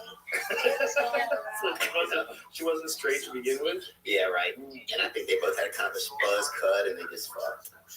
But what about like? So has your life? Just because your life's so interesting, man. It's like so many people try to like, I think, emulate Joe Rogan, you know, and I think they emulate. Well, I think they try to emulate. You know, they hear so many guests on here and people that are doing positive stuff, right? And so they try to emulate that universe, you know. Yeah, no, it's awesome. Do you feel like it's ever tough for you, like for you to keep up with being Joe Rogan? Does that ever start to get to like a thing in your head? Is that a crazy question? No, it's not a crazy question, but I don't think like that. Right. Whatever person just keep doing what saying, I'm doing. "Here comes the Like sun," if I that was stopped beautiful. tomorrow, I'd be cool. I enjoy doing everything. I enjoy doing comedy. I enjoy doing podcasts. I enjoy You're doing welcome. UFC. But if I stopped doing all of it tomorrow, I'd find other shit to do. Yeah. I like Do you like doing stuff? Yeah, I like doing things. I would probably just get really more into archery and playing pool, and maybe I'd start drawing again or something. I mean, I don't need to do what I'm doing. I need to do things. Right. You know, I'd probably just like invest more time in jiu-jitsu. Really? Yeah, but do just different stuff.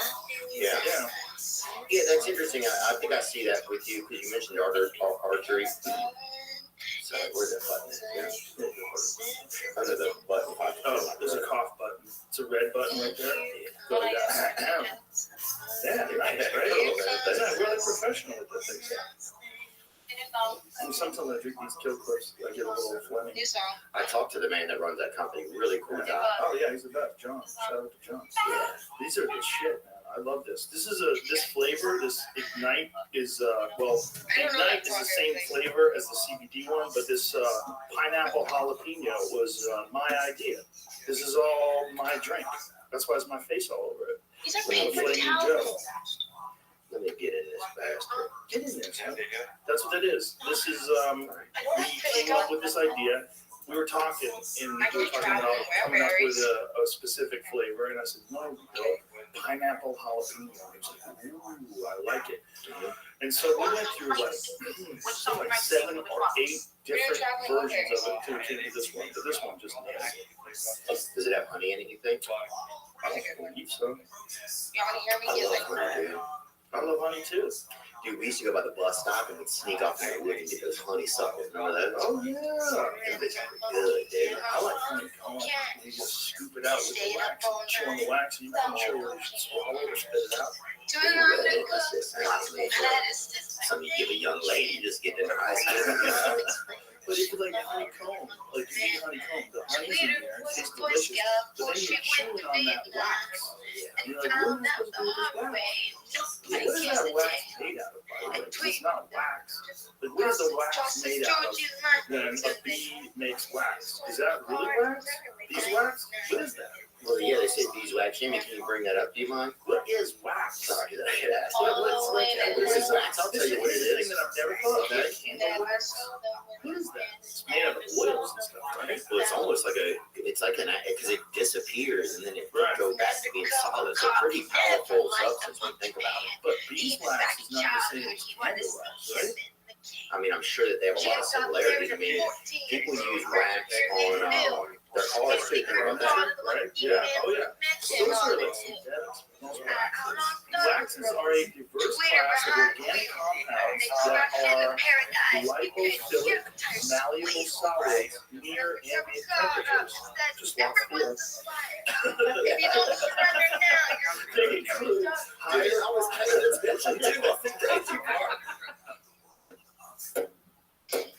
They include higher alkanes and lipids, typically with melting points above 40 Celsius, melting to give low viscosity fluids.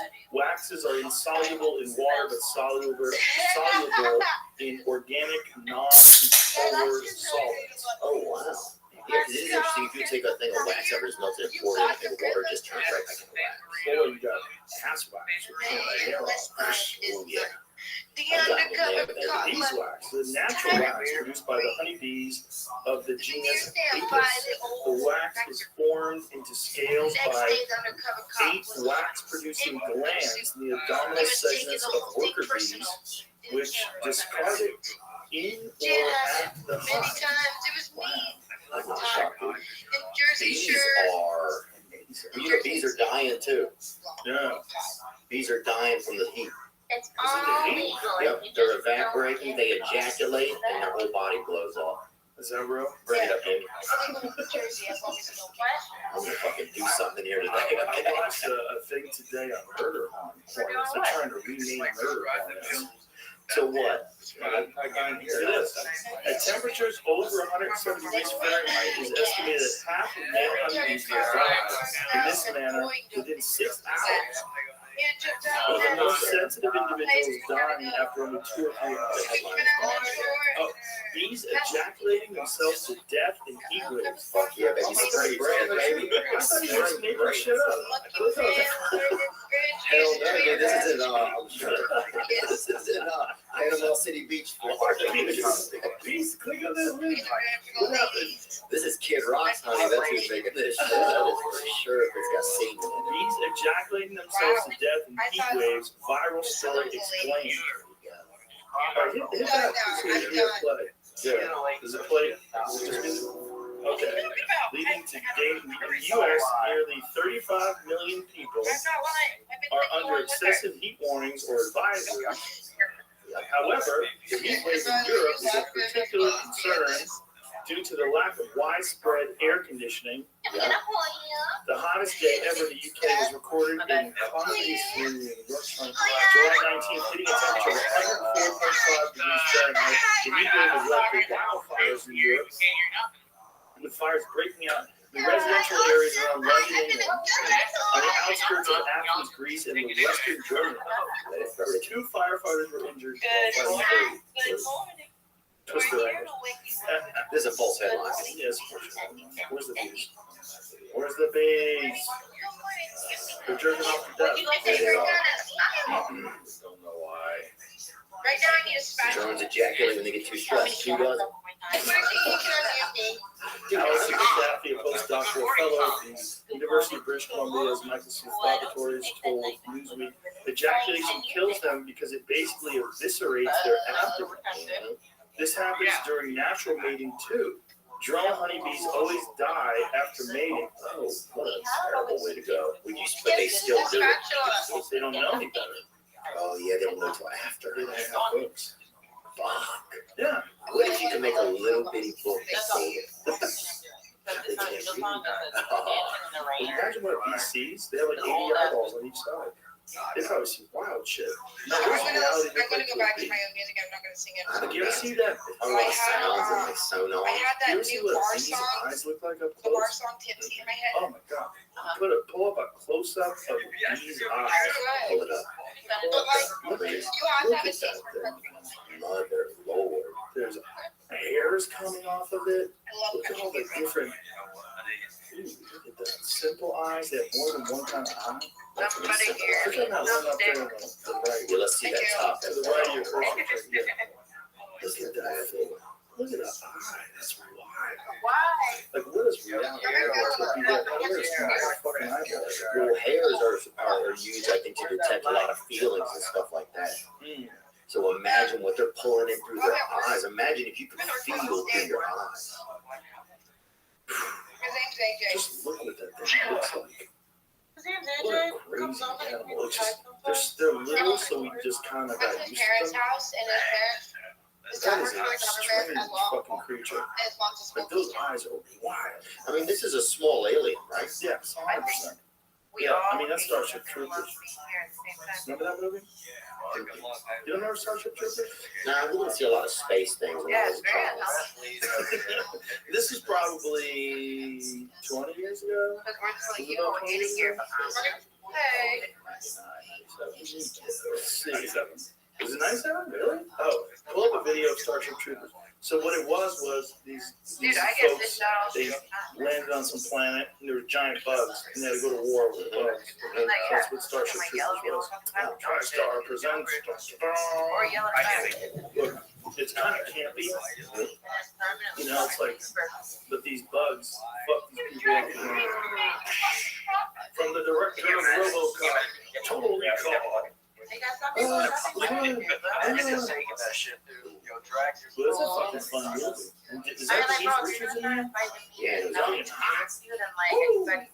That thing in there with sick people get healed. If I go on like that fat, and robot would just That's what you're supposed to do. listen, That's coming. And Neil Patrick Harris is in it too. You're a bitch. Yeah, man. I just don't want to It's a good movie. Do you think they'll ever be able to email people to a new spot? Honestly, I They'll be able to do like Star Wars type or Star Trek type, like beam me up, Scotty, that kind of shit. Maybe. I understand how fucking close Reassemble you, disassemble you, and reassemble you. We're gonna be different like airlines, kind of like you feel like all over Or lose you. like you know, I still have to talk about that. Which do you want? Sorry, we lose you. I thought we Get the fuck out of here, both of y'all. But you can't win not. Okay. Have you paid attention to all the luggage that gets lost now? What is the increase in lost luggage over the last year? Something happened during the pandemic where they didn't work for a while, so everybody forgot how to do luggage. I think there's an argument that there's incompetence, and there's an argument that they just haven't trained these people right, these people have left. I don't know what the real story is. I've heard a lot of people trying to figure out why the airlines are so bad right now. Yeah. And what they're doing. Do you think that governmentally run things, just overall, are starting to fall apart? It kind of seems like Government's not good at a lot of stuff, you know, because the people working for the government. I don't know. Maybe you have like quick add-ons. I heard that shit off. You can make, look at all that luggage that's lost. There's one over at Heathrow Airport. Yeah, Giant. This is the way luggage is piling up at Canada's airports. Oh, Jesus Christ. Technical issue at Heathrow. Oh, it's a technical issue. I don't know, good luck finding a bag. we should fly FedEx. I wish FedEx flew people. They'd be better at it. Yeah, they just get it. Yeah, it's like they always get it there. It's like even if it's a day late or whatever it is, FedEx always gets it there. I feel like. Sure, you lose. Anyone want to drink peanut butter in here? I got brownies. A lot being lost. But Dude, you know what? a lot being lost fucking with airlines. Yeah. Yeah, even people. I mean, people are not people are disappearing, but they're not getting where they need to go. Oh yeah, I heard about a little kid that was traveling to see his parents, and they canceled the second leg of his flight without letting him know his parents home because he was stuck at Airplane 10. They'll probably sign a book deal with her. Now,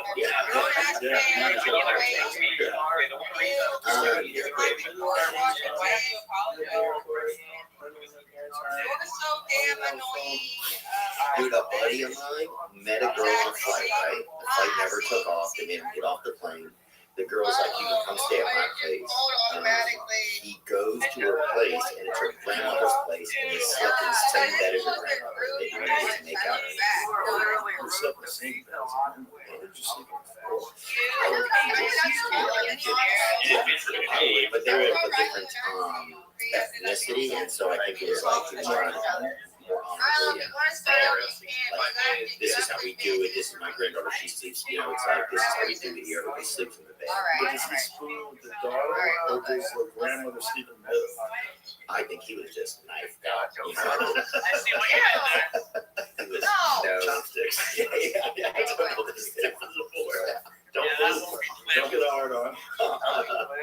Oh man, yeah. That hard on. That sounds like a porno, right? Yo, guys, look at my chat. Don't waste Brian, your- was it really your birthday? That sounds like a porno.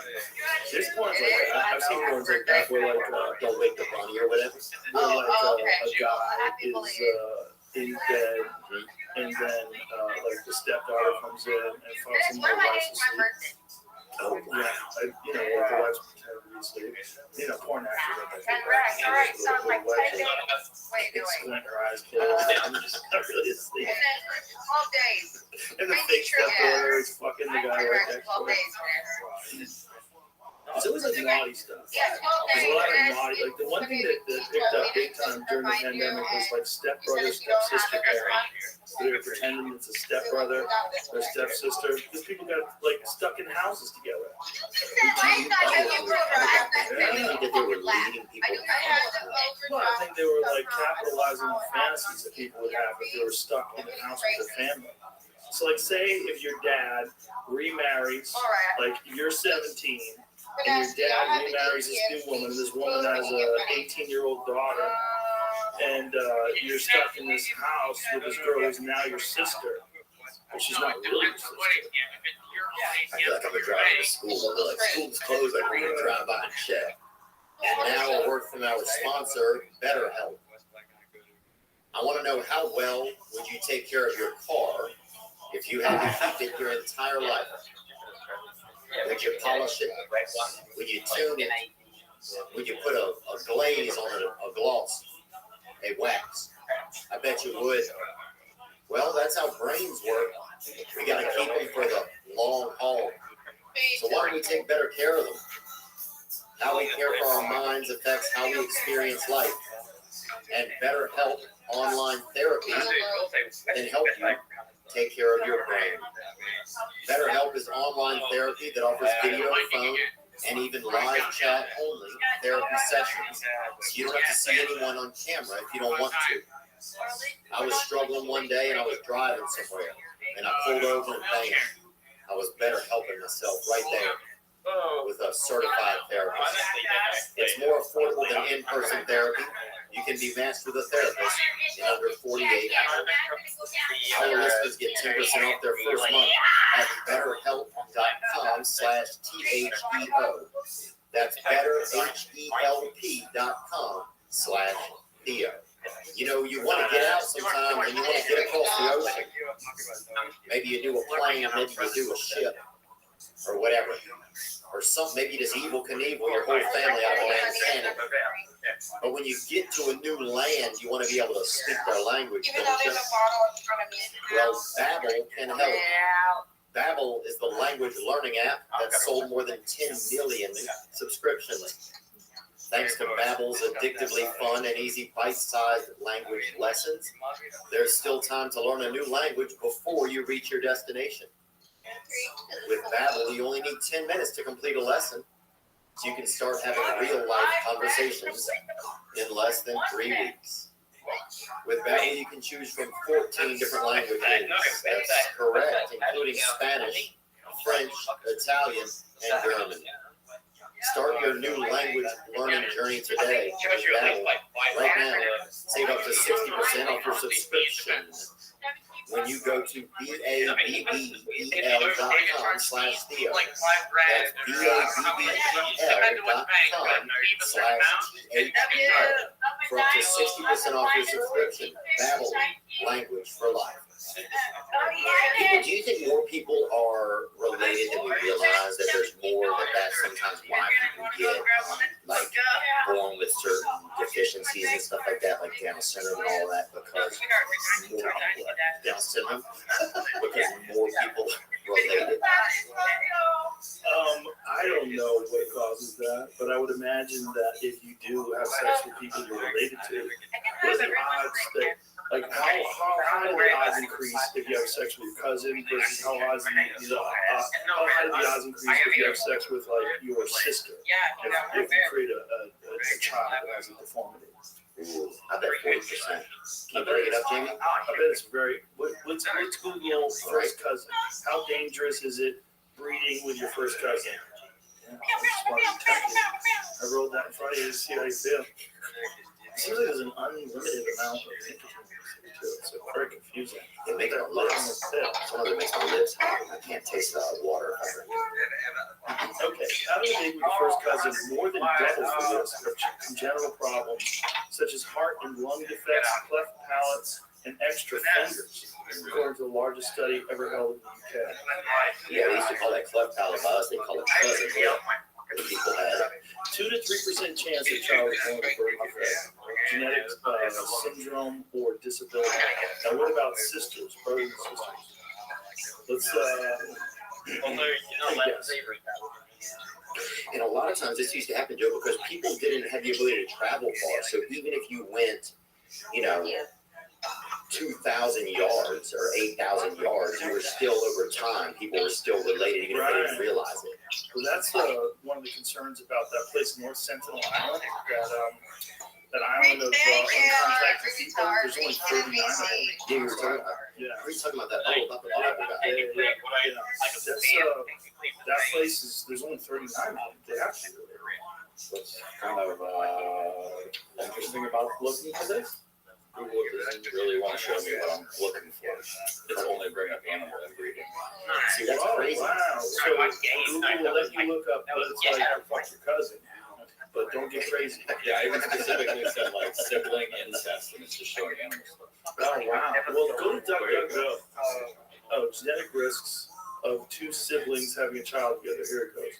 Look at that. Ooh, you're fucking pop that. A curious adult from Texas asks. Is that us? Yeah. The future crime people. Incest laws seem to be socially rather than genetically based, but I'm guessing there are biological consequences too. So what are the exact genetic risks of 2 siblings having a child together? Get down to it. Okay, you're probably right. 2 siblings of kids together have a higher risk of passing on a recessive disease to their kids. Okay, what is the number? Oh, I tell you. All right.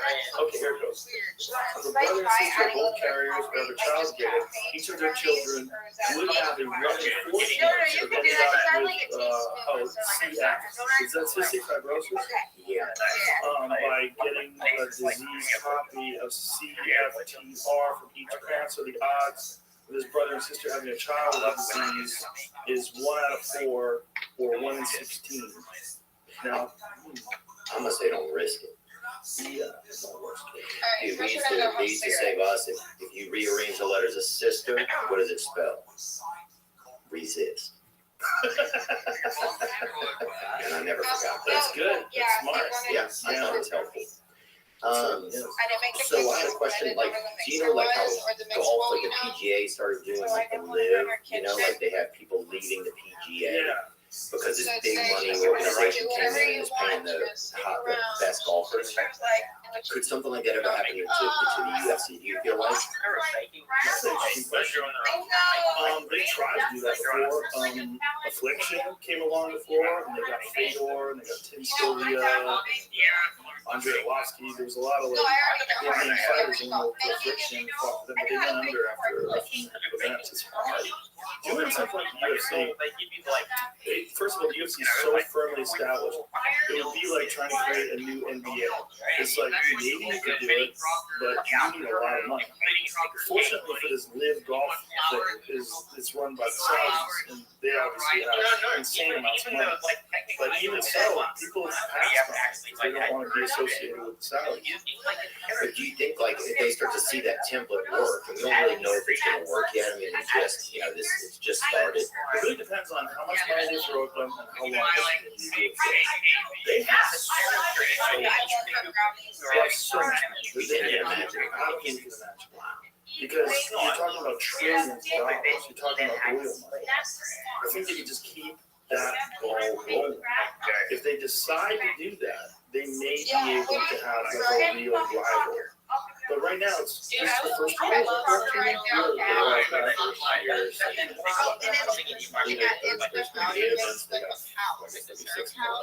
And what does the vibe feel like out there as somebody who pays attention to golf and stuff? Does it feel like it's They don't have a TV deal, so it's all being broadcasted. I would guess that this is a play to get a TV deal. There are still people, they just got a big announcer that went over from, I think, NBC. He's been a long time, 25-year plus guy. He's Dave Ferry. He's got a really like well-known voice for parts of this? Are these guys getting like There is, outcast? for sure, but they don't I seem to love mind that I much. love Because the baking. money's so Before I good. started Money is really cooking, big. They don't have to play golf every week like they had to. Oh, so it's with PGA. Yeah. Right, and like, who's the one guy? Phil Mickelson, is that his name? And apparently he's not playing good. That's the other interesting thing. They're getting paid money. So they don't. It's not performance based. There is performance based. And if they win, to win in a tournament. But So there's less incentive. they're getting like I read a 4.5-year contract right now. Is what most of these guys have. Varying levels of money. 6 figures for some of them. Only 6 figures. Oh, you're talking. On top of another. It's okay, yeah, I'm nervous too. Hundreds of millions for some people. So for them, they feel like, fuck this, is like, stick it out. I'm gonna retire. Yeah. So fuck it, fuck all the stigmas. Yeah. The argument against the player that they're not going to play traditionally where they're over their careers of like The big tournaments that everybody's accustomed to, but they don't have a TV deal right now. right, it's just on YouTube and Man, YouTube is so big. Yeah, but also golf, though, I feel like a lot of people, there's something about, I feel like I see my stepdad watching it on TV. It's like Sunday afternoon. There's a tradition about that that I feel like is really baked into golf. Maybe. I don't know enough about golf. Yeah, me neither. But to answer your question, yeah, somebody could come along and do something like that. It's possible. You'd have to throw a whole Guys, lot I of was money. so bad when I worked in the You bakery. have to get guys that are out of their contract, right? You have to, Yeah. I was in my You have to get guys that are out of their contract or get guys that are on the come, you know, that's like right about to break into the UFC and I want get to them be a French before horse. they, you know, because there's a lot of like really talented guys that are coming up. All these pastries are like. There's a company called One FC that is based out of Asia. No white cream. So And there's a French horn, They put on and then some you fill it killer up with fucking shows. whipping And I cream. watched some of their fighters and some of their fights, and man, these guys are world-class killers. They're really good. But what They I'm easily saying could be fighting I would go home many. and was And then many UFC guys like Mighty Mouse and Eddie Alvarez, quite a few guys that are over there, and they're competing now in One FC. So that's like a viable alternative for some people who don't want to compete in the UFC anymore, or maybe have a more lucrative deal for One FC, but it's not in the public zeitgeist the way UFC is. Like you tell people like, oh, I was watching One FC, what the fuck is that? yeah, they think something's wrong with you. Right, you say UFC, it's like Q-tips, Yeah, you know, make me so a little everybody cream knows what that means. Yeah. Yeah, it's NBA, everybody knows what it means. Everybody knows NFL. Yeah, everybody knows what it Their brand is just, yeah, their brand is strong. I mean, I think if UFC, the fact that it showed up every few weeks during the pandemic was unbelievable. That was so, I feel like it had to bring so many fans. That's when I became like, oh, this is my favorite sport. I didn't realize it, but after like a certain month, I was like, oh wow, this is my favorite sport. Well, once they started doing those events, when everything else was shut down, it opened up a lot of people's eyes to like what could be possible. And so then the NBA started doing events, and all these other sports organizations started doing events with no audience. Yeah. You know, didn't they have baseball games with no audience? Yeah, I think the Dodgers won the World Series. I read my pants and I called my Right. Yeah. I went, Just have empty seats. So we got me her pants and I put them I know you're lying. You worked so long at UFC. Do you feel like that? And I've watched your pace. I remember when I did a show with you in Atlanta, and then you did a show the night before. Then I was sitting behind you, and so like you guys are commentating, and then you go right up into the ring, and you come right back there, and you commentate again. I mean, it was like watching like a. It just seemed like a lot. Like this is a lot, you know. Like you have to have a real pace for it. It's a real job. Yeah. You have to have energy for sure. It blew my mind. Yeah, it's like, and you're doing it for 6 hours. And I sit down for 6 hours and I try not to think. Which is lucky that I have good experience doing the podcast because I'm used to holding my piss for 3 hours, but that's about my limit. So I always have to pee at least once or twice. Ride that bag, baby. You know I like riding that bag. But also, I'm drinking like Monster Energy drinks sometimes, which are like piss magnets. Yeah. They're delicious, but they make you want to pee. Make you want to beat your wife too. I've seen a lot of different drinking monster that you know they're going around with punch. Everybody's a cunt. I don't know if the monster is the cause of it. I think there's probably other factors. Well, I'll say this: it's the beverage of choice of some of those gentlemen. I'll say that. Do you think maybe it used to be? Do you think you'll always work there? Do you ever? I mean, you've done it for a long time, you know. Do you think?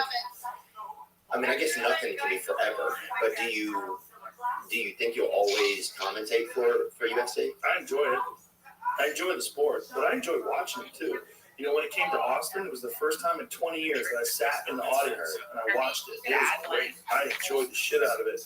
Just no responsibility, just being able to watch. I want to go to more that I'm not going to. Like at the Apex Center, those are great. Because in Vegas? Yeah, because it's a small arena, a small octagon, and you know, you're right there, man, right there with the action. When you started, did you feel like, did y'all have such a strong commentating team? I mean, now I it's used to like, make fertilizer. It's way stronger now than ever. Yeah, it's stronger now. John Anik is a fucking man. He's great, and Daniel Cormier is a fucking man. And, you know, when I get to do it with Dominic Cruz or you know anybody else that you know, I get Paul Felder's fucking great. It's amazing. It's a beautiful job, and I love DC. Like when me and DC hang out and have fun, it's just like he's such a great guy. He knows so much about the sport. You know, 2 division world champion and great wrestler, and just a dude who likes to have fun. Like we laugh a lot. And it's a great job, man. I love it. I look forward to it every time. I look forward to it this weekend. I'm doing this weekend in Dallas. I'm pumped. oh, nice, I don't know who's fighting.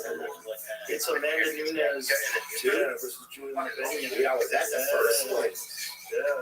Who knows? And Halle Berry was there in the first one. Oh, yeah. That was Halle Berry's a big fan. She's there all the time. Yeah, that was always yeah, Leto was there. Me. He's over here too. Yeah. It's always, I mean, it's exciting. You know, he's a big fan of it now. Mark's like a big. He's a big fan. Really? Yeah. He's super addicted to it. He's training now. Oh, wow. Yeah. They should make him fight other owners of things. There's a little older. Kind of cruel to make him fight babies and stuff like that. Who could he get in again? Somebody that. TJ on martial arts? Yeah. He's a fish and he just had like 9 kids in a month. I heard on Twitter. How fucking efficient is that? I think he's doing it through in vitro fertilization. I'm sure. He jerks off martial arts too. I thought about that. I thought about having a kid via like a machine or something, you know. You think that's the way to do it? I think because I was thinking of having a child with a friend of mine. A guy or a girl? A woman. Damn, Jared. Just want to let you know what you can and can't do. Yeah, Google, what's the percentage of Dudes who can get pregnant. But you'll get confused now. Like, how many men can get pregnant? All of them. They'll say all of them. Today, no one knows what to say. But I think those men are trying to trick other men to bust in them all the time. I think you're talking about trans men. That's what. Oh, I see where they put the ovaries in with a man. No. Like a biological female becomes a man. Trans men. Oh, yeah. Yeah. So when they say two men get pregnant, they just say that. And you're like, hey, I want off. I want off this planet. I can't take your fucking confusing reality. But do you think ever that Mother Nature has a plan, a bigger plan, where in the end it all ends up that we're like trans, like Ben Simmons is like all like cross, you know what I'm saying? Ben Simmons is like a he's a black and I think he's black and white, right? He played at LSU. He's a great basketball player. But he's beige. You know what I'm saying? He's beige. Does it? You know what I'm saying? Does it? There we go. What the fuck? He's probably like, what the fuck, man? I'm a man. Leave me alone, bitch. But if he put a wig on, if he put a wig on and shave, I'm just those fucking arms and hands. Yeah. You get tricked by that guy. You want to. Yeah, you want to get tricked. You're trying to get tricked. You're like, trick me.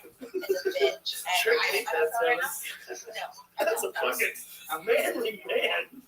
The size of his fucking hands. Go back to that picture. Bro, that guy's jacked. If you think that's a woman, I mean, maybe he is now. I don't know. No, he's not. No. He's 6'11". And two, like, all they He's have giant. is video on Go both Tiger. screens. He's LSU Tiger. But what I'm saying is, What are you saying? here's what I'm saying, man. I can't believe you guys can't understand. I do understand what you're saying. Okay. But I'm just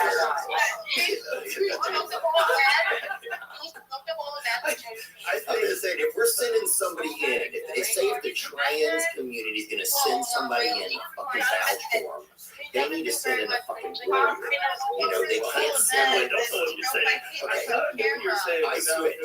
I switched to a new idea. Okay. What I was saying is, do you think we all in the same skin color and in some sort of a trans sexual situation? I think it's very possible that we all become genderless. Yes, I do think that's possible. Yeah, I think that might be what is happening with like microplastics or changing people's hormone systems. I don't know if you know about all that. Do you know about all that? I appreciate There's it. a book called The Hackdown by a woman, her name is Dr. Shanna Swan, and she came on the podcast and she explained that there's certain chemicals that are in plastics and some fertilizers that are disrupting the human body endocrine system. And it's causing people's penises to shrink, balls to shrink, sperm counts are lowering. And one of the ways they find out about this is the size of people's taints. Yes, in male mammals, the taint is 50 to 100% larger than female mammals. So like when they pick up a gerbil, that's how they can quickly tell whether or not it's a boy or a girl, is by the size of the taint. And when the introduction of phthalates, it starts with P-T-H-A-L-A-T-E-S, I think it's how you spell it. You say phthalates, and phthalates are a type of chemical that disrupts the human body, and because of the use of petrochemical products, the increase of phthalates into the human body from contamination has caused people's taints to shrink, balls to shrink, dicks to shrink, sperm counts to drop, and miscarriages to go up. And they think that if you think about that, like that is like causing gender to just kind of compress and to become like more ambiguous. And in the future, if that continues to happen, what does that mean? Like, do we become genderless? And then what do we do to try to keep the human race alive? Well, we may revert to genetic engineering, like some sort of medical technological intervention, so we breed from like splicing genes. We get it up males and you get it up. Yeah, and that has always been what's crazy about this. Is, although this sounds nuts, we're talking about it now. For decades, people that have been abducted by aliens have always said that aliens are performing experiments and making hybrids with human beings because their genetic material has run stale, because they're breeding, or they're rather reproducing through genetic manipulation rather than through sex. They don't have sex change. They need our material. But because they don't have that in them. So that might be where all biological creatures that develop technology in our case, involves all plastic. The more technology, the more plastic. The more plastic in the bodies, the more the body becomes genderless. Why? And is it, since there's plastic in our water, like little molecules, does that affect us too? Do you think? Yeah, definitely does. Yeah, we found a statistic, it's a little misleading, but the statistic is every week, the average person consumes a credit card sized piece of plastic through microplastics. Yeah, That's a lot. but then Jamie found out that the way they calculate that is like worst case scenario. Like some dude who really likes it, sucks on the bottle. A lot of chewing on vibrators. Or chewing on, yeah, chewing like that dog is how they do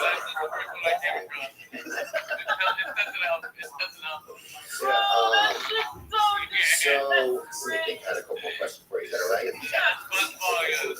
all right?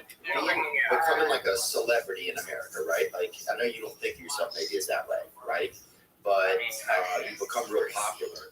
Is it hard to keep it from like affecting your family and kids and stuff? Does that ever get like scary and stuff? It definitely will affect everyone around you. you know, and it affects people in a weird way where like people like contact family members and ask for things, you know, which is like weird.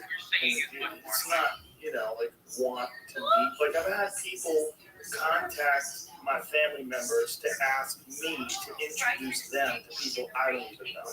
Yeah, because there's someone so celebrity network you become a part of, you get a card. Like, hey man, you got 15 million Instagram followers, here's your card. Yeah. Call everybody on the list. And, you can hook up your friend with Marky Mark. Yeah. And does it get scary having kids that are like, you know, does that get scary at all? Like, It all been scary. Yeah. It's scary. It's weird. You know, like having that many people, like I get a lot of people contacting me saying they've got chips in their brain. And I'm talking to them about a chip in their brain. Not just one, like multiple people. I used to have a woman like that who would come to my shows in Texas, dude, and her chip kept telling her to fuck me, dude. That's the crazy part. Did she listen? I'd send her away like so many times. Was she hot? She was hot too. Damn, why'd you say no? Because I just thought it was like a scam or something. Shut up, Vanessa. I thought it was like some kind of a setup or something, you know, like I just got scared. Because that's scary when somebody tells you that. You got to think of that too. Imagine if you're a guy and you're worried that every girl you meet is trying to set you up. You know? Or you're just going to say, well, that's weird. Everyone you meet like a hit woman who's trying to feel information, she's rushing by, she's trying to record you fucking. Oh, even if I ejaculate, dude, not you know, I'm not, you know, I'm doing okay. But I'll even walk out of the room backwards, you know, just to make sure, you know, like, How does that all? just to grab so I can see if anybody's using any of the seeds or anything. Doesn't Drake pour hot sauce into his condom? Is that real? Yeah, The story that went around, real for sure. Could tell you a bottle of Tabasco by her bed. look, that's the point. He's to step his advertising up. That's all I'm saying. Excellent. Excellent hot sauce. It's very good. It is good. Oh, Very God, delicious. yes. It's a vinegar-based Louisiana hot sauce. It's hot enough, but it's nothing crazy.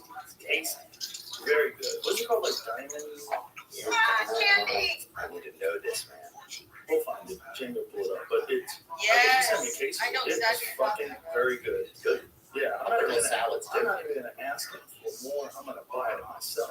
Oh, yeah. Poirier's Louisiana style hot sauce. You can buy it on Amazon. Hey, look at it, dude. I can fun test. Yeah, there it is. It's good too. When someone makes something like that that's good, I appreciate it. That's a legit hot sauce. Dustin has some really good hot sauce. Yeah, good He's a stuff. good dude too. I like him a lot. Yeah, Dustin's neat, man. He's really, really funny, too. He's a fun dude. He's a fun dude to hang out with. And he likes to cook, too. Do you think that Nate Diaz fight is just like do you think he's going to care about it? Is that impossible for him not to care about it? Versus Hamzat Chimaev? I mean, he has to care about it. Hamzat is a fucking assassin. Yes. Hamzat is a terrifying human being. And I named my bearded dragon after her.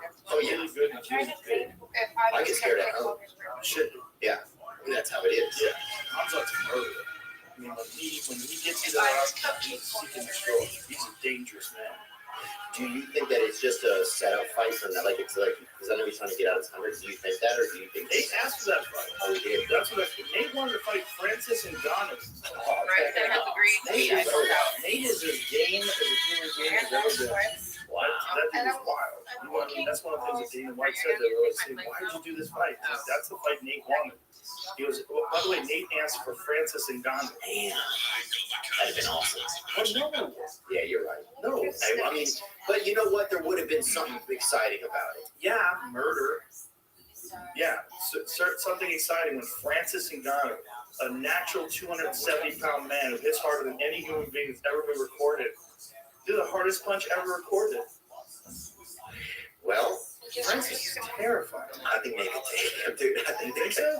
I don't know. I don't know. Nate just never ends, bro. He can't. You never look. Yeah, that's true. I hope so too. There's certain things that you just can't. There's certain physical attributes and advantages you cannot overcome. It's not saying that Nate isn't an amazing fighter. Nate is an amazing fighter and has been for a long time. I mean, you can go way back. Nate has been submitting people for a long fucking time. He's a tough motherfucker. Yeah. Francis is gigantic. I'm listening. Francis is gigantic. Why do you think gigantic people come out of Africa? Well, I mean, gigantic people come out of Iceland. Gigantic people come out of areas where gigantic people met and bred. You know, and Francis' father was huge. I don't know how big his mother was, but, you know, there's a lot of giant people in the world. And we find other giant people that fuck. They make big humans. Yeah, they should. That'd be an only thing if I get giant people fuck. Yeah, big giant people fucking. I bet you would love that. There's OnlyFans where you only got together with other giant people and fucked. I'd watch that. And then have a little person who can watch it.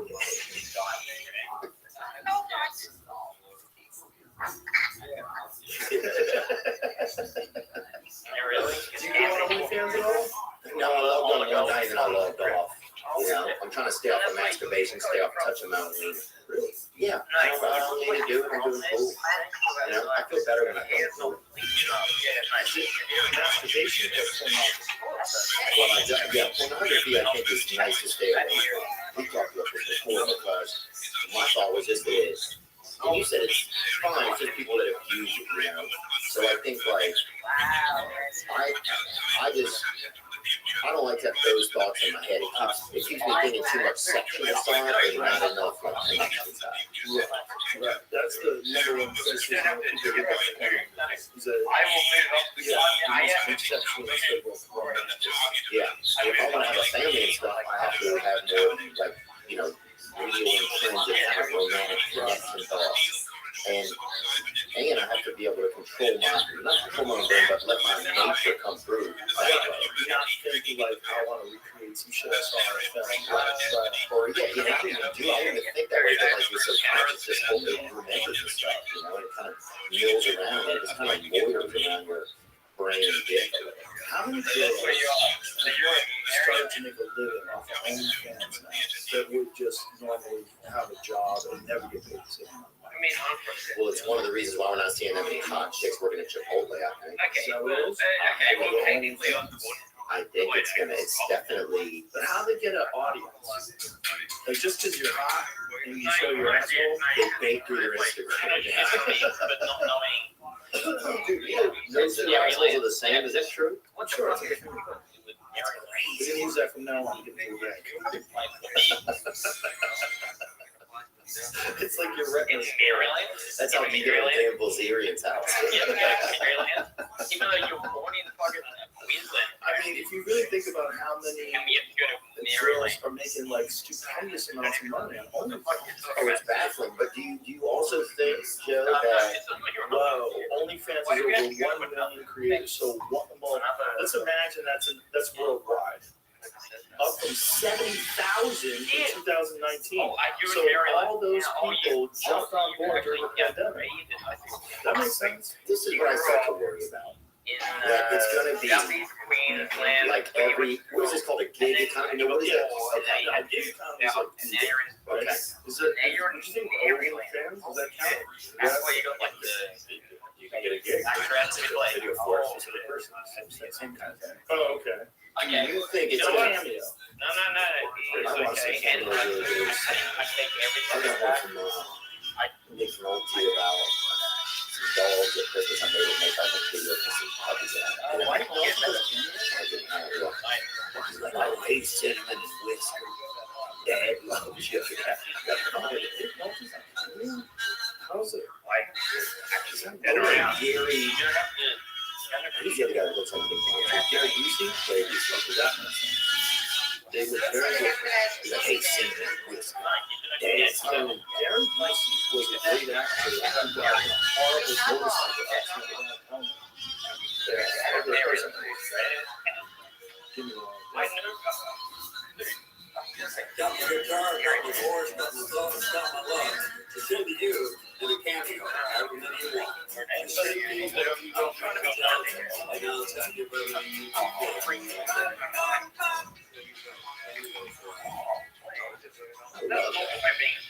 Does that make you feel good? Does it make you feel good when you do it? No, maybe you just wear a helmet. Oh, you think people are taking advantage of him? But that's what happened. He got in a motorcycle accident without a helmet. Got in LA, didn't have a helmet on, and crashed his motorcycle and bounced his fucking head off the curb. Yeah, that's serious brain damage. That's so you can pull that up. I want to say that was from like the early 2000s. He had a serious. That's why one of his eyes looks different from the other one. His fucking skull got crushed. In 1988, the actor, then 44, had just picked up his Harley Davidson from a shop when he tried to maneuver around the bus and accidentally turned too hard, started skidding, and hit his back brake, causing him to fly over his windshield and land directly on his helmetless head. So that is when things went sour. And his hair's still good. So they had the Harley scar and stitch his head back. That's unbelievable. Well, this is my question. Do you think it's going to get to a point, right, where if we start losing jobs, right, and there's less jobs and more people are on like OnlyFans, right, that you're basically going to have chicks out there, like literally people, women holding each other at gunpoint, like, you know, subscribe, stuff like that. Like, you know what I'm saying? Like, I don't know. you know, help. Jamie, can you pull up some help? I need some help. Like, I always have this vision of like two Uber drivers, like, you're gonna be mine. You're my rider. You know what I'm saying? You're my, like it's like people, like, it's all just digital, it's all online. It's just like people just like, subscribe to me now, you know, like literally at gunpoint. Like that's how bad it's gonna be. I don't think that's gonna happen, but I think there's gonna be a lot of people that are doing that to make a living. The problem is, where's the money coming from? Is it gonna be subscribers paying other subscribers? Is it gonna be like a hierarchy, like someone who makes like $1 million a month paying someone who makes $100,000 a month, who pays someone who makes $10,000 a month? All right. Is it gonna be a pyramid scheme for pussy? Yeah. I don't want to get by a fake pussy somewhere and put it out there. I don't think that's good enough. I think you have to have the whole body attached to it. Like, what do most girls on OnlyFans do? Do they show like bikini pictures? Like, what are they doing? Showing feet? There's bikini pictures. I know that there's like meetups where like manager companies like have them all go to like a location together, like it's a beach. And then they do like, you know, tit touching and like, you know, They get together and smelling each other's, you know, like oh, stuff. and so that gets everybody excited, and then they get more like. So they have Stuff managers. animals do, like stuff animals do before the owner pulls them away real quick. I heard that a lot of these girls, when they're interacting with people online, they're not really doing it. That they hire a company, and then someone writes these letters. Because like, you feel like you're gonna respond to people and text them. Like, how many of them are you gonna do this? Like, how many can you? How many days? I mean, how much hours in the day do you have? And if people don't know how many you're responding to or doing, like if you have, like, say if you have 1 million subscribers on OnlyFans and you get 100,000 messages a month, maybe you just have a person, like a service who writes like sexy things, like thank you, sweetie, heart, kiss, blowing kiss, you know? Yeah. Like, yeah, you're so sweet, even as a fat guy, right? You know? Do you remember Marilyn Martinez? Do you know Marilyn Martinez? Marilyn Martinez was a comic at Kunstler and very funny. And she used to do back in the day. That's when she was starting out as a comic. She would get on the phone with guys while they were jerking off. She was talking to them. Yeah, I think I just wonder if it's gonna come to that where you guys have, you know, people just have to jerk off and that's what it is. You know, I got muted from Thursday. Why? It was probably just why? Did you post? Like, what did it say in the caption? Read it. It's at the back. Yeah. You look at what the aliens look like. What do they look like? Sexless, genderless things with big giant heads. yeah, I think they have the highest form of fucking Alzheimer's. They might have Alzheimer's too. They can have it all. I mean, at that point, they I can have it. was trying to say Asperger's. Well, Asperger's have a different thing too. It's just, I got ass. it's a lot. Right? I wonder if it's like a doctor. Is it Dr. Asperger who figured out Asperger? The meme I just made, I just deleted now on Google. Let's find I out. didn't even do it. Ron Asperger? Yeah. Yeah, probably. Like the Maybe guy they'll out of Seattle. Maybe they didn't I was file. thinking that from that 40 That's drink crazy. agreement was Word in it. that's unfortunate for. The bachelor has all it. Mm-hmm. Exactly. That's crazy. That is actually So crazy. let's find out where the name. That is Yeah, no, that very much so. That's a dude. On That's that. a good program whatsoever. There it is. You feel like what? That was perfect. Automatic That's view. perfect. And like the feeling you probably are not.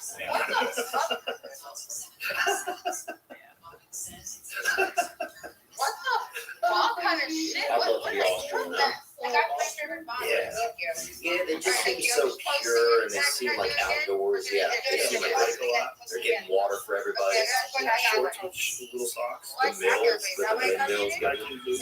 beautiful flowers. And probably crazy sex, too. I think so. I think Austrian, yeah, and you don't see a lot of porn or anything. I think they keep it really, they're kind of like, they feel almost to me like Disney. Yeah, like kind of whimsical, but like also very like, stick to an old script. Pull up some, So that's what I got to do. Yeah, I need yeah, very explanation why the Disney fuck princess would looking. what? What nationality is known to have the most beautiful women? Do you think there's like a consensus nationality that has the most beautiful women? I don't know, but I know that I've thought poorly that there's so much jerking off in America when you could have done it in places. Yeah. Like it's a small world, like you ride.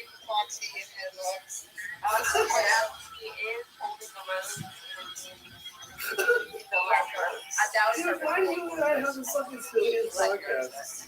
Oh my god, I got a great podcast with Rich from Richmond Girls. You talking about cars, and then you come in here. You started with them. I saw you talking about horse sex.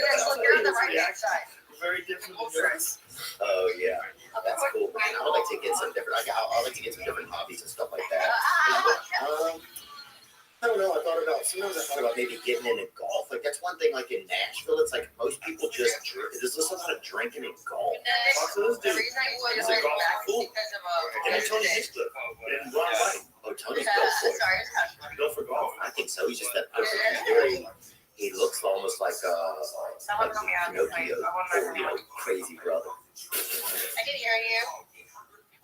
You know what I'm talking about? Pull him up. Pull up Tony Hinchcliffe. It's probably already a comparison. Tony Hinchcliffe side by side with Pinocchio online. Dude, that was so much fun, man. It's interesting. You guys definitely made a good case for Austin. Yeah. We're having fun out here, man. Yeah. You get to see it, right? Yeah. And how wild these shows. Tonight's gonna be wild too, so Really good. Peter Piper picked up check. Yeah, a lot of good comments out there. A lot of good comments on stage. Yeah, just fun. Yeah, it's, like you said, having a sense of community is really important. look at Do you remember Pepper? It looked like there with the mic at the ice house. That doesn't look good. It's almost like his hand looks like it was pulled up by a piece of cord. yeah. To the right, one more please. Right there. Yeah, looks like his arm is hanging from his tree. You're helping out here with mine. Yeah. Fuck Geppetto. Yeah. I'm trying to think if there's anything else that I wanted to ask you, Joe. I think we covered a decent amount of stuff. Yeah. We definitely did.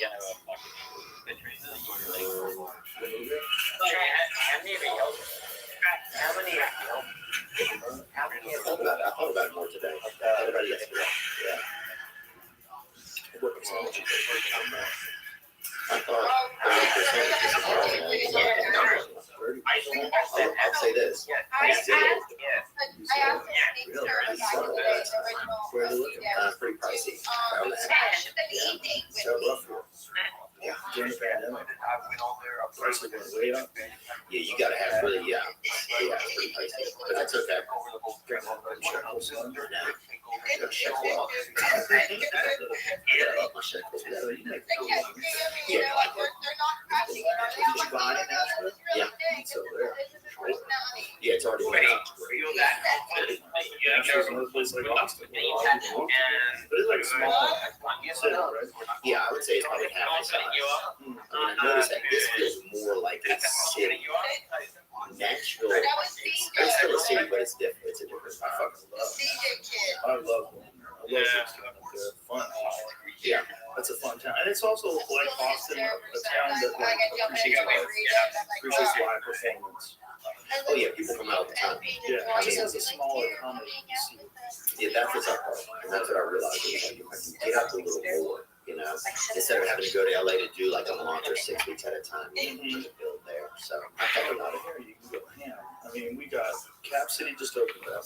We have the Vulcan. We have Creek in the Cave. We got My Club is kind of open, and we have there's a bunch of satellite rooms, a bunch of smaller rooms that are outside the area. A lot of open mics and different places where people perform. I mean, and since the pandemic started, it's exploded. And definitely since Phil Tony moved here, we all moved here, and Vera moved here, and Tim Dillon, and all these other folks. Duncan moved here. I know, I'm always so it's really special. Yeah. Did what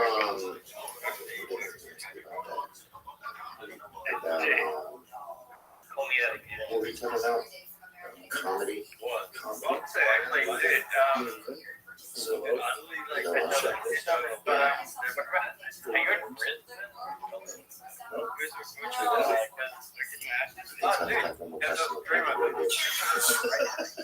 Notice I got 8 seconds. No, that's good. I feel like because I feel, you know, this is good. This is like a good consideration of if I'll come here. You know? Oh, I was gonna try it for one. Yeah, that's what I was thinking. I'd do 1 month at Airbnb. That's a, you know. That's a great this is my question. So sometimes I've had times in my life where I've thought too much about regrets and stuff in my life, right? Yeah, we talked about that some in the past. I feel in the past, attaching myself to the past. Has there been anything along the journey that you kind of regretted? And then how do you deal with it? I mean, individual choices and mistakes, yeah, but ultimately you learn from them. So like, no, because like even the regrets, the bad things or the stupid things, you learn not to do bad things or stupid things. You know, all those things are beneficial in some way. You know, if you like, you did something that resulted in his death or something horrible like that, yeah, terrible. But I've been very fortunate that hasn't happened. But the dumb shit that I've done or the bad mistakes that I've made, they've taught me. You know, you learn. Like, that's why failure is so important. Like, failing and fucking up and making mistakes. Very important. That's how you learn. See, the bad feeling that you get from something that you should have done or wish you didn't do or wish you did better, like especially failing at something where you half-assed it and you feel like a fucking loser. That just teaches you to get your shit together. Well, you have such a good ability to learn from those things. Some people, I think, it's just like it's repetitive. That's dangerous. Yeah, it's dangerous to dwell on past mistakes because people sort of define themselves by the worst moments that they've ever had. And if that's the case, like some people are stuck in high school. You know, they're stuck in failures that they had like when they were first getting jobs. They always think that they're a loser. They don't like the feeling of failure, so they keep low expectations so they never have to feel that. You gotta get through bad feelings. You gotta get through failure. It's very important. And you get through it by just picking yourself back up and moving forward again. But it's hard for a lot of people because that sting, they never get over it, the feeling of failure. And they don't have a good support system, like good friends. So having a good community of friends is very, very important. Because you feel like, if you've been broke up with you, and you feel like you're the worst, you're a fucking loser, like you're a piece of shit. But then you go out with your friends and you have a few laughs, and next thing you know, you're laughing, and you're like, we'll be all right. And then maybe you need a new one. Yeah. You're gonna be okay, and then you learn from the last mistake. Yeah. That's like, it just, those feelings of failure are so hard. They're so hard to get over, and they overwhelm people, and some people can't get past them. And then every time some new thing comes up, when you have to rise to the occasion, you have to perform. Every time you fail, and fucks your head up. You think I'm a fucking loser, I can't do this, I'm gonna fail, I'm gonna fuck up. You know, like, how many times have you had a bad set, and you're like, God damn, I can't do this. I suck at comedy. That's just it, I just suck. And then you define yourself that way. You really not. Yeah, I do notice, thankfully, they never have too bad of a which is kind of interesting. well, you learn from that one, and you like coming out going crazy for the next show. Yeah. Maybe academic experiences. And you feel like you learn that from somebody, or you always just have that kind of intuition? I think you get your ass kicked. You come out with your ass kicked. You either quit fighting, or you learn how to get a lot better. And you get your ass kicked in training, which happens all the time. You learn from those mistakes. You're stationary too much, or maybe you tell us that too much, or maybe you got tired, you haven't been doing your cardio. Those failures that you have for martial arts are so consequential because you get hurt. Like you physically get punched, and then you don't want that to happen again. So you gotta either quit or get way better. I like that. That's great for a lot of my listeners. A lot of guys, or just a lot of guys, just trying to keep going in their lives. Yeah, I would everybody. My listeners, your listeners, anybody's listening to this. Yeah, just people out there. Yeah. That's why there's so many self-help books. That's why there's so many motivational documentaries and motivational Instagram pages. Is because people need stuff like that. They need something. And generally, the best version of it is coming from someone who's experienced photographs. Yeah, I appreciate it, man. You're like kind of like a library. I was thinking about this the other day. In a weird way, you're like kind of like a library. That's interesting. Because you just have all this information that's passed through you, and you're able to like kind of, you're almost like a cleaners. At the cleaners, if you ask a question, then it goes and gets the information and brings it to the front. And it's like kind of, it's cool. It's a nice skill. Because I was even listening to an old episode of ours, and there was information and like kind of suggestions and guides and shit with me in there that were still resonating with me today. So it's pretty cool. So, thank you so much, bro. I appreciate your time. I appreciate you. James. I started using organic recently.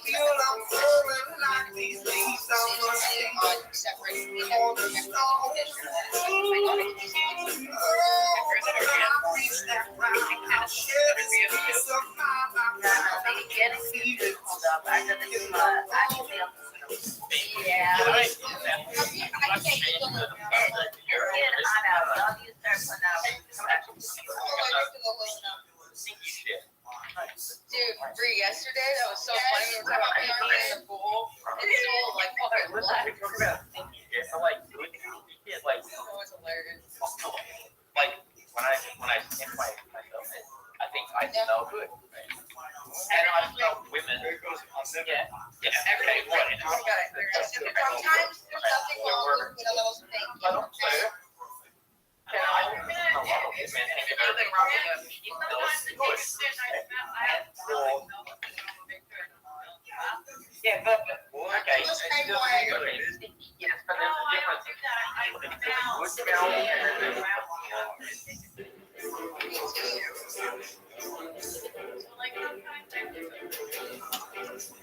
No, it's been proven that we like the scent of our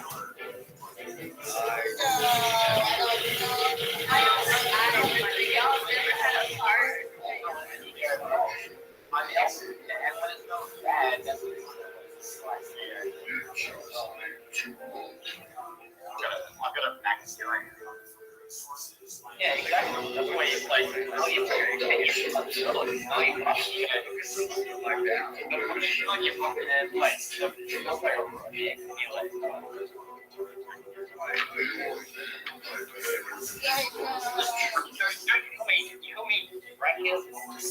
can I get a mute over here?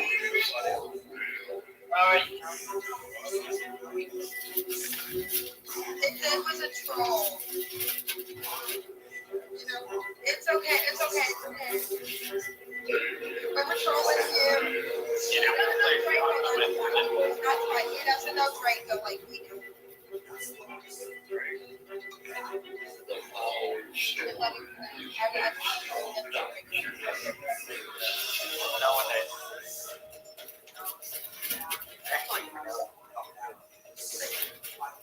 No, it's Draco. It's someone in our group. No, sir, there's a friend in here that's named Draco, and I've got the same name. We're talking about a real person named Draco. Yeah, I am a real person. Yeah, but we didn't catch our friend Draco.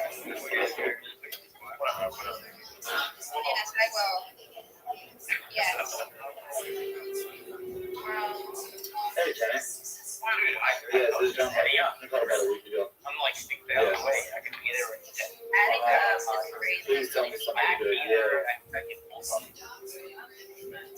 do you mean? You got something to listen about this, huh? The property? There's no way. I have unscheduled business. You gotta be kidding me. You gotta be kidding me. No. I thought y'all had all the information. All y'all's agents have everything else. Okay. Well, maybe I can get some other agent. But this property's mine. Wait now, what's going on? All right. Well, you have a nice day too, man. I'm not gonna pay you.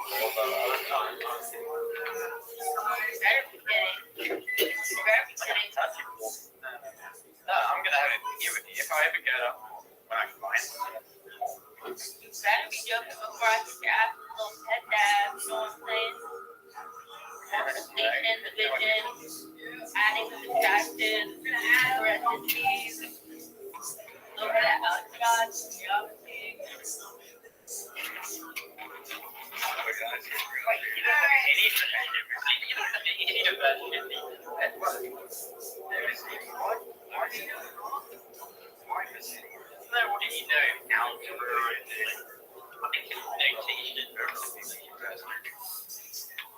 Alright, time to cook the brownies.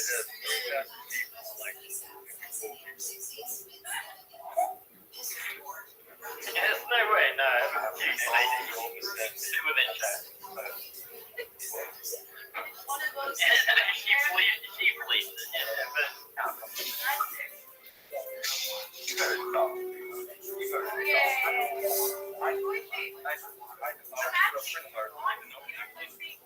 I'm trying to tell you. Okay, she's an OG of mine. She's a really good friend. She does yoga, work, she goes on dates with dudes, blah, blah, blah. But she was a really OG of ours. She was like, Sweet honey bear? Is it sweet honey bear? yeah. Well, They love talking about this stuff. It's like, whenever it comes out. She's a homie. She's a homie. Dude, I was down for that doing yoga. Girl, y'all were fine the other day. She threw shit behind her back. Free. Don't have a fake personality. You gonna die. Let me talk to this, bro. I can't back up off the man. We were in BC. It was you, and I were in BC with Melissa. They came in and chased her off and he started shit. Yeah, and then they brought her back again, and I told my man, I said, that's right. I said, bitch, don't come to my man.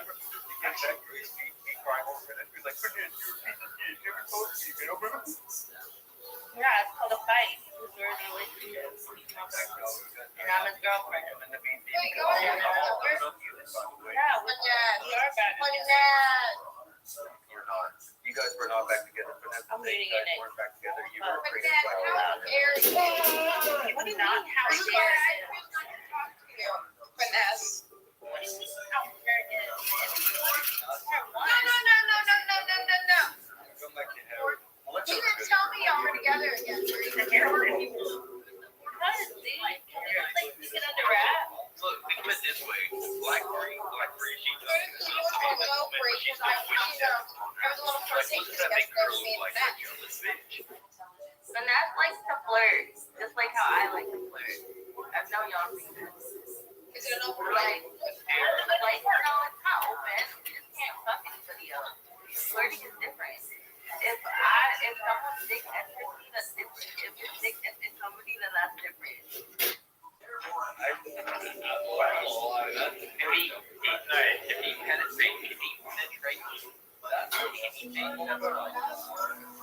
If he penetrates anything, and if he including a pocket.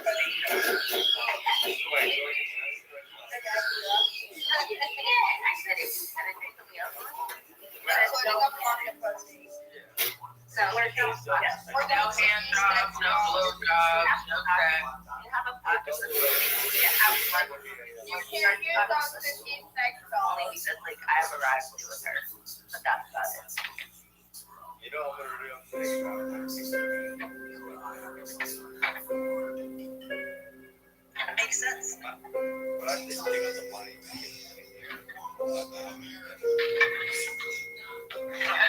It's not what Tiger Ratchet. Come on. He's gonna go down. He actually called himself a liar. That he was with it. No, man. Yeah, go private. Yeah, but you can't kill it. You can't even kill that. What? What you can have? Yeah. Hey. I just heard that you already don't do it again. That's what you're talking about. Yeah. What are you talking about? No, what are you talking about? It's about Maybe I appreciate others. I appreciate you next to this. Alright, I got they had it right. Yeah, they're like not like anything. Well, what do you do? I got I said, Jesus. He just wasn't real. You can ask me that. I read, I pretty Andy, I live it up, I drive. Make a girl. My dad, my props, my good king late on there, my exclamation point, my Bree, I love you. You better be fucking resting, goddamn bitch. If you're not, I'm coming to Mexico. I'm Michigan. You better be ready. Uh-oh.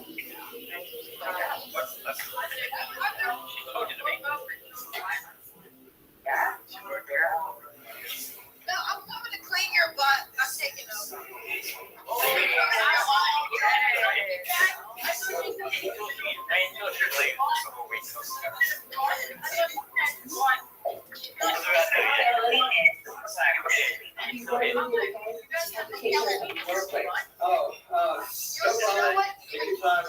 I gotta get together. I'm gonna come and help. I'm gonna help you with the cleaning. I'm gonna help with the heavy lifting. You and I got this.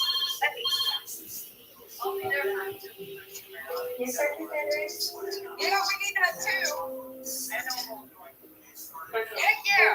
Let's bring in Kat. She's a mom too. Alright, I'll be back. She's ready to see. Oh.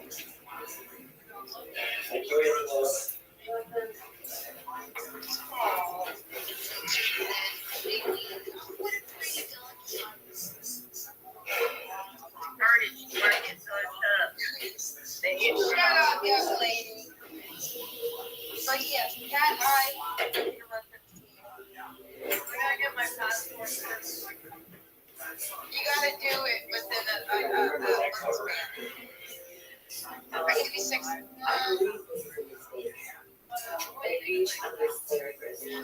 Oh, okay. Well, then we got something time. Exactly. Say to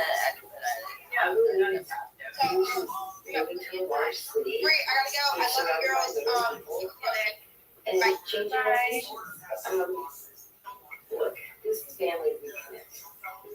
In a remote location could, in my opinion, reopen the possibility for further. Ew, don't say that.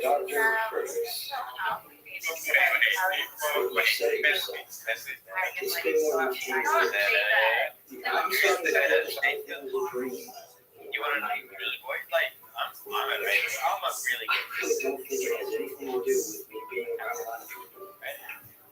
No, bro.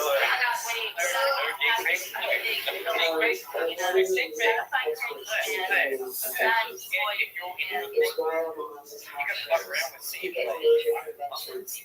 Not to mention I try to tell you not to do the E-man. To find for a good remember student. I'm actually like, no. I'm actually on the side and Asian. this is the one thing I'm 100% sure of. It most certainly did. All right. No, I'm not going. I believe you were able to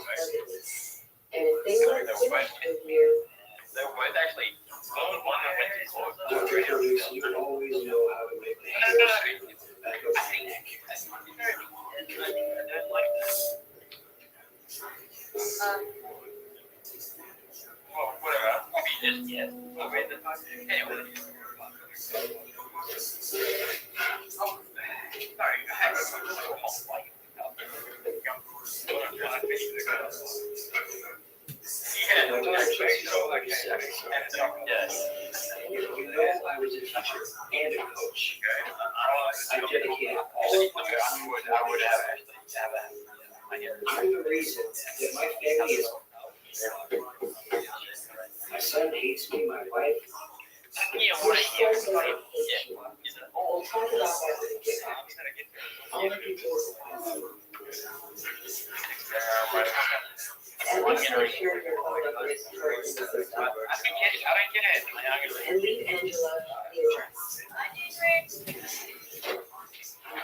Your major back. I should have like on the rich I'll be checking on you. Doc, don't worry. One reconnect weekend, and I'll be back before you. I don't fucking know anymore. I guarantee you, everything will be just fine. No, I'm gonna ring. Actually, what do you have? Okay, I'm gonna look at Why do you think that most of the chicks are only one or two? They were never wife's objection. And I believe it's because you're powerfully hypnotized. Look at the basket. Oh, no.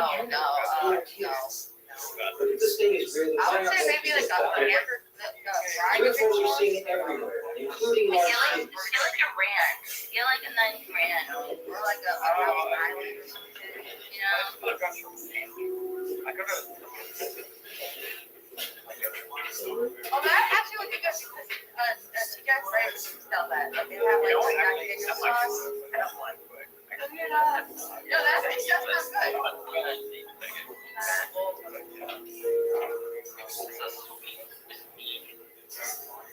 You're not a nobody to me. No, that sounds good. You're somebody,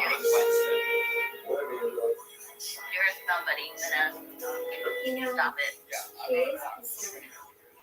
And all the years that I've been working with them, I'll tell you this, Dr. Frederick is my friend. That's enough.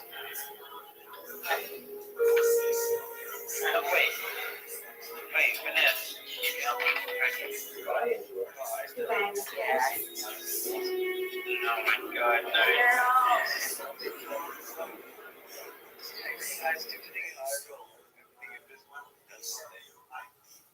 Stupid. It's not even real. You're looking good. You can't take your roles and show it on like a job on a resume. You can't rate on the street.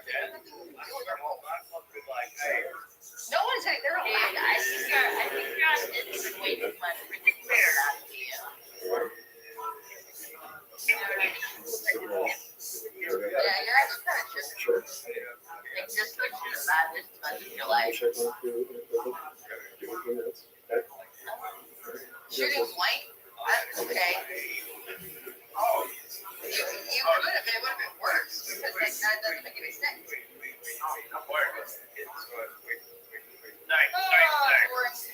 Never responded to things.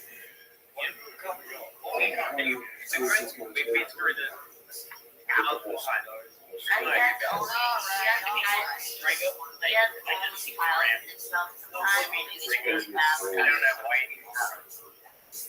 Anyway, I just think I'm gonna with lots of years. It actually worked. Yeah, the big rings.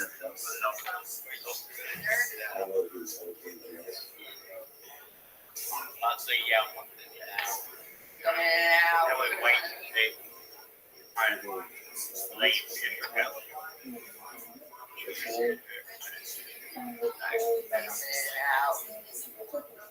really good. Whatever I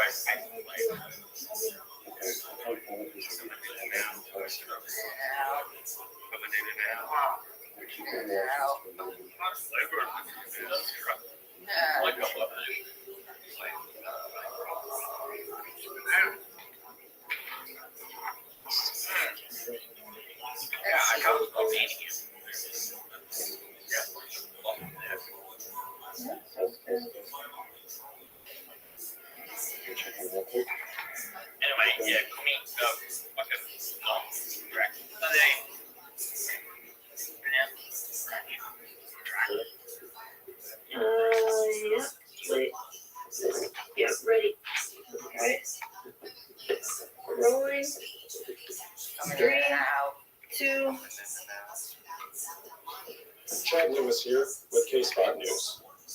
I'm speaking with a Mr. Albert Haslow, who claims he was abducted by aliens from this field directly behind us. Albert, tell us what happened. Well, 2 weeks ago, on Saturday, I was in the field back over there. That's what they took. On the line, as you know, college graduate.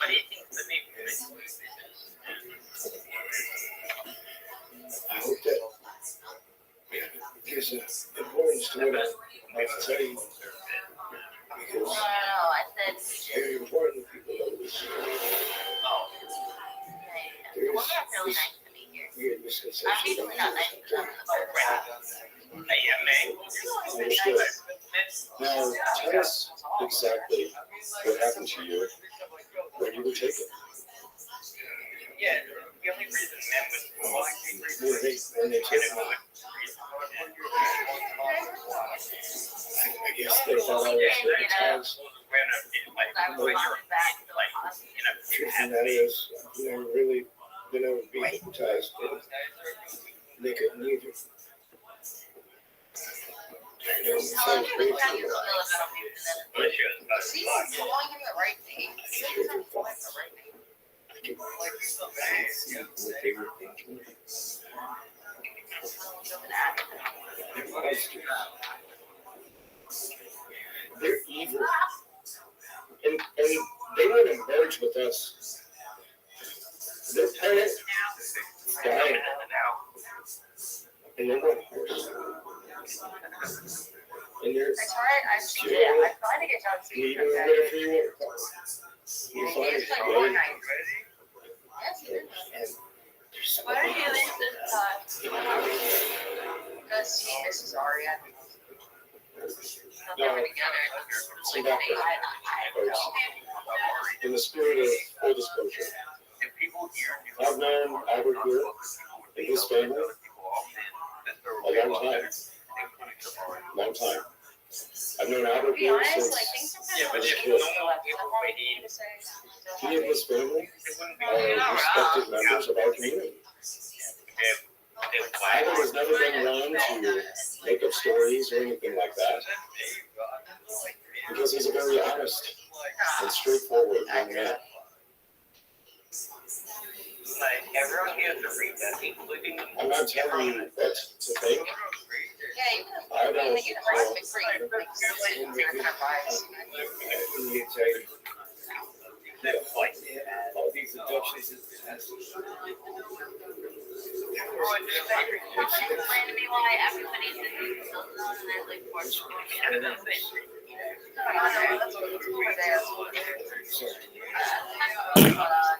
Can you imagine what cat thinks about the house?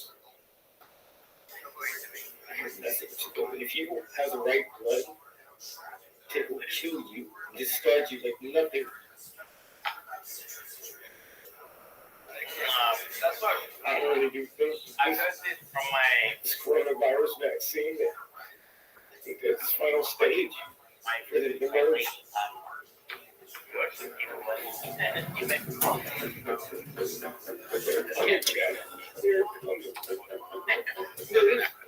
There's so many ladies here. You don't understand.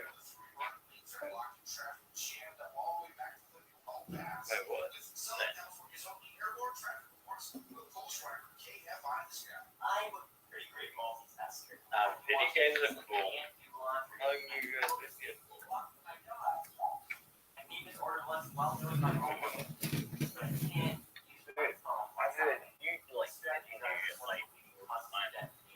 Every time I do it, they're like, you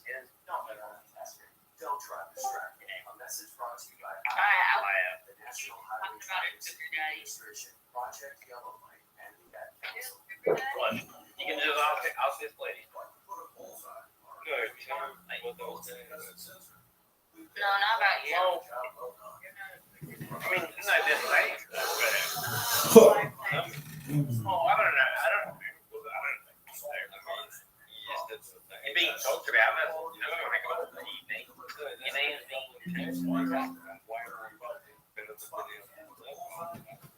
Yeah, you didn't even mention whether it's good or bad.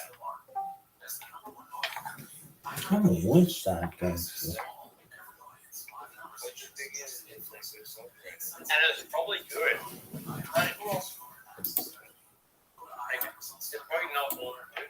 It's probably like, just tell me the bad thing. No, I don't know. Yeah, I'm like, How would you, as a higher intelligence, represent yourself to a lesser intelligence? Do you think they saw what they say they saw? It didn't just start showing up in 1947. How hard do you think it is for aliens to communicate with humans? What do we believe in? We believe in technology. So you're supposed to form with technology, right? But the common thread is you're not alone. And there's something that's here with you. And there's something that's, as you said, watching you. You are a professor at Stanford studying the biology of the human organism at the level of individual cells. So let me ask first the big, ridiculous, philosophical question. What is the most beautiful or fascinating aspect of human biology at the level of the cell to you? The micro machines and the nano machines that proteins make and become, that to me is the most interesting. The fact that you have this basically dynamic computer within every cell that's constantly processing its environment. And at the heart of it is DNA, which is a dynamic machine, a dynamic computation process. People think of the DNA as a linear code. It's codes within codes within codes, and it is actually the epigenetic state that's doing this amazing processing. And if you ever wanted to believe in God, just look inside the cell. So DNA is both information and computer. Exactly. How did that computer come about? A big, continuing on the philosophical question, but it's this both scientific and philosophical. How did life originate on Earth, do you think? How did this, at every level, so the very first step, and the fascinating complex computer that is DNA, that is multicellular organism, and then maybe the fascinating complex computer that is the human mind? Well, I think you have to take just one more step back to the complex computer that is the universe, right? All of the so-called particles or the waves that people think the universe is made of, and appears, to me at least, to be a computational process. And embedded in that is biology, right? So all the atoms of a protein, et cetera, sit in that computational matrix. From my point of view, it's computing something. It's computing towards something. It was created in some ways, if you want to believe in God. And I don't know that I do, but if you want to believe in something, the universe was created, or at least enabled, to allow for life to form. And so the DNA, if you ask where does DNA come from, and you can go all the way back to Richard Dawkins, the selfish gene hypotheses. The way I look at DNA, though, is it is not a moment in time. It assumes the context of the body and the environment in which it's going to live. And so if you want to ask the question of where and how does information get stored, DNA, although it's only 3 billion base pairs long, contains more information than I think the entire computational memory resources of our current technology. Because who and what you are is both what you were as an egg all the way through to the day you die. And it embodies all the different cell types and organs in your body. And so it's a computational reservoir of information and expectation that you will become. So actually, I would sort of turn it around a different way and say, if you wanted to create the best memory storage system possible, you could reverse engineer what a human is and create a DNA memory system that is not just the linear version, but is also everything that it could become. When we're talking about DNA, we're talking about Earth and the environment creating DNA. So this, you're talking about trying to come up with an optimal computer for this particular environment. Right. So if you reverse engineer that computer, what do you mean by considering all the possible things it could become? So who you are today, right? So 3 billion bits of information does not explain Lex Friedman. Yeah. Doesn't explain me. but the DNA embodies the expectation of the environment in which you will live and grow and become. So all the information that is you, right, is actually not only embedded in the DNA, but it's embedded in the context of the world in which you grow into and develop, right? But so all that information though is packed in the expectation of what the DNA expects to see. Interesting. So like some of the information, is that accurate to say is stored outside the body? Exactly. Yeah.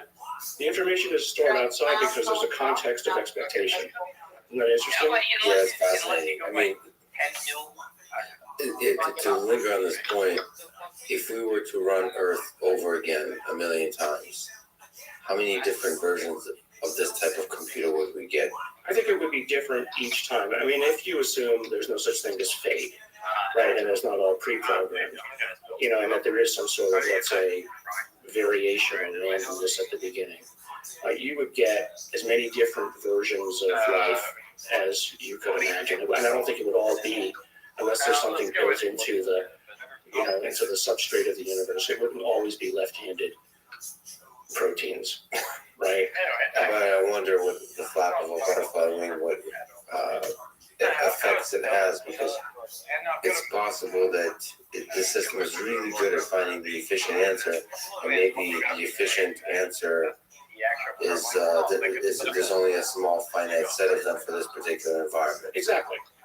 That's the kind of, in a way, the anthropomorphic universe of the multiverse expectations, right? That, you know, there's probably a zillion other kinds of universes out there if you believe in multiverse theory. We only live in the ones where the rules are such that life like ours can exist. So using that logic, how many alien civilizations do you think are out there? There's like trillions of environments, aka planets, or maybe you can think even bigger than planets. How many lifelike organisms do you think are out there thriving? And maybe how many do you think are long gone that were once here? I think, well, innumerable. I think in terms of the much greater than zero. I mean, I would just be surprised what a waste, right, of all that space just for us, if we're never going to get there. That would be my first way to think about it. But second, I mean, I remember when I was about 7 or 8 years old, and I would love if any of your listeners could find this National Geographic.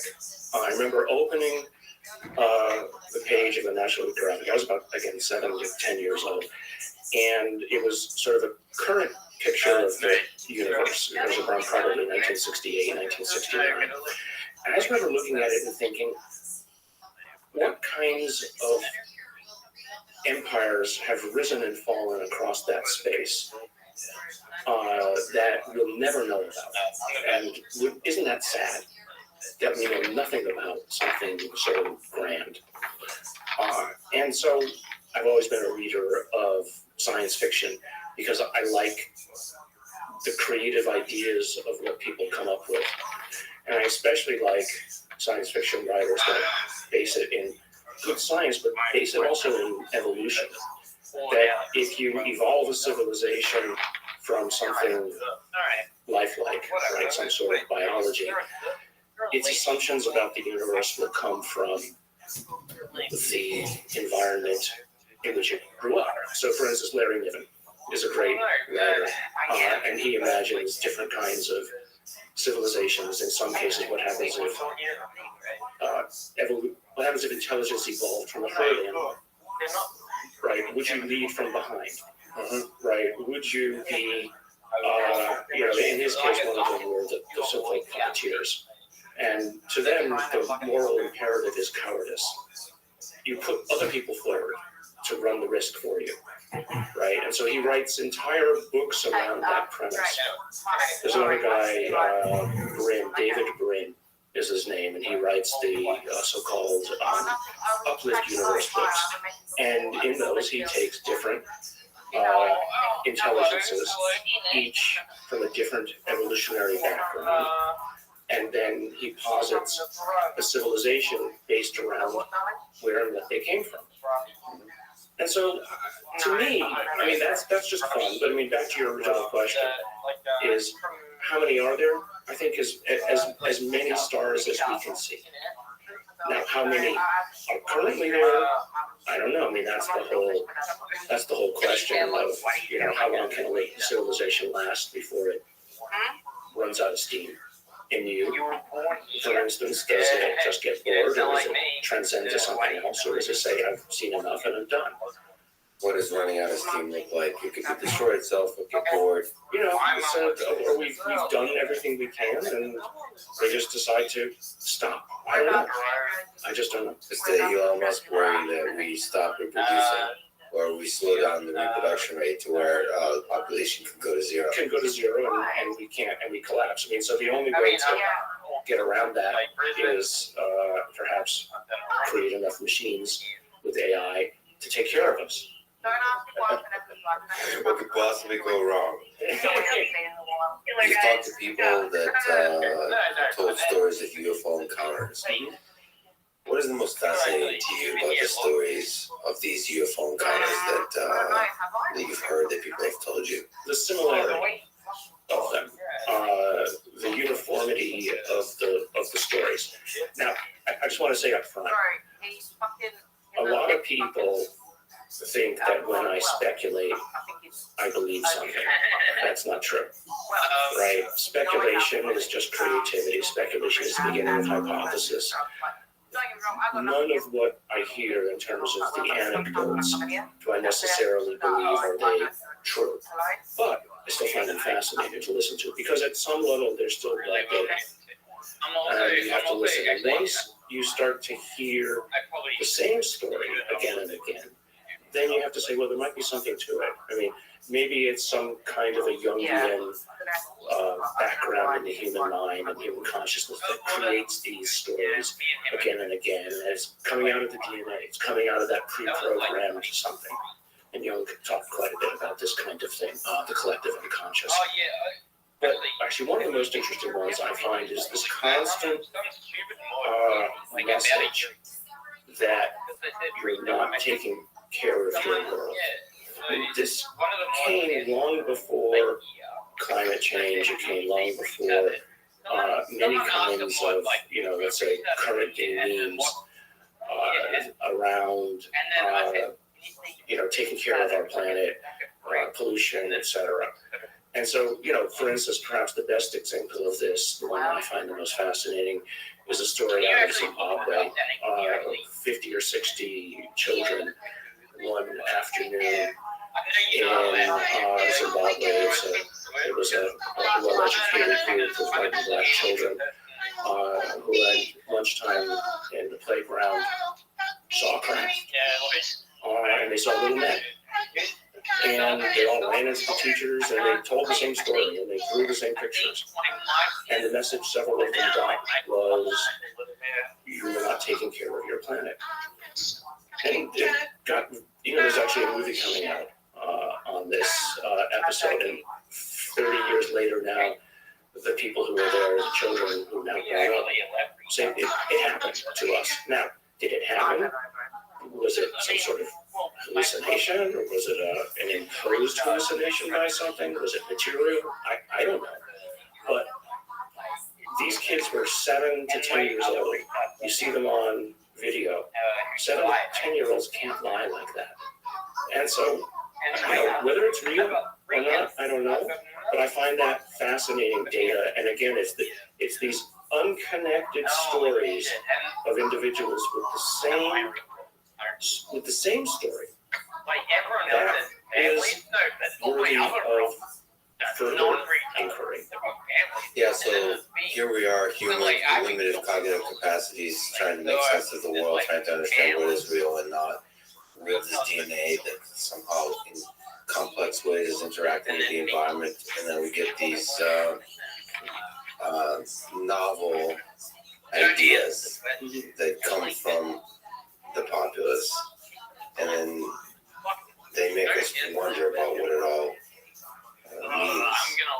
And so we'll have to interpret it. If you think from an alien perspective, how would you communicate with other lifelike organisms?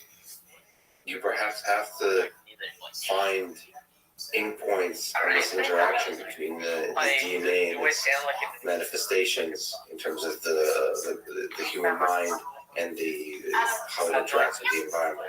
To get some kind of, all right, what is this DNA? What is this environment? I have to get in somehow. Right. To like interact with it, to perturb the system to where these little ants, human-like ants, get like excited and figure and see stuff out. Yeah, and then somehow steer them.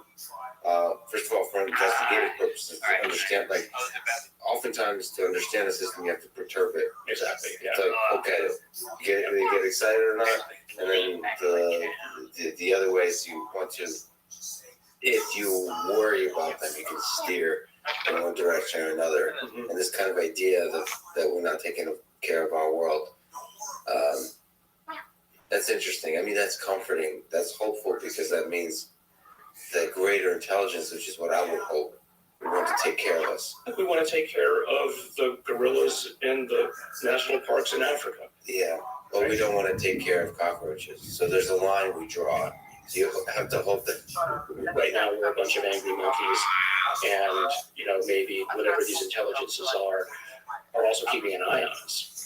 That you don't want a bunch of you don't want the angry monkey troop stomping around the local galactic arm. Do you think these folks are telling the truth? Do you think they saw what they say they saw? I think they saw what they said they saw, but I also think they saw what they were shown. I mean, if you go back to the whole notion of, okay, how long has this been around? It didn't just start showing up in 1947.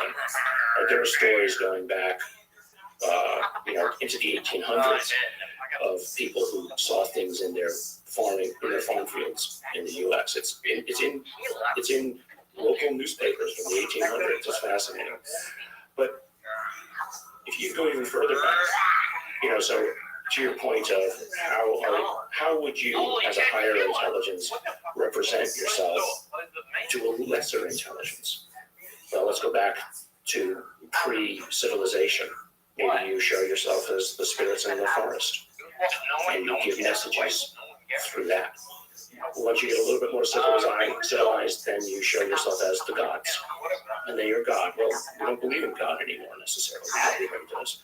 So what do we believe in? We believe in technology. So you show yourself as a form of technology, right? But the common thread is you're not alone, and there's something else here with you, and there's something that's, as you said, watching you, and at least watching over your shoulder. But I think that, like any good parent, you don't tell your student everything. You make them learn. And learning requires mistakes, because if you tell them everything, then they get lazy. You've looked at the brains of, or information coming from the brain of some of the people that have had UFO encounters. What's common about the brain of people who encounter UFOs? So the study started with a group of, let's say, a cohort of individuals that were brought to me and their MRIs to ask about the damage that had been seen in these individuals.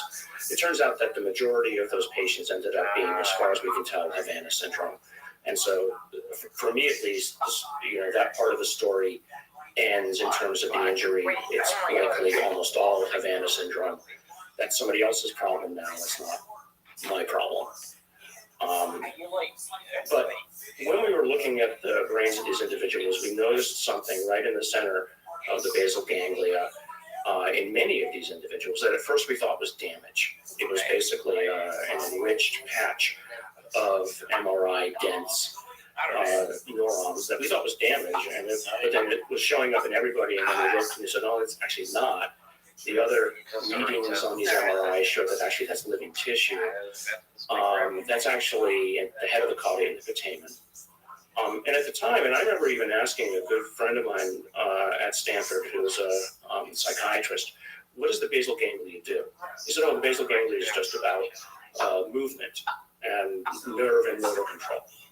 I said, well, that's odd, because these other papers that we were reading at the time started to suggest that it was involved with higher intelligence and is actually downstream of the executive function and involved with intuition and planning. And if you think about it, if you're going to have motor control, which is centralized in one place, motor control requires knowledge of the environment. You don't want to move something and hit the table. Or if you're walking across a room, you want to be aware and cognizant of what you might bump into. So obviously, all of that planning requires access to all the senses. It requires access to your desires and memory, knowledge of where and what you want and desire to walk near or by. Like I use the example of you're at a party, you want to avoid that person, you like that person, the waiter's about to drop something. All without thinking, you maneuver. So that actually, all that planning is done in the basal ganglia. And it's actually now called the brain within the brain. It's a goal processing system subservient to executive function. So what we think we found there was not something which allows people to talk to UFOs. I mean, I think the UFO community took it a step too far. What I think we found was a form of higher functioning and processing. So what we then looked at, and this was the most fascinating part of it, we looked then at individuals in the families of those, let's say the index case individuals, and we found that it was actually in families. And more so, this is the most fascinating part, we've probably looked now at about 200 just random cases that you can download off of databases online. You don't see this higher connectivity. You only find it in what Kit Green would have called or has called higher functioning individuals, people who are, he called them savants. I don't have the means to, we haven't done the testing, but it turns out my family has it, right? We found it in me, my brother, my sister, my mother. We found it as well in other individuals, husband and wife pairs. So statistically, if you had a group of 20 individuals and we found two husband-wife pairs, both of whom had it, and yet it's only found at about, we think, 1 in 200, 1 in 300 individuals. The fact that two individuals came together, two sets of individuals came together, both of whom had it, implied either a restricted breeding group or attraction. The reason why it seems to be in, let's say, so-called experiencers or people who claim, if intuition is the ability to see something that other people don't, and I don't mean that in a paranormal sense, but being able to see something that's in front of you that other people might just dismiss, well, maybe that's a function of a higher kind of intelligence to say, well, I'm not looking at an artifact. I'm not looking at something that I should just ignore. I'm seeing something and I recognize it for not what it is, but that it is something different than is normally found in my environment. Yeah, I have a little bit of that.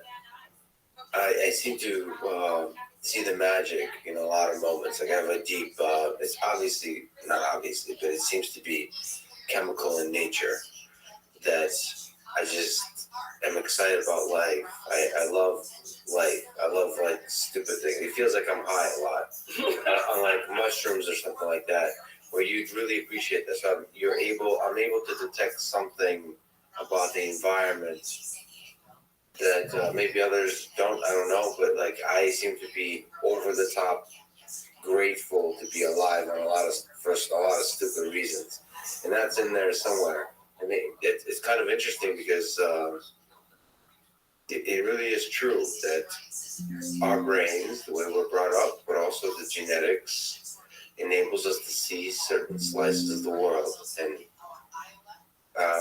some people are probably more receptive to anomalous information.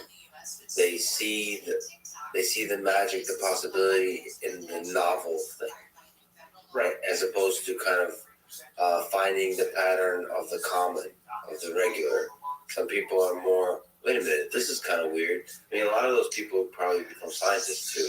Like, like there was this pattern happening over and over and over, and then something weird just happened, and then you get excited by that weirdness and start to pull the string and discover what is at the core of that weirdness. And perhaps is that, maybe by way of question, how does the human perception system deal with anomalous information, do you think?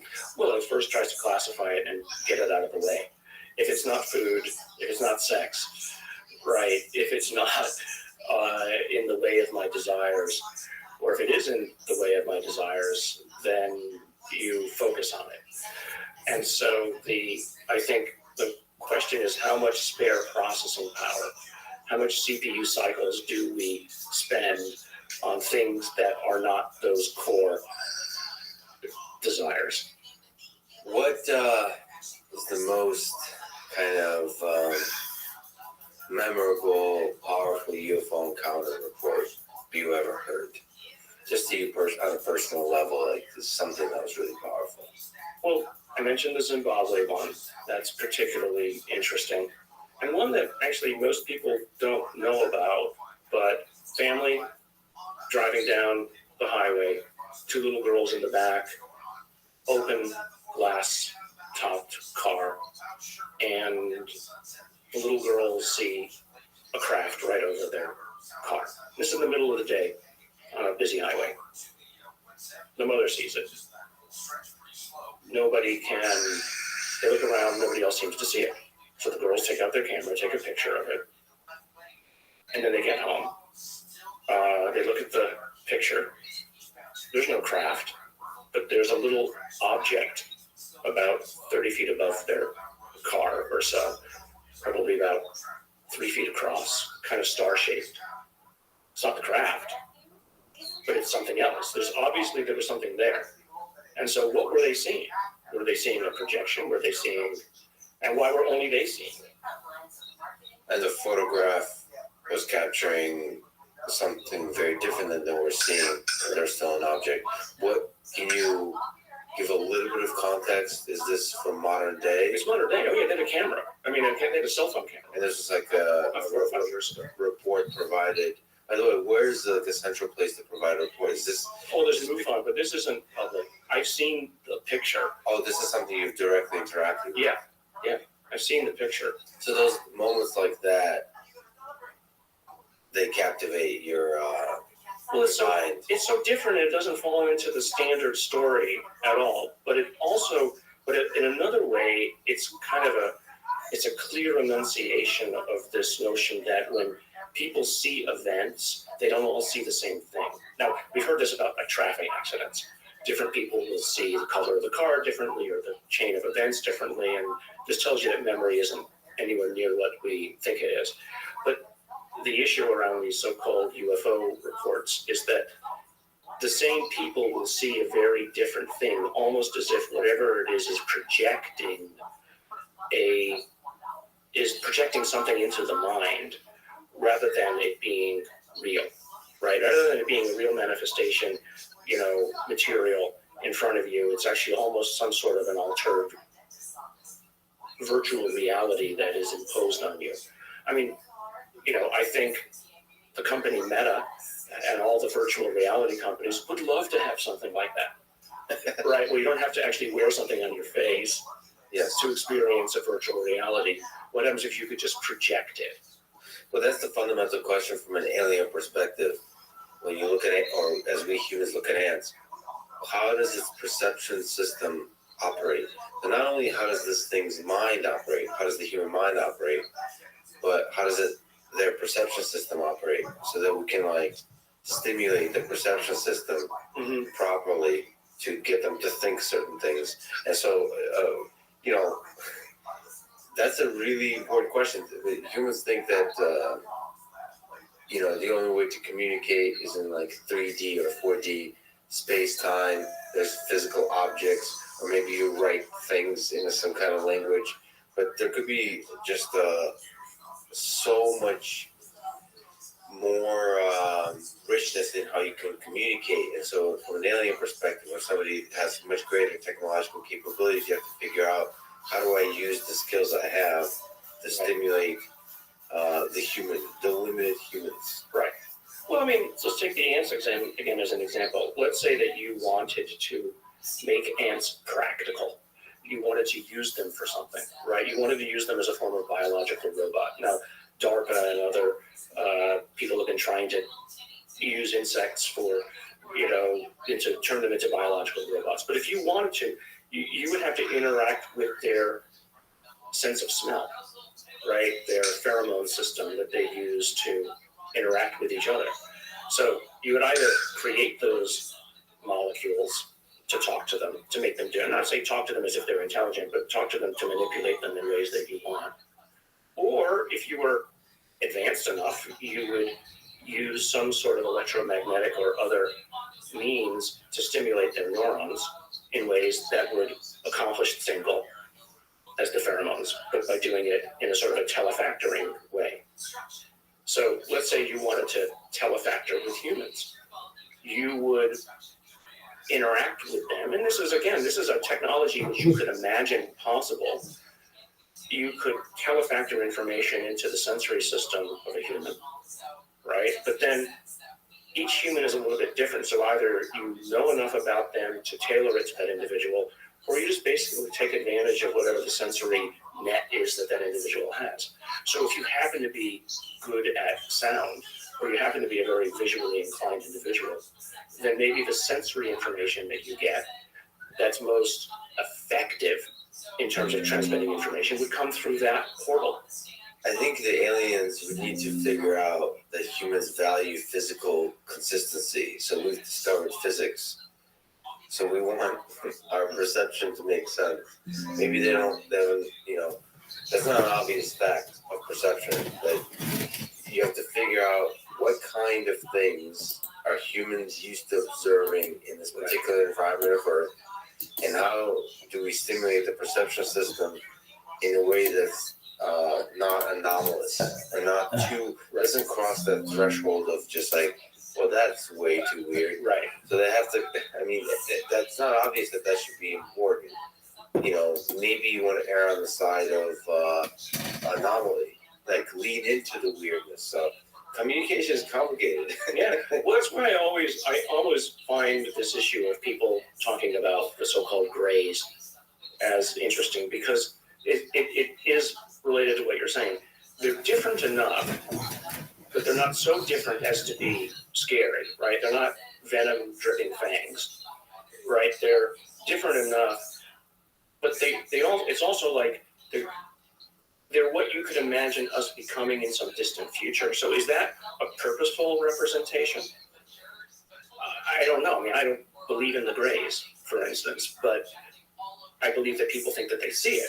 So if we're talking about a communication strategy that says, we're like you, but not the same as you, this might be a manifestation that you represent in terms of a communication strategy. What do you make of David Farmer's sighting of the Tic Tac UFO and other pilots who have seen these objects that seem to defy the laws of physics? Well, I think you have to take them at their word. Are they fascinating to you? Oh, absolutely. No, I know a lot of these people, right? So I know Lou Elizondo, Chris Mellon, the whole crowd. I saw the videos about 3 weeks or so before they went public. I was at a bar with Lou overlooking the Pentagon in Crystal City, and they showed them to me, and my hair stood on end. And he said this is coming out soon. And I know one of the guys on the inside who was the naval intelligence who had interviewed all of these pilots again before this came out. And it was hair raising to hear this, but also exciting that, here's not just people's testimony. These are credible individuals. And if you've seen the 60-minute episode with some of the pilots, they have no monetary gain. If anything, they've got negative gain from coming out. But then you also have all of the simultaneous ship analysis from the USS Princeton and the radar analysis, etc. So, at the end of the day, it's just data. It's not a conclusion. I'd be perfectly happy, honestly, perfectly happy if somebody showed that it was all a hoax. I move back to my day job, right? That could be a hoax, but other things might not be. I mean, Right. This is the point. I mean, this is why it's nice to remove some of the stigma about this topic, because it's all just data, and anomalous events are such that they're going to be rare in terms of how much data they represent. But we have to consider the full range of data to discover the things that actually represent something that's, if we pull at it, we'll discover something that's extraterrestrial or something deep about the phenomena on Earth that we don't yet understand. Right. Well, if it only stimulates people, for instance, to think, okay, well, what happens if we could move like that with momentumless movement? And it stimulates young individuals to go into the sciences to ask those questions. That to me is fascinating. I mean, after I've been openly talking about this in the last year, especially, I've had a number of students from top schools who aren't my students come to me and say, if I can help, let me. How can I help? I never had thought about this before, but you and others, not just you, and others have opened my mind to thinking about this matter. Yeah, that's why it's actually funny that Elon Musk doesn't think too much about this, these kinds of propulsion systems that could defy the laws of physics as we currently understand them. To me, it's a powerful way to think what is possible. Mm-hmm. It's inspiring, even if some of the data doesn't represent extraterrestrial vehicles. I think the observation itself, it's like something you mentioned, which is hypothesizing, imagining these things, considering the possibility of these things. I think opens up your mind in a way that ultimately can create the technology. First, you have to believe the technology is possible before you can create it. In my own lab, we always look for, as I've said before, what is inevitable. And, saying inevitably this is the kind of data we need. But if we need that kind of data, the instrument we want doesn't exist. Okay, so I imagine the perfect instrument, I can't make it, and you back into something which is practical, and then you, in a sense, reverse engineer the future of what it is that you want to make. And I've started and sold like at least half a dozen or more companies using that basic premise. And so it was always something that didn't exist today, but we imagined what we wanted. And at the time, many people said it couldn't be done.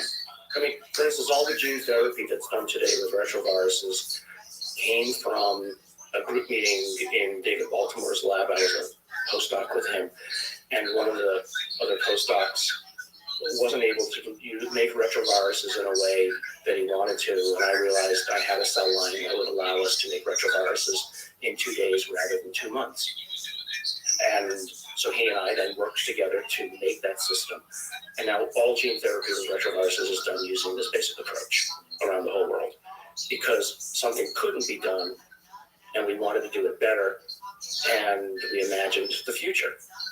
And so that's, I think, what the whole UFO phenomenon is doing for people. Is like, well, let's imagine a future where these kinds of technologies are, but also let's imagine a future where we don't blow ourselves up, right? So if these things are there, they manage to not blow themselves up. So it means that at least one other civilization got past the inflection point. So if some of the encounters are actually representing alien civilizations visiting us, why do you think they're doing so? You suggested that perhaps it's to study and understand their own past. Right. What are some of the motivations, do you think? And again, from our perspective, us as humans, what motivations would we have when we approach other civilizations we might discover in the future? Well, I think one motivation might be to steer us away from the precipice, right? Or on the assumption that, even if we make it past the precipice, at least we're not a bunch of psychopaths, running around. So maybe there's a little bit of motivation there to make sure that the neighbor that's growing up next to you is not, unruly. But I mean, maybe it's sort of a moral imperative, like what we have with, creating national parks where animals can continue to live out their lives in a natural way. I don't know. I mean, the problem is we're imagining from a anthropomorphic viewpoint what an alien might think. And as I've said before, alien means alien, right? I mean, not Hollywood aliens, but a whole different way of thinking and a whole different level of experience and, let's say, wisdom, hopefully, that we could only hope to understand.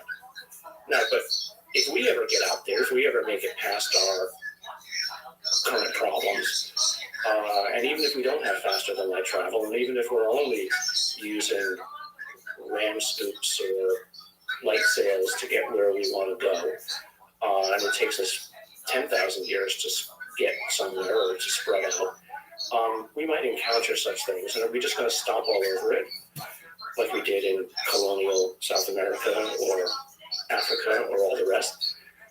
On our current path, likely. And so what are we going to learn? Well, we're getting better and better at understanding what is life. Mm-hmm. And I think we're getting better and better at being careful not to step on it when we see it. And this is one of the nice things about talking about UFOs is it expands the Overton window. It expands our understanding of what possibly could be life. Mm-hmm. It gets us to think. It gets the scientific community to think. When we go to Mars, when we go to these different moons that possibly have life, we're not looking at legged organisms. We're looking at some kind of complexity that arises in resistance to the natural world. Mm-hmm. And there's a lot of interesting resistance to the natural world. Yeah. So somehow there's a rebellious process, complex system going on here. And I don't know, the many ways it could take form. There's a sense, for aliens that as the technology develops, they take form more and more as information, as something that can influence the space of ideas, of the processing of data itself. So I just, this idea of embodiment that we humans so admire, physically visible, perceivable embodiment, may be a very inefficient thing. Right? If you think just about, your area, AI, we're trying to make smaller and smaller and smaller circuitry that is basically closer and closer to the physics of how the universe operates.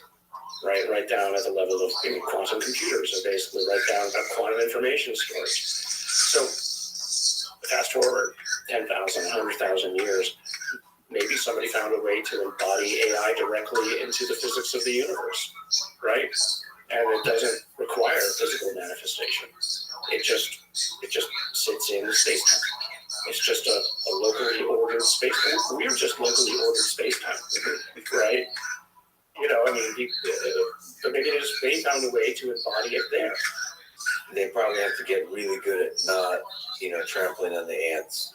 Mm-hmm. The better your technology gets, the easier it is to accidentally, oops, right? Just destroy these simpleton biological systems.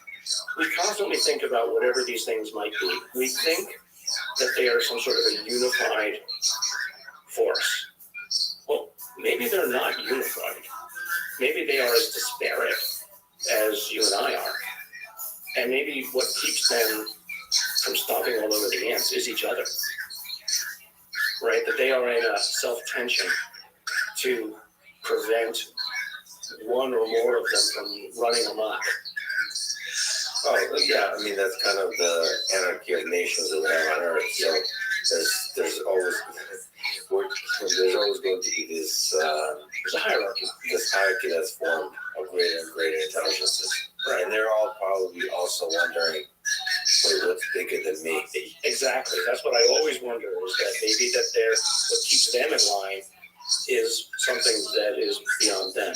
Like, what created the universe? I mean, that's probably a question that bothers them too. What about the communication task itself? How hard do you think it is for aliens to communicate with humans? So is that something you think about this barrier of communication between biological systems and something else? How difficult is it to find a common language? Well, I think if you're smart enough or technologically enabled enough, it's relatively straightforward. Now, whether your concepts can ever be dumbed down to us, that might be hard. I mean, again, talking to the ants. Talking to the ants. I mean, on Instagram. So, you want to look good in this picture? Let me explain to you why. Yeah. So that's the essential problem of, perhaps they realize who it is that they're talking to, and they say, rather than muddy the picture, we're only going to give them limited information, right? And yeah, maybe we could sit down like you and I and have a conversation, but then they would make assumptions, the humans would then make assumptions about us that aren't true, because we're not humans, right? So let's stay at arm's length. Let's just let them know that we're here, right? And here's the limited amount of communication. Again, this notion that if you give somebody everything, they'll get lazy. And, if they've been around as long as they have, they've seen every kind of thing that can go wrong. And so they know as much as they might want to step in, that would be a wrong thing. Yeah, you have to also understand that the amount of wisdom they carry. Yeah. And so it's very easy as well for religions to, I don't want to get into a whole religious conversation, but very easy you could see how religions could call them angels or devils or what have you, because again, if you're trying to fit it into a framework of cultural understanding, the first thing you reach for is God. And so it's when you look at what these things are, and again, with the angels and the devils, in a similar sort of way, their communication is limited. They just kind of give little, the Oracle of Delphi, they kind of give these Delphic pronouncements, and then it's up to you to figure out what it is that they really mean. Stephen Greer claimed that a skeleton discovered in Atacama region of Chile might be an alien. You reached out to him and took on the task of proving or disproving that with the rigor of science. The result is a paper titled Whole Genome Sequencing of Atacama Skeleton Shows Novel Mutations Linked with Dysplasia. Can you tell me this whole story? The story was, as you put it right there, correct. Reached out, got a sample of the body, did the DNA sequencing, then worked with a team of two other Stanford scientists and Roche sequencing group, Roche Diagnostics, and probably a total team of about 11 or so people. And as is standard in these kinds of things, the professors actually don't do the work. The students do the work and figured out the answer. And then we help them put together the story. And the story was simply that it was human, 100%. I went into it thinking it was originally a monkey of some sort. I got kind of excited a few months into the process, thinking, well, what happens if it is an alien? Right, you would describe some of the characteristics of the skeleton that make it unique and interesting. Primarily, it had dysmorphias of the brain. And so the first thing I did actually when I got pictures of it, I took it to a local expert at Stanford, and he was on the paper. And he was the world expert in pediatric bone dysmorphias. He literally wrote the book and on this, because that's what you do. You go to an expert when it's outside of your field of interest. And he said, well, I haven't seen this particular collection of mutations before, or this physiology before, but here's what I think it might be. And he said, but based on the size of the thing and the bone density, it would appear to be like 6 or 7 years old. Now, again, that's the thing where I think the lay public doesn't understand or takes a speculation like that and turns it into a fact. No one ever said that it was that age. We only said that the bones made it look like it was that age. But then we went back and looked for genetic explanations of why things might look the way they did.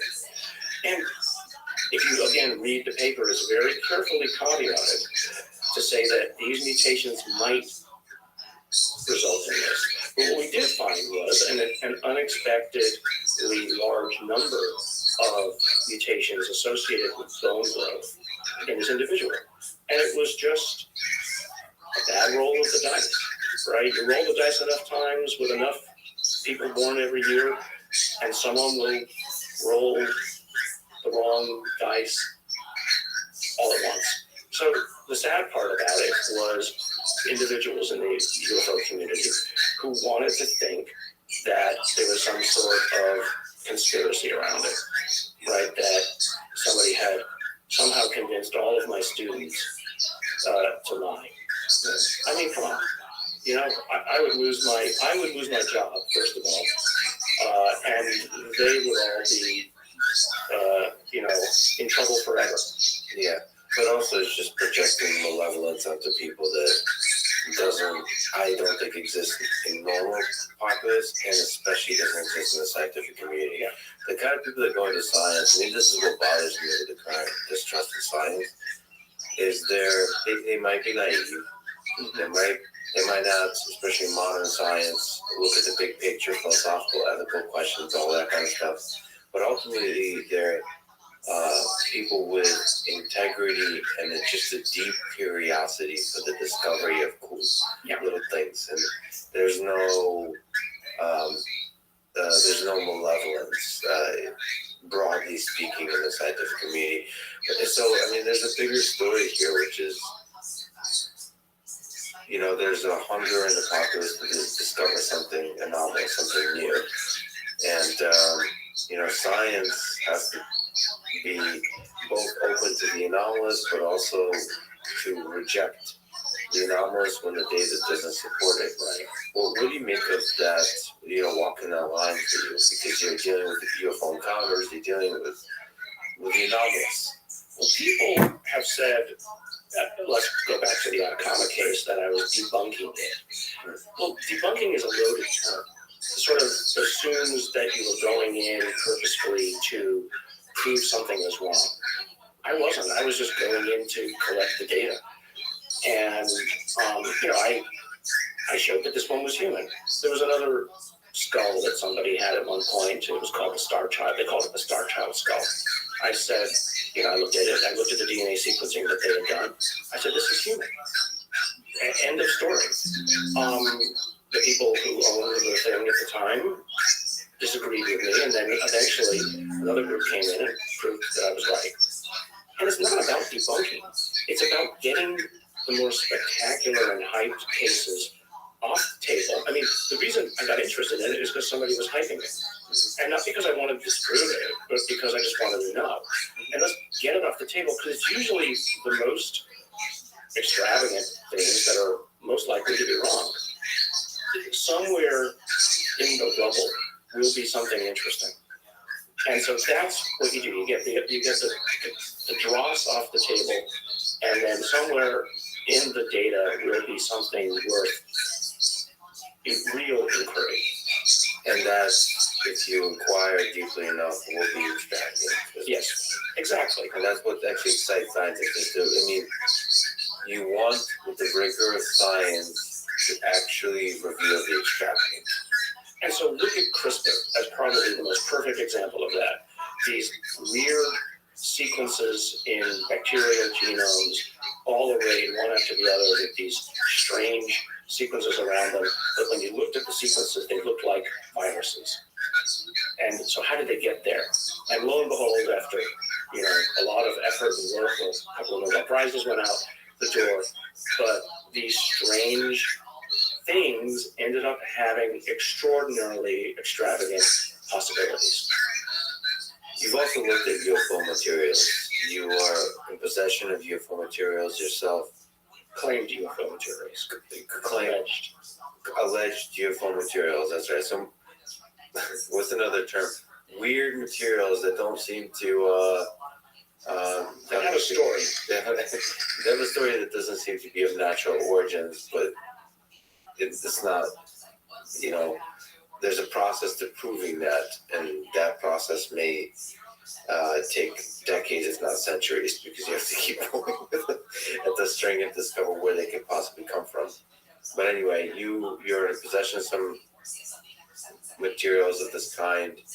Can you describe some of them? And maybe also talk to the process of how you investigate them, how you analyze them. Right. So let's say that there's two classes of materials that I've been given by people, and they're not given by like the government or anything, just given people who've collected them, and there's a reasonable chain of evidence associated with them that you believe is not just a pebble somebody picked up off a road. There are almost always things that people have claimed have either been dropped off as like some sort of a leftover material, molten metals, or they are from an object that was released from this that kind of exploded. They're almost always metals. I have some couple of things that might be biological that are interesting that I haven't really spent a lot of time on yet. When you look at a metal, you basically look, okay, what are the elements in it? And what's it made of? And so there's pretty standard approaches to doing that. Most of them involve a technology called mass spectrometry. And there's probably about 5 or 6 different kinds of mass spectrometry that you could bring to bear on answering it. And they either tell you, depending upon the limit of the resolution of the instrument, they either tell you the elements that are there, or they tell you the isotopes that are there. And you're interested not just in knowing whether something is there or not, you're interested in knowing whether there are, the amounts of it. And in the case of elements, how many different isotopes are there? And that's kind of where, in some of these cases, it gets interesting, right? Because in at least one of the materials, as we first studied it, the isotope ratios, as in this case, was magnesium, way off now. And I just don't know why. It doesn't prove anything. All it proves is that it was probably accomplished by some kind of an industrial process, whether it's the result of a process, or whether, and this is sort of the leftover, or whether it was made that way for a particular purpose. I don't know. All I know is that it was engineered. That's it, right? But then the question is, sort of you go one step deeper. Why would you engineer it? Right. Why engineer? What does engineer mean? There's all kinds of, it could be a byproduct, it could be the main result of the engineering process. It would be a small part of the engineering process that is the main part. Well, so the ratios of isotopes for any given element are basically the result of stellar. Oh man, I didn't even read the title. This is great. The title says the world record. You're actually being why have 5 accounts? They just try to break the world record as in 5 accounts, multiple accounts in 5 hours.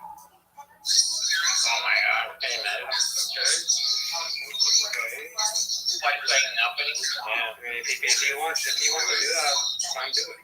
Correct. No, but I say nothing. I say nothing. And also, I'm not doing that. It's not like in it. He's either a bridge or he's like 5 hours like You're putting this energy saying he's a creep or weirdo. It's like, you're not really creep or weirdo.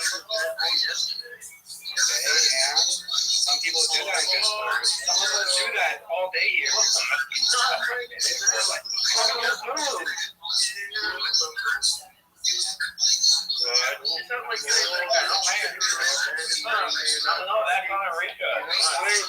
Butter can't sit here all day. Are you calling him a gun? I don't understand. You're putting so much energy into nothing. It's not really creepy. It's just ignore him. That's not right. laying on your bed doing absolutely nothing in this room. I don't think he's doing absolutely nothing. He's always on his phone and doing shit. It would be creepy if he was just staring into the camera and doing nothing, but he's actually doing stuff. Oh, damn. I don't know, right now he's on the phone. You can see a little computer on the right over there. Sometimes he'll leave the camera for like an hour, and I don't know what he'd be doing.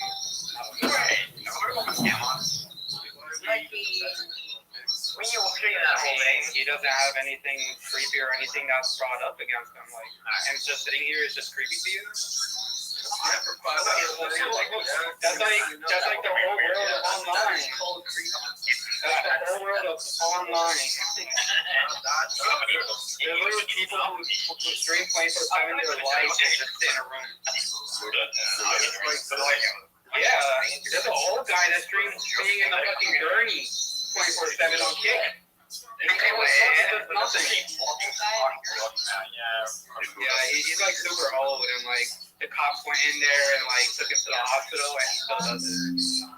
no, they took me to the hospital. You're just putting his energy down and nothing. How's that way? I don't know, just like Rob.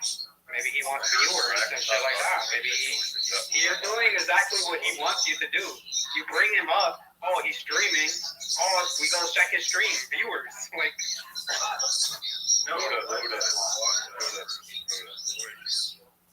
a track record of talking to these people? And while you were right about some of them, just give them time to dig their grave or whatever this is. They always do.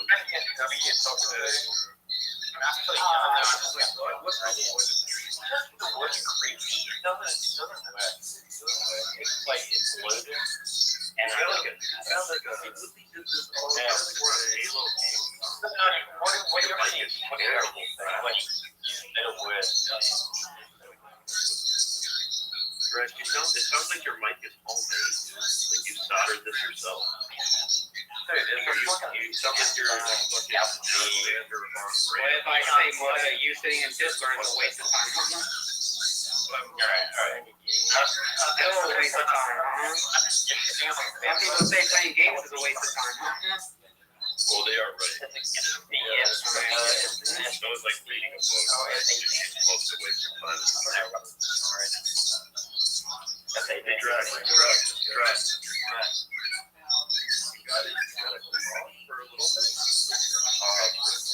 Actually, when I was waiting on the parking lot, I was on Twitter and I saw the photo of a female who like lost her tabs on Firefox. Like she has 7,000 tabs, right?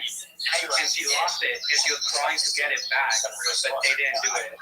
And I read a comment saying, "Dumb people do dumb things just to get famous." And I think that's just one of those things. Like, what? Like maybe in the future, you know, something pops up and like, you know, he becomes famous. But that's reality. Harm anybody, they can chase whatever they want. Too many dudes worry about fame. No.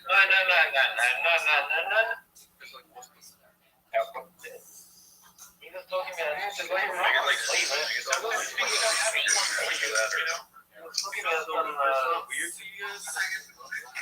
I've seen I've been on the internet for a while.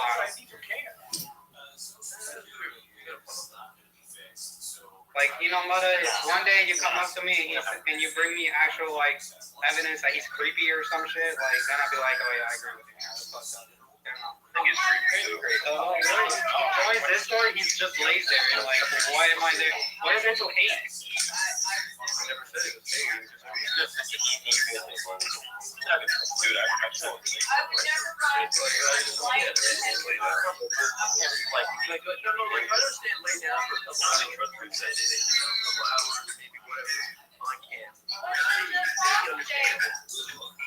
Yeah, but he's doing it on cam, on multiple accounts, on Twitch, like trying to get views, and you're literally giving it to him.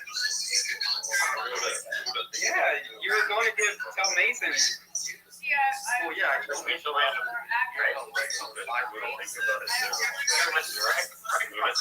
Then everyone's going to be like, oh, who's this guy?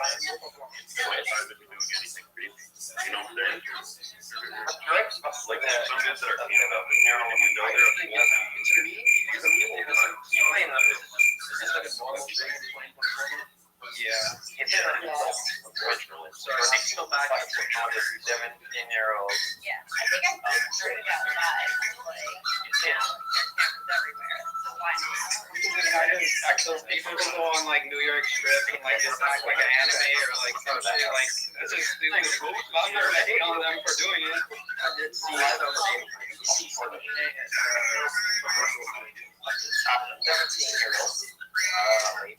And that's as long as everyone is here and everyone is, The first step of everything is you gotta start somewhere. Hey, sometimes people's brains are some people's brains are so deluded that starting the lowest slope. With me, I think I would say that like I mean, I can't be mean. He hasn't done anything to get me mean. Oh yeah. Who's yapping? Drag does not stop talking because I joined. Yeah. Like, am I and then look down at his name is constantly with us.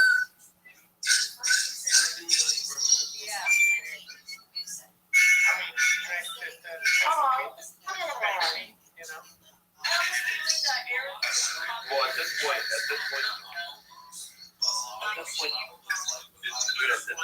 not anything besides being like noise underneath everything. It just sounded like a subway here.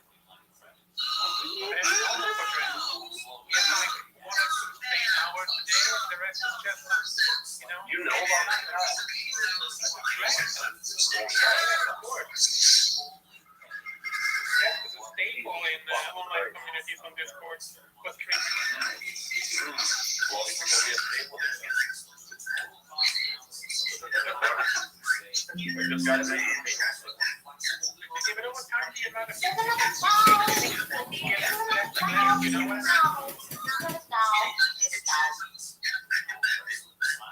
Are you saying he kills off the server? This is possible. That the communities get rid of him, you know?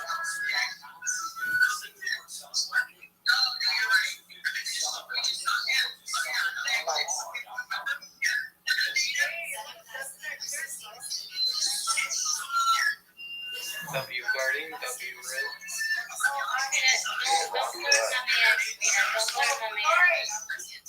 I got the rose. Remember